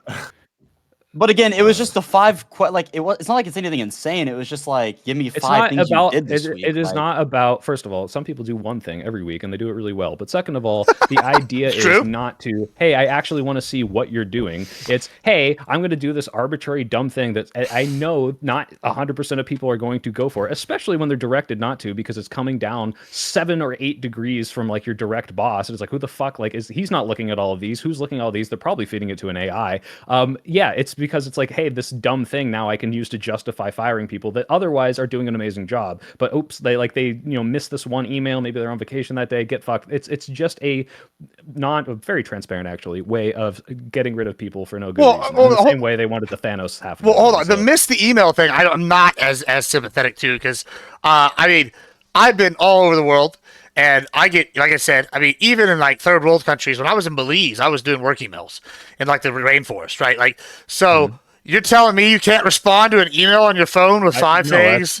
That's not what I said at all. Actually, I didn't say that. Right. Well, so like when it's actually not a particularly onerous thing. No, you said. Well, I guess. Right. So I guess the point I'm making is because I guess you alluded to it. I don't want to like put words in your mouth. That's not what I'm trying to do.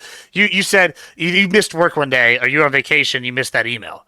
Like, I feel like if you're in a government job with a salary, isn't part of a salary that you answer to emails? I mean, I feel like that's a pretty normal business. Not when you're on the clock. That's literally how it works. When you're on vacation, you don't have to work. And yeah, it's stupid that you come in and say, hey, here's this directive. I embedded it on Tuesday. It's going out on Friday. If you don't answer this, you're on the chopping block. It's fucking retarded. But hey, it's not stupid. They know what they're doing. It's not to actually check in on. They don't give a fuck what every federal employee is. All like what millions and millions of people, the biggest job employer of the country is doing. They're not reading these 5 points. It's just a way to justify firing them, and it's stupid. That's why it's. And I don't know if you've ever had a job. I've had jobs where they do this, by the way, and it's not like, oh, it's so hard for me to say what I did this week. It's just like, go fuck yourself, dude. I'm working, and if you're like doing this dumb fucking looking over my shoulder thing every 10 seconds, you're making me feel like I'm in a prison. I don't like micromanagement either. But let me go to you, Non-Fon. Do you agree with that statement? If you're like, because I just brought up the salary thing. Do you agree, like you're a salary from a government employee, that you shouldn't have to answer an email, work email, if you're on vacation or something? Is that like a thing you're totally against? I'm sure there is exceptions to that for like national security jobs. I'm not talking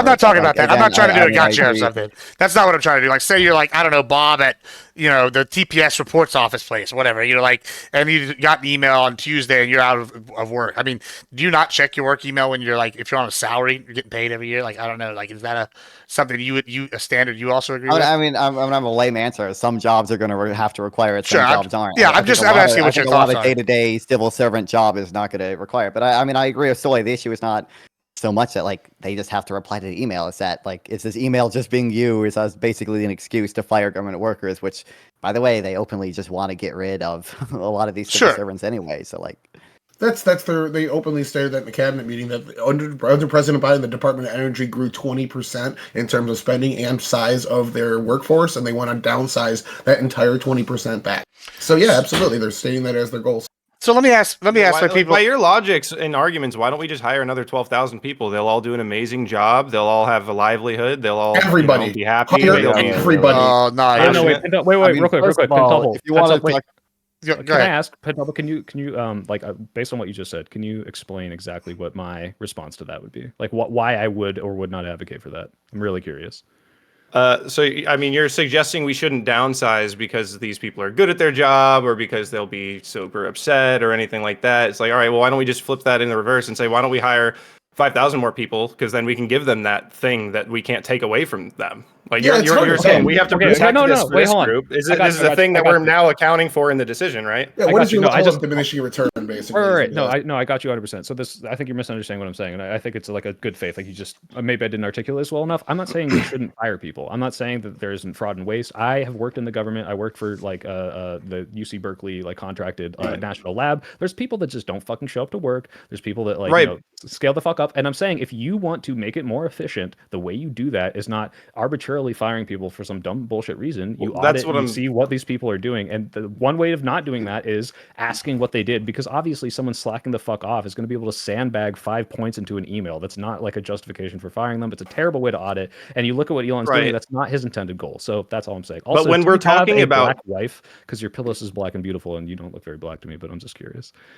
Yes, but look, the point is, when we're Don't dox him. downsizing, Don't we dox are him. going to fire some people that are doing a good job. Like, because the point is that we're making this decision based on other factors, right? Like, we don't need 12,000 people in this department. We need 8,000.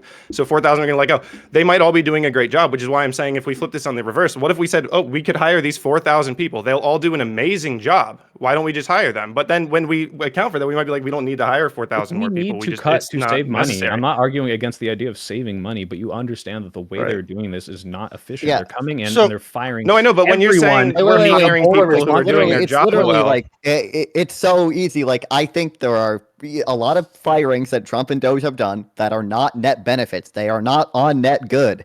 I think there are a lot of governments that are probably agencies that would be on net good to downsize, in which case I would support downsizing as agencies. Also, I think there are agencies that it would be on net good if we did increase spending of them and did hire more people. Like I like doing what's a net benefit. I don't like doing something that's not a net benefit. Obviously, hiring literally everyone is probably not going to be a net benefit, but there are probably agencies that need expanding. Like I agree with non-fun. Good things are good and bad things are bad. So This is I guess true. let me ask this then. This is because I haven't really heard an answer to this. I've heard, I mean, y'all kind of alluded to it, but on the right, I know the argument has been, we want it reduced, the government in general, right?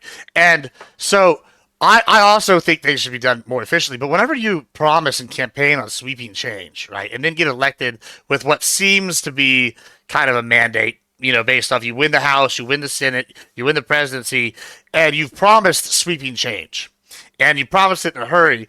What is an alternative? Because it seems like a lot of crime, but there's no alternative. Y'all are saying we should audit this way, and it seems like the Kevin O'Leary kind of thing, where it's like, okay, in my company, sometimes you fire people, you realize you make a mistake, and then you go and rehire them back at market rate, but you clean it out. Or same thing with the Twitter story, where whatever. What is when y'all's the agencies who are doing this are in control of our nuclear facilities, in control of our Ebola response team, and or the USDA? Yeah, I don't think you should do the business practice. And by the way, I've worked for an Elon company. His practices work insofar as his companies succeed, but if you come in and you just fucking fire everyone, if you work everyone to the bone 80 hours a week and pay them below average market rates for engineers, you're going to have an inefficient workforce that's unmotivated, and it's either filled with loyalists or people that quit after 2 years, and eventually you're going to run out of fucking people. And so yeah, I agree. If you are promise expedient change that's going to make the country less wasteful and more efficient, you should find a way to do that. And the way you do that is not going and firing people, realizing you fucked up, and then not being able to rehire them because they got rid of their government emails. He's a fucking moron. He's taking a sledgehammer to try to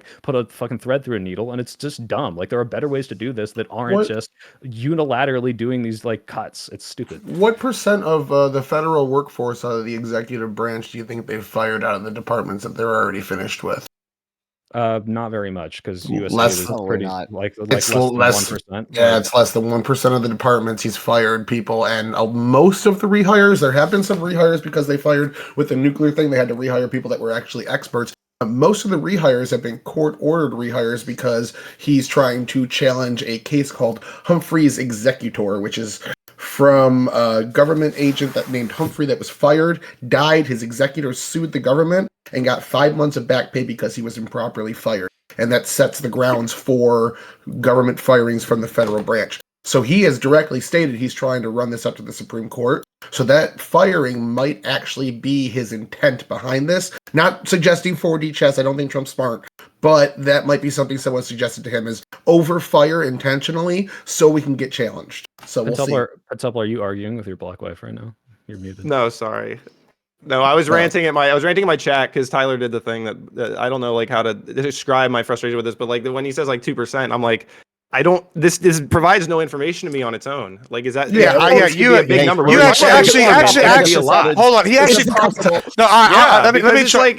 It's not enough information by itself. Yeah, let me. There's so many questions immediately. Let me enunciate. Let me try to build a bridge here because I think I understand what you're trying to say. I think he's right. Whenever I go, yeah, he saved 1% of the national spending.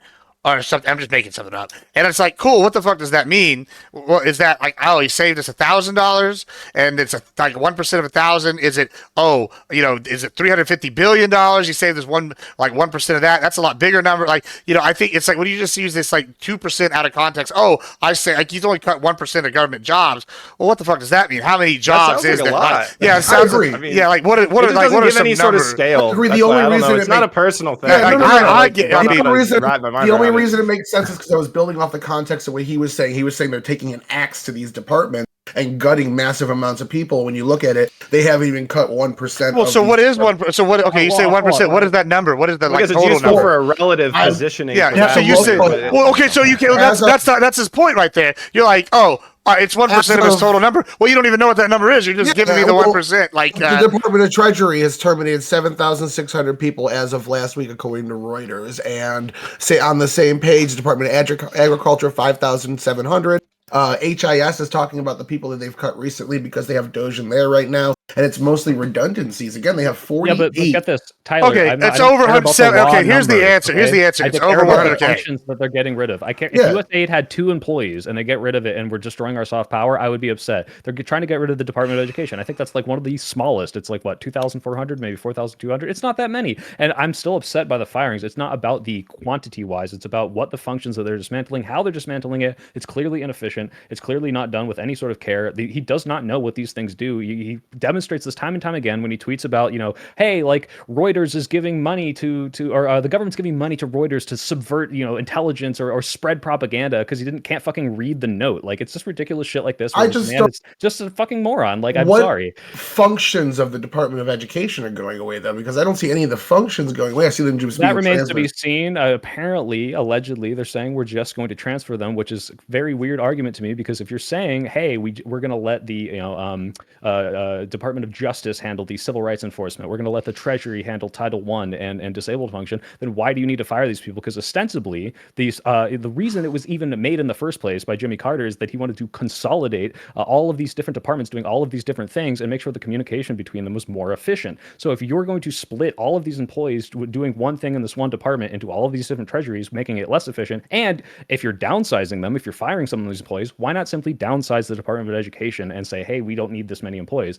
It's because the actual goal of what they're trying to do, and if you look at what the Republicans have been advocating for 70 fucking years, is they want to privatize schooling. They want to get rid of public schooling. They want to defund them. They want to have school choice in the sense that they can have more religious schools, more homeschooling. And they've tried this in Arizona, and it's performed terribly. But that's their goal. Okay, so they can come out and say, hey, we're getting rid of fraud and waste. We're just splitting up the DOE, but that's very clearly not what they want, and that's not what they're doing. You're overstating in one part. They're not trying to get rid of public education. Sorry, the ED, excuse me. DOE is Department of Education.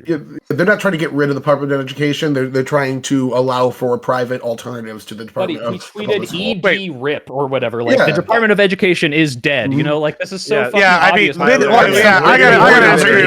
gotta disagree with you on that, Tyler. Hold on, Tyler. Hold on. Like, this is once again where I gotta call people out. I mean, I guess you're not on my side. You're a center lefty. But let me call you out here. There's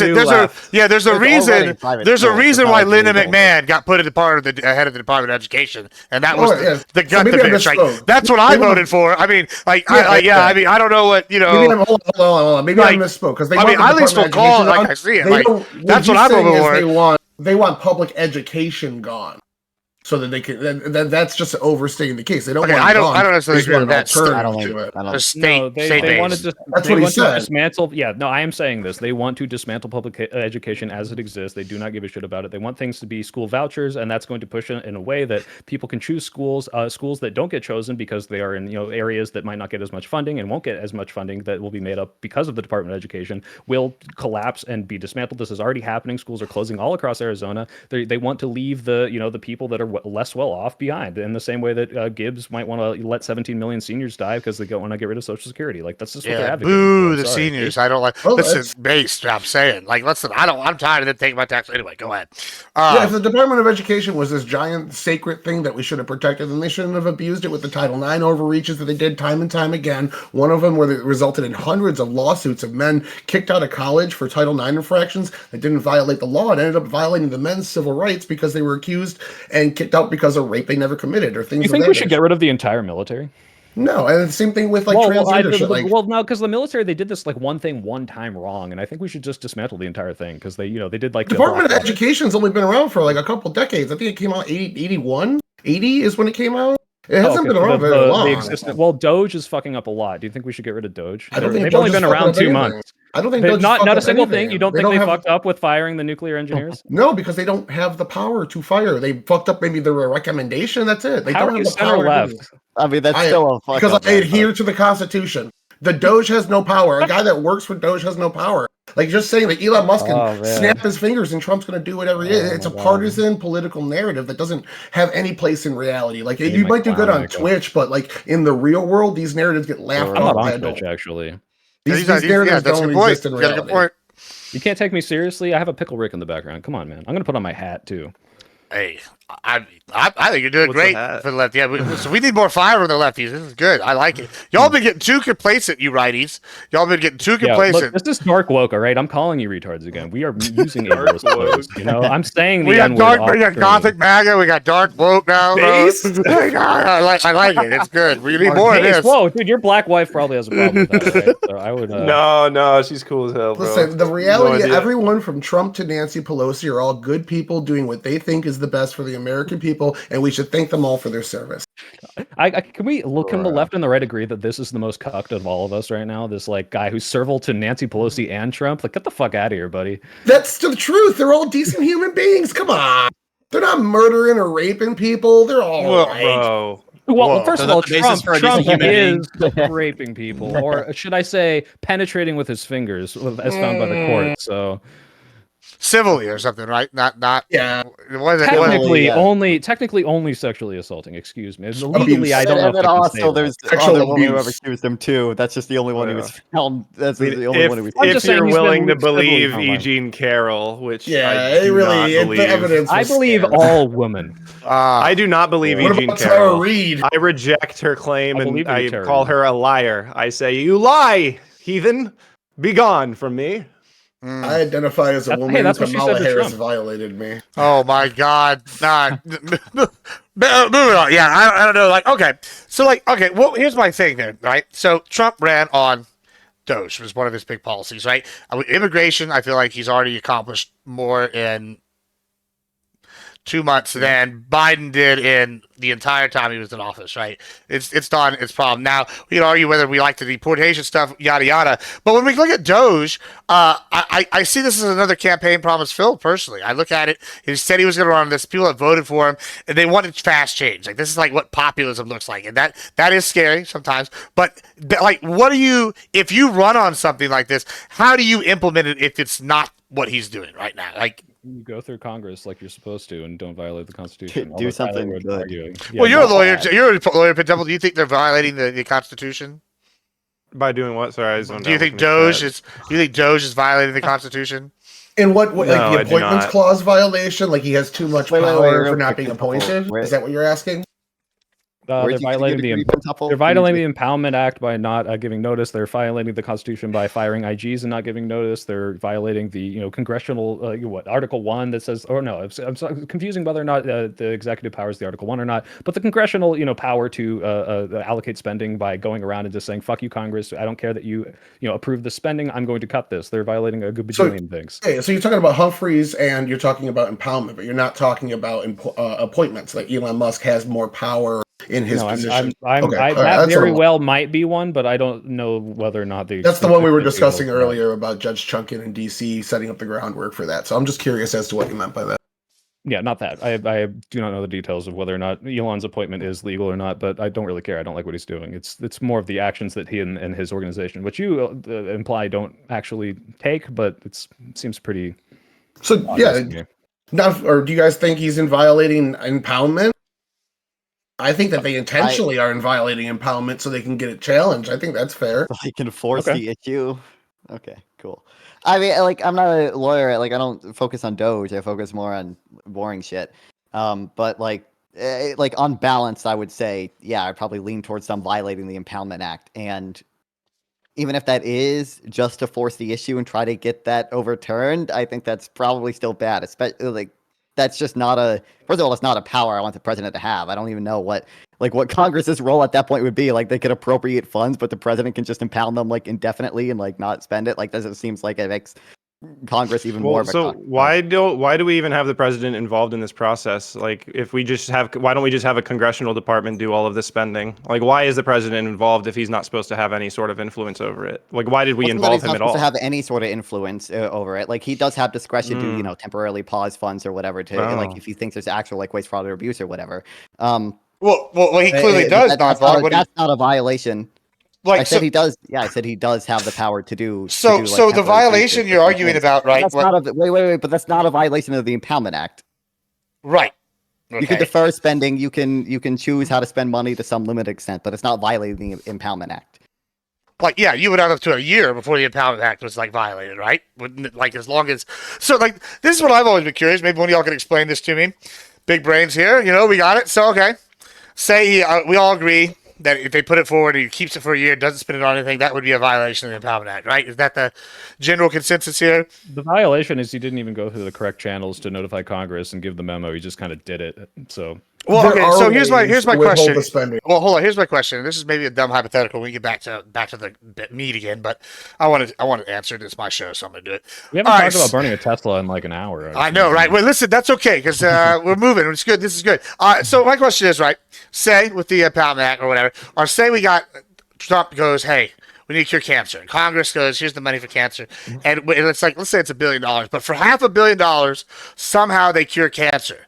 Now, what do we do with the other $500 million? Is it violating the Impoundment Act if it doesn't get spent on curing cancer? Are we just going to waste another $500 billion even though it's already cured? Like, what do we like? What's the rule then in that situation? What would happen there? Oh, go ahead. This is a pure what happened hypothetical there thought exercise. is it's up to the president's interpretation how to, and this is something Non-Fon just said he's not in favor of. So it's up to the president's interpretation of how he allocates that spending. So let's say we use $500 billion to cure cancer. That other $500 billion could be used to subsidize poor people getting the medicine. Could be to allocation. Could be to what they do in restaurants is they'll have like doctors come in and a medical a medical private group will come and advertise their medicine to them. They could fund shit like that. They could fund all sorts of ways to make this more available to the public with the rest of that money because the president can interpret how to spend that with his executive privilege. Tyler, let's do a bridge now. He finishes the bridge. The funds are approved for some bridge project. The bridge is done, right? Like there's leftover money. It's not like a type of thing like you just described, maybe put in a different category where there's not like a clear route for the rest of the money in a related topic. So we have this leftover surplus of funds. Like, can you just give the same analysis? That I think is what's being challenged. I think there's I don't know much about construction. None of that, I don't think any of that is in a violation of the Impoundment Act, though, right? It would be like that. It would be so that the Impoundment Act is being challenged. What happened in the past, and it was one of the reasons this was created, was there was given Congress allocated $2 million to the president at the time to build warships against France. The president took that money and instead spent it on the Louisiana Purchase. And that was one of the major reasons. I can understand that, but I'm saying like take the bridge example. Like if we build a bridge for under budget, are you saying like the what would be the violation of the Impoundment Act there? Like that's not a. Well, would Congress have to like agree I think you that send they it don't over have to Congress to? and they recall the funds. That's what I've been. I'm not a fucking constitutional lawyer, man. I'm just going off of my fucking 3 legal. Well, I guess the question is podcasts. if there's leftover funds, is the default that it must continue to be spent, and the Congress would have to make some sort of like declaration okay. or If you're action talking about a to- specific agency, that money is already allocated to them. It's not, maybe a project has a specific amount of money, but if the money is in the agency, I'm 99% certain that they either roll that back into investments to pay off debts. Maybe they can give it back to Congress, like it can be reappropriated, but like it's not like the agency unless the agency had a goal and it stops. It's not like the agency disappears. I think it rolls over to the next year, and their budget then depends on like, hey, you clearly went under budget this time. This is how much you reported, so we will give you less funding in the next year. That's how I understand it. So let me just ask this real then, because that's interesting. So let's just say the money's overspent. They got more money. So like, all right, Elon and them, they want to clean it up. They want to cut spending, yada, yada. And so they have a surplus. Why wouldn't, the Elon, they propose paying down the debt. They propose taking this money and giving it back to taxpayers. Why would we want to like reinvest it instead of like putting it towards something else. Like, but that would violate the Impound Act, is what I understand. From what I understand, I think why the money was already allocated to that agency, and as soon as you go over, like, you still have the money, even though you spent less than you needed. It's like, oh, okay, Congress can decide, let's take it back, or they can say, hey, we have this other project, it's going to need this much money, we can start putting it in there. They can pay off debts. Like, what I'm saying is, like, you're not violating the Impoundment Act by taking the money that's already been given to you and doing something other than what you said you were going to do because it went under budget. If you're still within the agency. Doesn't that understanding leave a lot of room for fraud, though? You could just like get Congress people to everybody gets over budget bonuses. you, and then It's you get not to generally- spend all the money, and like I mean, Hold that on, would because there are guardrails. maybe It's it not generally just that would one demand a agency. Doge response 'Cause after some time. There's more rules to this than we're suggesting, because it's not just money within the agency. Joe Biden was given a lot of money to do things on the border. What he did through DHS was create a visa program for 4 countries in South America that let in 360,000 people a year, and he bypassed Congress's authority on that. He ended up getting sued by 22 states, and the court shut it down. So he took money that was allocated for immigration and asylum and used it to make an asylum program, but because he didn't have proper authority to spend it in that direct way, they shut it down. So there are a little bit more rules to it than just because it's in that department that they can spend it however they want. But they can, it does carry over budget wise, like to the next year. And that's something Trump could say, like, look, we still have $1 billion sitting here. We don't need $1 billion from Congress. Take that and invest it elsewhere. That's what Gibbs you're suggesting is a political argument that the politicians need to go out and make to the people, not that we actually put into process. But also, Tyler, $1 billion, that number doesn't really mean anything to me. What percentage of the budget of that agency was I was throwing a stupid number out. Yeah. I was just throwing it's a the number percentages that make everything seem small. When you say 2% to 5%, I mean, it's always it makes you it feels smaller. It's like to make it feel like But it's it also nothing, makes when in them feel reality, bigger, too, It's like- the same Oh, amount of wait, money that couple, the billionaires couple, need to be taxed. couple. Apparently, Okay. Well, yeah, you have a great understanding of my tax policy. True.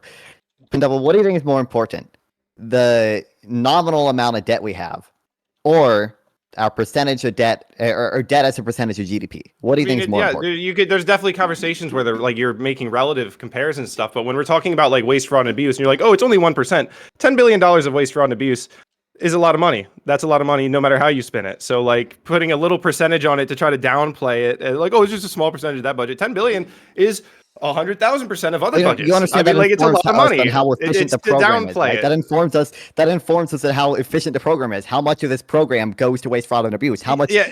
If I put $1 into this program, how much of that is going to be wasted? Like that. That's the relevant thing there. Not like if I put $1, like. Just know the nominal it amount. depends, means but that's if not I what we were spend talking more about. money. I have no clue how much but money. That's exactly what we were actually- talking about, Pentable, because you're trying to assess. No, we were the talking about efficient- you're how trying to much money assess- was being wasted, and you guys were Right. like, "Oh, it's only 1%. It's like less than 1%." But it's $10 billion. So you're going to say it's not a big deal that we're wasting $10 billion? Yes, It means the yes, program because overall is because pretty the program. Then there you go. There you go. This is why you Yeah. guys aren't in charge anymore. Well, this is why you wait, guys this- are going to lose this- elections. this 'cause is you guys actually- can't make hold on, this this- argument. You don't understand how Please. numbers work. I'm Please. sorry. Go ahead and make this argument. Please. Wait, Pentuple. Please tell me that you do in fact think that the percentage of money that goes to waste, fraud, and abuse in any given program, that is an indicator at least of how efficient that program is, generally speaking. Well, okay, so let me just Generally speaking, No, yeah. no, I need Pentuple to fucking answer this. That's fine, but I have a question. You're not even on the same page as me and Soyful right now. No. What do you- I promise you, all right, you and I are Pentuple, you not on can the answer. same page. When you say Well- you say 2% and it's $10 billion, you're suggesting it's not a big deal. It's not about. Well, it's not $10 billion. just to- hold on. That's wonderful. We are answer. using Just it to as put a that in, measure. just to put that in. That's Hold what I'm on. saying. You're I am playing in trying to figure out time how to we make it efficient- relatively Okay. small. When in reality, the same people that are arguing we need to just tax billionaires more would be dreaming to get the that's same like tax 10 policy, billion out of exactly. any billionaire in tax. Okay, all right. So Just it's just hold like on. you guys switch Hold models. on. When you're talking about taxing billionaires, it's a ton of money. I'm getting control again. I'm getting control. All right, sorry. Sorry. I hate muting people, but I'm taking over. I'm taking control. You tell me you're muted. I can't hear you. All right, so he's still going. All right, whatever. He's still going. Hey, he's on ranting. I'm sorry, but I'm gonna get my thing in here. I got questions. All right, so this listen. to what Pin Temple's saying, and then I'm gonna let you respond as non-fog, and then I'll go to Tyler, and then Soy. All right, not that hard to is this right? What he said? I was on. We understand what you're saying. Well, so just to let me clear it up. You understand what you're hold saying? Hold on, stop. You don't. Stop. No, you stop. guys are God like, damn. No, I know the numbers to be relative hold to on. make your point, which is not the point that you were making No, earlier. hold on. Hold on. Can I try one good faith question? One good faith question. Sure. Okay? I think this might clear things up because this is. I mean this sincerely. Okay, when we are assessing how efficient something is, right? If I said that 50% of Social Security money was stolen every year, and it's the people like don't deserve it, and they're going and they're spending it on Bugattis or whatever. If Social Security had a budget of $500, in the grand scheme of things, $250 is not that much waste in government. I understand that 10 billion is a big number, but what we're saying is, if I'm assessing the efficiency of Social Security, and I say 99% of Social Security is used effectively, that is a measure of how effective it is. Before you respond, you're assuming. Hold on, $10 billion. Hold on, I'm gonna respond. Does matter. We're just saying that this is an effective program. So that's it. So this right, is. But this, you're hold suggesting on, that the margin of error doesn't change Damn. when you grow to scale. Hold on. No, You're suggesting that it's acceptable. When you have a $500 budget, it might be acceptable to have this much fraud and abuse in there because it's right. It's not. I'm agreeing. Let me agree. But that's why the percentage doesn't tell me anything. That's because what you just said. If it was 50% in that example, that doesn't tell me anything. Okay. Because just like I said, that's why 2% doesn't mean anything. So you just proved my point. We're using this to measure the effectiveness of a program. And if I tell you that 99% of your dollars, if it was a $100 budget and 99 of those dollars are going to go and be effective, you would say that's a good program. $1 is not a lot of waste. It depends on billion, the scale. Hold on. 10 billion. Let it finish. I'm going to respond waste. real quick. I would not say 99% is okay at scale. All right, let's Soy finish. I'm going to say something. $10 billion is never acceptable at any scale. Pin, let him finish. I'm going to say something, then you can talk. Hold on, go ahead. Let Soy finish, all right? Because I want to get something out here after this. I don't think anyone is contesting. Non-Fon, I promise you, Non-Fon is smart enough to understand that yes, 10 billion is a lot of dollars, and it's not good that $10 billion are wasted. We are just saying that if we are talking about the efficiency, no one is going to use the metric of, hey, if your program is not 99.99% efficient of Social Security, it is not worth, Do you think if hold on, no, Pin Temple, wait. All right, I got because I want to go after it. So here's my question. I think this is maybe going to illustrate Pin's argument a little bit, right? I just not to brag, but somebody brought the Tim Pool thing. But during the Tim Pool thing, Prime brought up the little saver tracker and pulled it up. And a point I wanted to make is similar to Pin Temple's is it said $8 billion.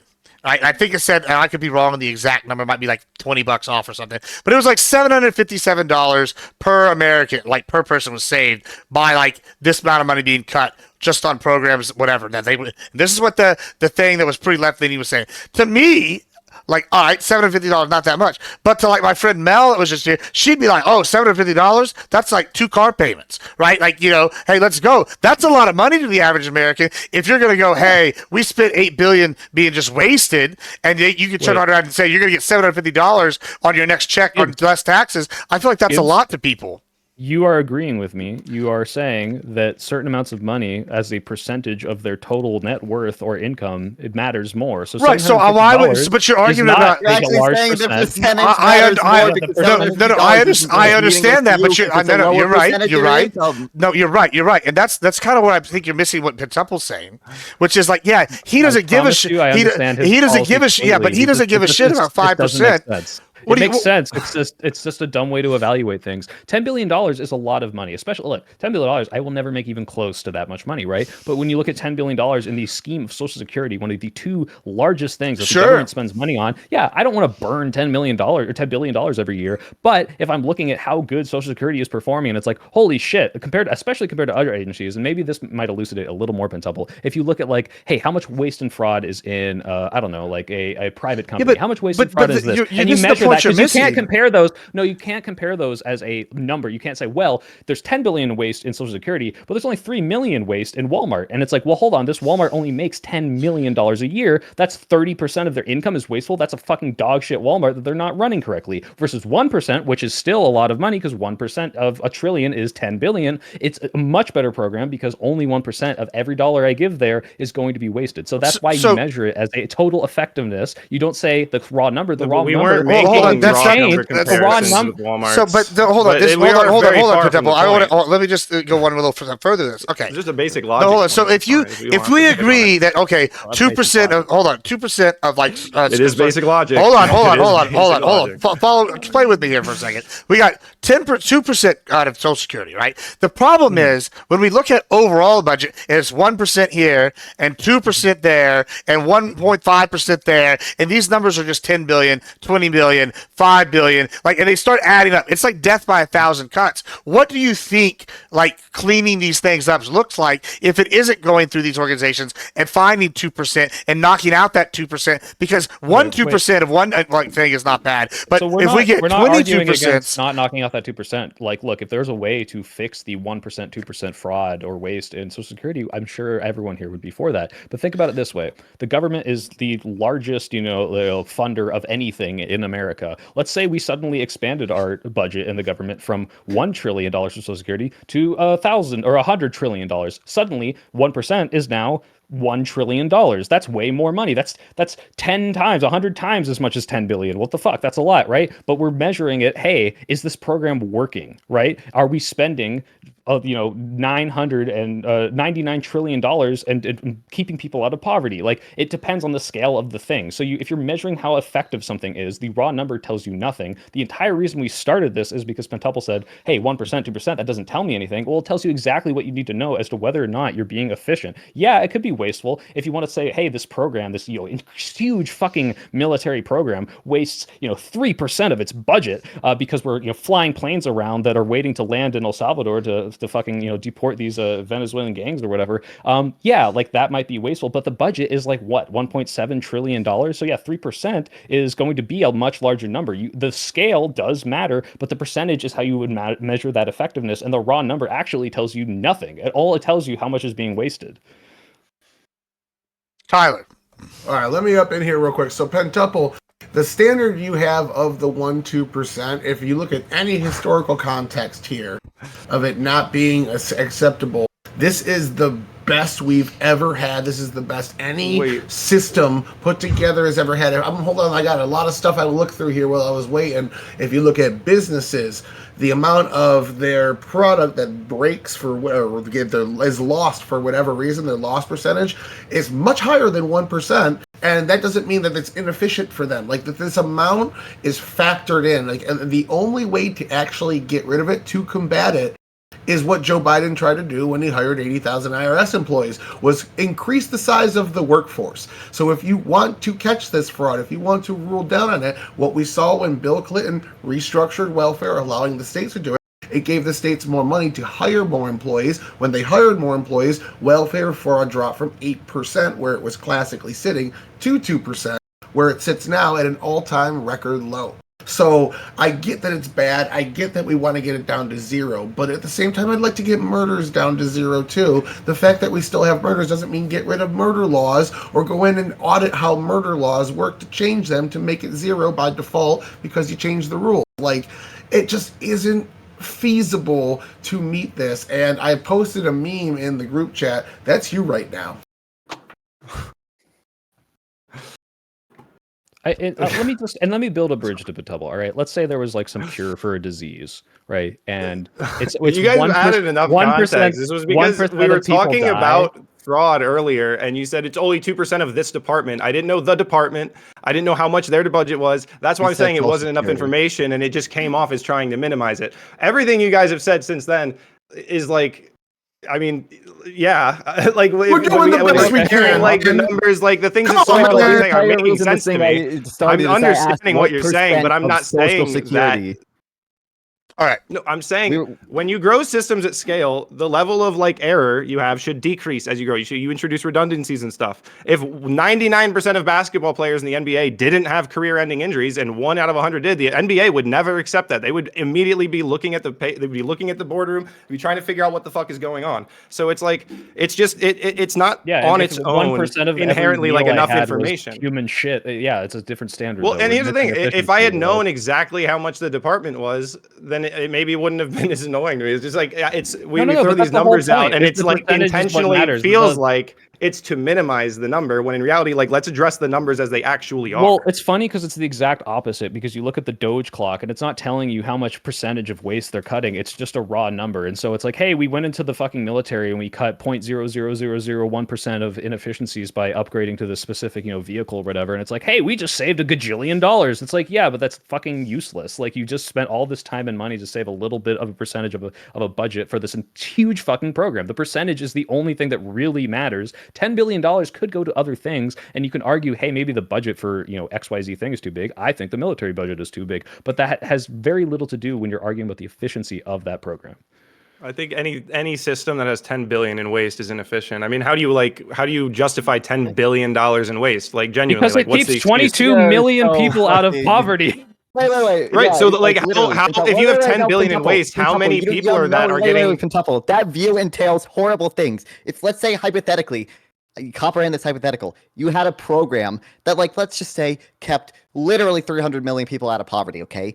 But it had 10 billion in waste. Would you say that's a bad program?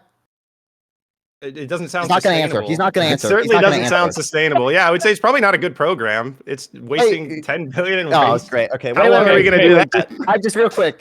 If you, Is that gonna last forever? There's a program. There's a wait. hypothetical program that saves every human being on the planet, but it wastes $10 billion. So that's the Would you COVID support it? vax? No, That's every the COVID single vax? person. No, not just millions. 8 billion people survive, but $10 billion goes to Okay. waste. Would you support it? Okay, so the COVID vax, but no. 8 billion. Are you waste. fucking stupid? Wait, hold on. Are you like- thinking about this? I mean, it's a ridiculous question, obviously. No, Pin, you're not Like, understanding. if Okay, you're- would you say yes? I would say don't do it. I would say don't do it. It doesn't sound like a wasteful payment. $1 billion is inefficient and bad, okay? That is what you said. That necessarily No, entails... just joking. want on the Obviously, I would record. say I just don't. want on the I won't do record it. that you guys are like totally fine with 10 billion in waste, and we'll run on that in the next. Hold on. episode. I just want- Hold on. There is a line between there. Let's just It's stay the there. best Like, we can do. hold Tyler, on. you really believe that? No, hold You on, really hold- believe we that? can do Hold without on, hold- hiring You really more believe people. we're the best we can do, Tyler? No, hold on. That's pretty good, man. No, No. hold on. Let's just build a bridge here. If there was an actual hypothetical scenario where every person on Earth could like live the wonderful lives, and we could start the Imperium of Man and conquer the stars or whatever it is we're going to do, it went for $10 billion, only $10 billion worth of waste, I'd be on board. Sure, let's do it. But there is Oh, yeah? hold on. There is a line between like is this 10 that's not, billion in but hold on, waste that we're hold talking on. about That's saving not our the same. lives? But that's not the. But that's not the same. But that's not the same as like 10 billion with the waste for 22 million people that are like too lazy to work or something. Like I don't like. Sorry, don't want to support those guys. Like there is levels to this. I mean, I'm not saying that's exactly the case here, but like there's on one side, sure, if that's all it's going to cost. On the other side, come on, there's got to be some kind of lines here, right? We all agree there's a line. I'm going to try one last example, non-fun, and then I will stop talking about this. All right, Pentuple, would you say that if my daughter's lemonade stand had 10 billion in waste, it was a bad thing? Dude, if your daughter's lemonade stand had 10 billion in waste, she's like the goat of lemonade stands. Okay, but would you say it was bad? Like she's running it poorly? If she's wasting $10 billion, yeah, she's probably. Yeah, I gave her a got budget some- of got $5, some- so. Yeah, she's probably got Okay. Well, she's wasting. Then how's she wasting it? I don't know. She is How is so she wasting it fucking then? stupid. I raised her. That doesn't. Your terribly, okay? hypothetical just fell apart. That doesn't even make sense. How is she was- wasting it if you She gave has her five and Elon's she makes magic $10 money billion? computer, dollars? so- We're Okay. just Talking thinking about about the Biden government. You Really? realize that? Money. In the Talking original about hypothetical, Biden. the government, they didn't make this money. They didn't run a business. That's the Okay, yeah. whole point. Clearly, she fucked up. All right. Now, if a program's budget was $100 quadrillion and it had 10 billion in waste, would you Yes, say that's that's- a poorly run program? It would be better than the 10 billion that we have right now with whatever the current numbers are. Yeah, it would be better. But still, I wait, think as wait, systems grow, why would it be better? Why would it be better? Why would it be better? As, Wait, answer. as You're systems so grow, close. You're so close. You're so close. Why would as it be better? systems go, what? Why would it be better than the 100 quadrillion budget with 10 billion waste? Why would that be better than the current system? Are you arguing that there's relativity everywhere? Like that's your argument that there's relativity? No, I'm asking My you, argument why is is that if it the better? government's wasting $10 billion, that there's something they can do to look at it, and it would be important to do. And if we can save $10 billion, if we can identify that we're like we know that we're doing this with $10 billion, then why do we just keep doing it? Why don't we actually try to stop it? Temple, you were saying earlier. You said if there was $100 quadrillion budget and there was $10 billion in waste, that would be yes. better. I understand the relativity of numbers. Yes. Okay. Yes. Do you? Percentages can show relativity. That's what I've been saying for an hour. Genuinely, I'm not sure that you understand the relativity. Let me just. No, you guys are confused because you guys have built this out into like 50 different directions. I made a very simple point. Would you if say I it's a say good here's the program? point. Hold on. Here's the guy. I got an idea. I got an idea. I spent 2% of my net worth today. How much did I spend? Do you think? I don't know. I don't know. Do you have any idea?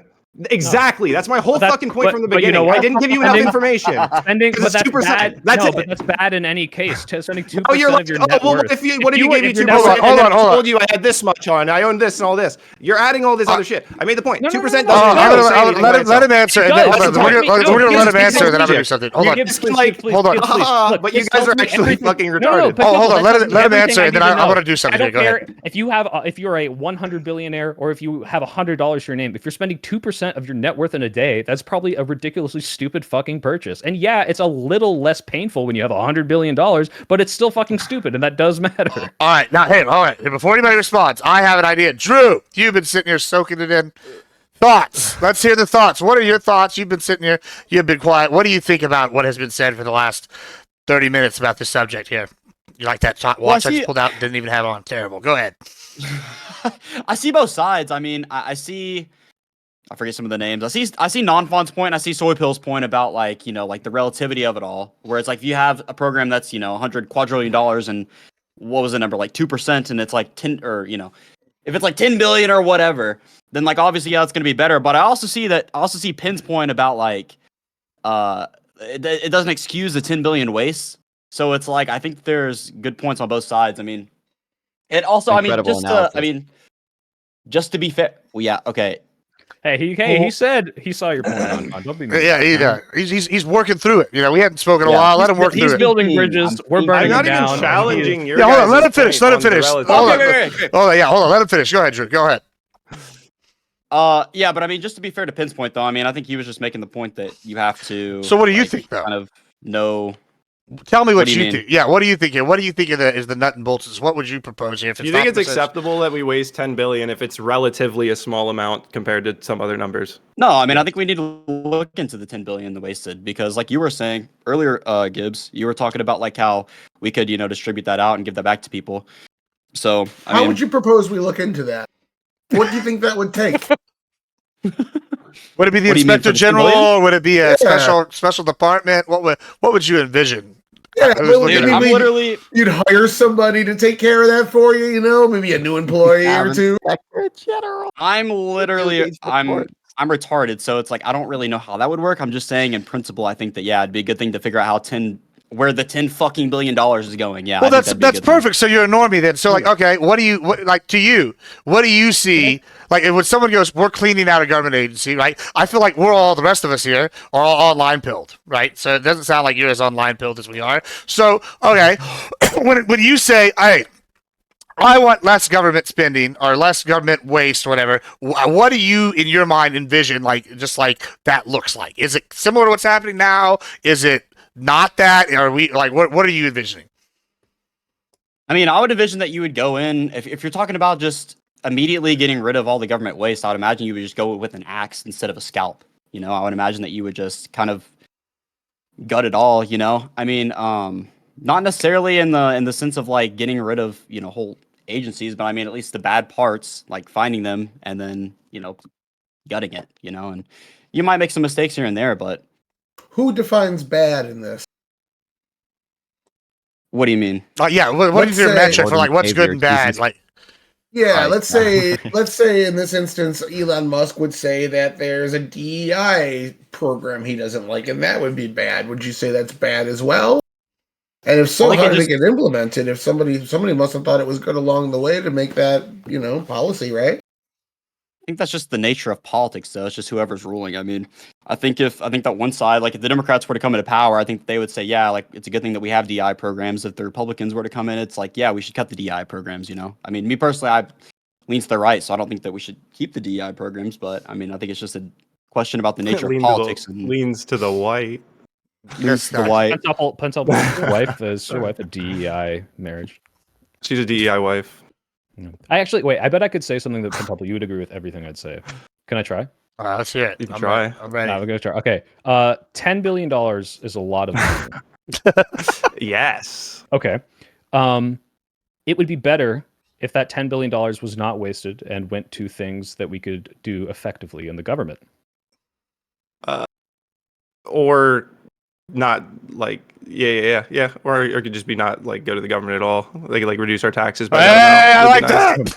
And when we're talking about the effectiveness of something, the percentage matters. But on the flip side, if I told you I saved you a bunch of money, like I was trying to quantify how much I saved you, if I don't know the budget, that means nothing. The percentage means nothing. If I said, hey, you need context for the numbers. I cut 5% of X agency, and I'm going to return that to the U.S. budget. And you find out, oh, that's the lemonade stand budget. You cut 5% of $5. That's nothing and useless, and you wasted a bunch of time. That quantify that nominal number matters way more, right? So the whole point we're saying is just one, that the percentage matters when we're measuring effectiveness. Two, when you're telling you how much money you saved, if you don't look at the budget and what the program is actually doing, it doesn't matter what $10 billion is, because if that amount of money is, 100 quadrillion, then that's an incredibly effective program that we should keep, especially depending on what it does. So yes, the context matters. Okay, but it's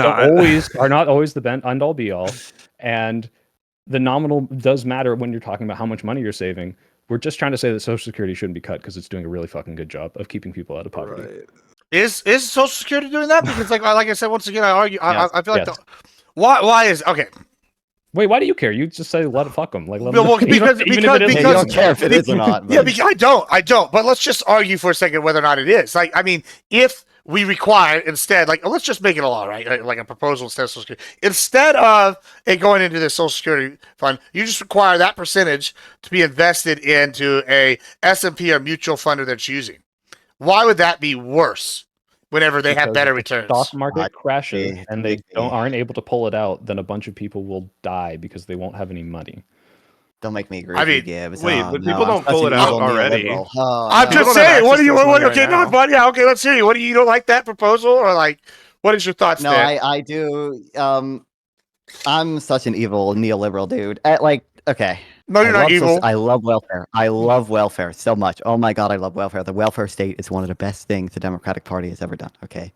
Social Security, probably not technically the most efficient way. Something juicy coming if he's setting up all this preamble. Yeah, I'm ready for it.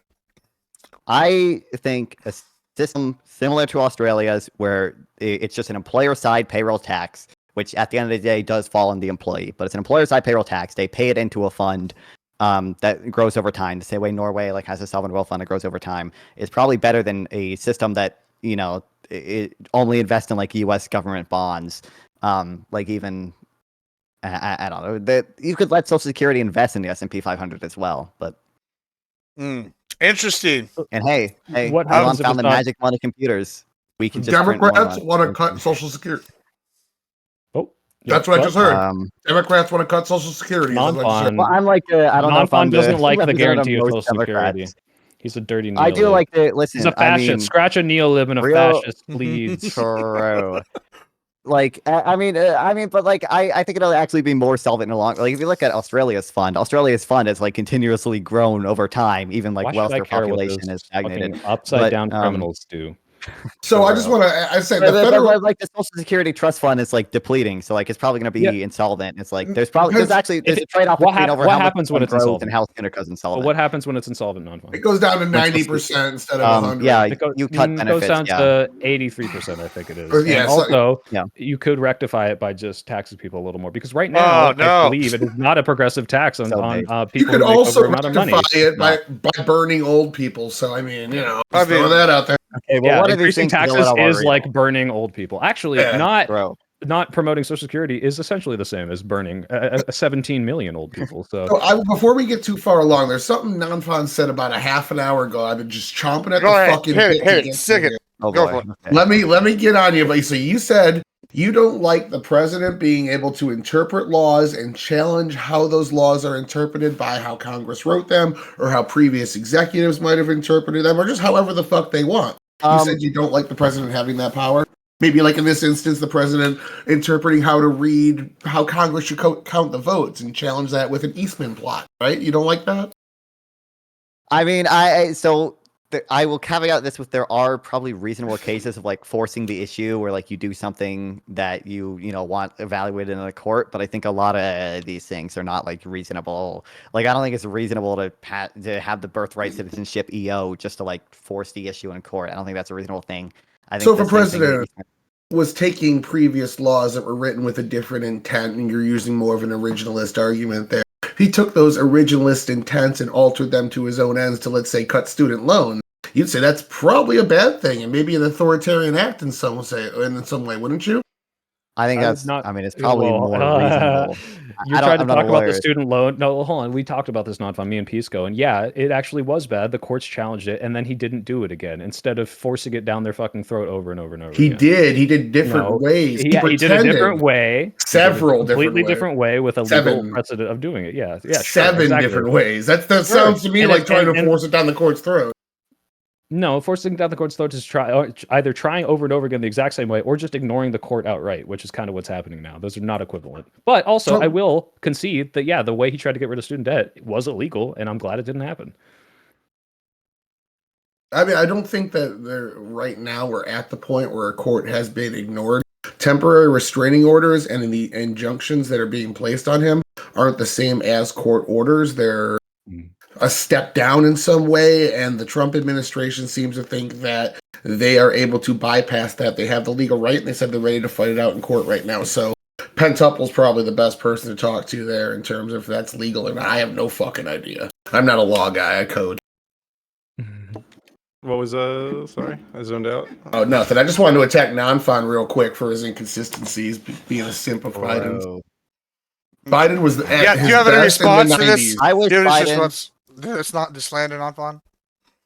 I mean, I'm basically okay with what Soy said. Like I said, there were probably reasonable times to force the issue or whatever, and not reasonable times to force the issue. I don't think a lot of the things Trump are doing, there's a reason most of Trump's lawyers did not sign off with the Eastman plot because it's fucking absurd, and there are clearly fucking absurd challenges that you can make to court that aren't made in good faith. And I think that Trump does a lot of those, whereas Biden isn't really doing that. And when pressed in private, even Eastman said that would not clear the Supreme Court, and he was hoping that they wouldn't even take it up. Yeah, he was banking on the political questions. Yeah. Yeah, his plan was that they wouldn't even fucking take it up. It's such a dumb, idiotic way to. Absolutely, it's unreasonable. But I want them to have that power because in a lot of ways, it's a good way. Some ways it's abuse. Some way Biden, might have overstated his parole authority and let a lot of people into the country that probably shouldn't be here. But it is what it is. Well, so let me ask you this. You said basically forced it down his throat with the 7 different ways, right? All right. So here's my question, right? What is the president supposed to do if he wants a policy done? And so he goes in there and tries a different way, and they strike that down. Then he goes a different way, and he finds, I guess, the loophole in that. And then, to where there's no judicial way to get rid of it. Isn't that kind of the way it's supposed to be? Is you go different ways, the judiciary decides, hey, whatever. If you still don't like that he got through this way, then you legislate it out. Isn't that how things are supposed to be done to an extent? Or do we object to that process overall? Or Let's try to pursue different legal means. That's totally reasonable. The problem with Trump is that, I mean, he's come in with a precedent and a playbook of, hey, we're going to do everything in our power to ignore these courts. When judges go against his will, he says this is an activist judge and lobbies to have him removed or impeached for no actual good reason other than he didn't do what I wanted. And this is very different from, hey, this didn't work in this legal way. I'm going to try a different legal way, or I'm going to appeal it. Those are very, very different. You don't think there are activist judges though, in general, What do you do when you have an activist judge? I think If we the both know there are implication on both sides. is that a judge who would completely ignore all like evidence of a case and just rule the way they wanted to because of the party they're aligned with, I don't think you would struggle to find many of these. And But there especially are not the ones some, that though, keep right? Like on calling. both sides that want to legislate from the bench. You don't think that's an I'm issue? sure there's a small I'm sure there's percentage. one that exists. Yes, Right, and I would, sure. On you both know, and I'll sides. give I'm you arguing this. both Wait, hold on. sides. Let me give you this. I think most of the Supreme Court, you could even argue all of them, are activist judges insofar as they very often rule with what the party of the person who elected them. That said, they still often go against that. Like even Amy Coney Barrett or Gorsuch, like aren't as extreme as maybe Alito or Thomas or Roberts. So it's like, okay, yeah, they're activists insofar as you can't remove a politics from someone's brain, and they're going to think things that align with certain Sure. political parties. But I think what Trump is implying, especially all the way back in 2016, is like, oh, this guy who is Mexican can't rule in this case because I say bad things about Mexicans. Like that's insane. Obviously, that man's not an activist, but that's his implication because he just doesn't like what they're doing. That's the only reason he's saying it. I would put Roberts in the moderate category as well. He's the guy that gave him Obamacare, so they call him a rhino. Roberts, you never know what he's going to vote. Non-fun, you were saying something. I forget what I was saying. I think I just said like obviously, I was responding to a little bit earlier when you weren't talking about activist judges. You were just talking about what the president should do. Like a lot of it's going to depend on good faith. Like if the president's like literally trying to find like a loophole, that's probably not good faith of him, and it's probably bad.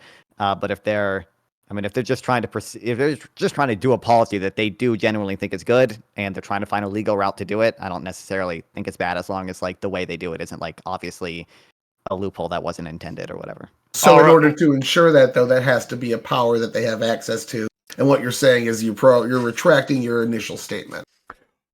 What do you mean? Like, I don't think I don't know what you mean. So, like, I don't think the president should have the power to fire the head of the Federal Reserve, but I recognize if he does that anyway, like, that might be a constitutional issue, right? And, like, the courts could ultimately come down and say the Federal Reserve can't actually be independent, it's unconstitutional. But I don't think the president should have the right to do that. I don't think that's a reasonable issue to force. I don't think that's, And that would be what Humphrey's executor is about.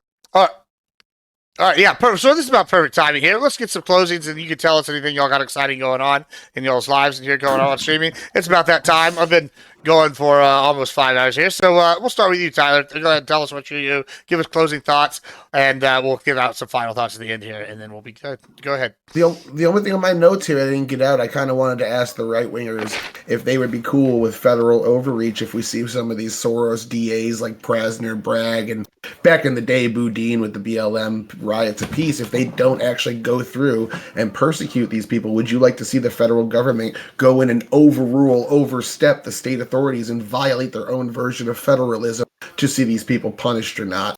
That's kind of what they're doing with ICE to a degree as well. Do you like that or no? But we never got to that.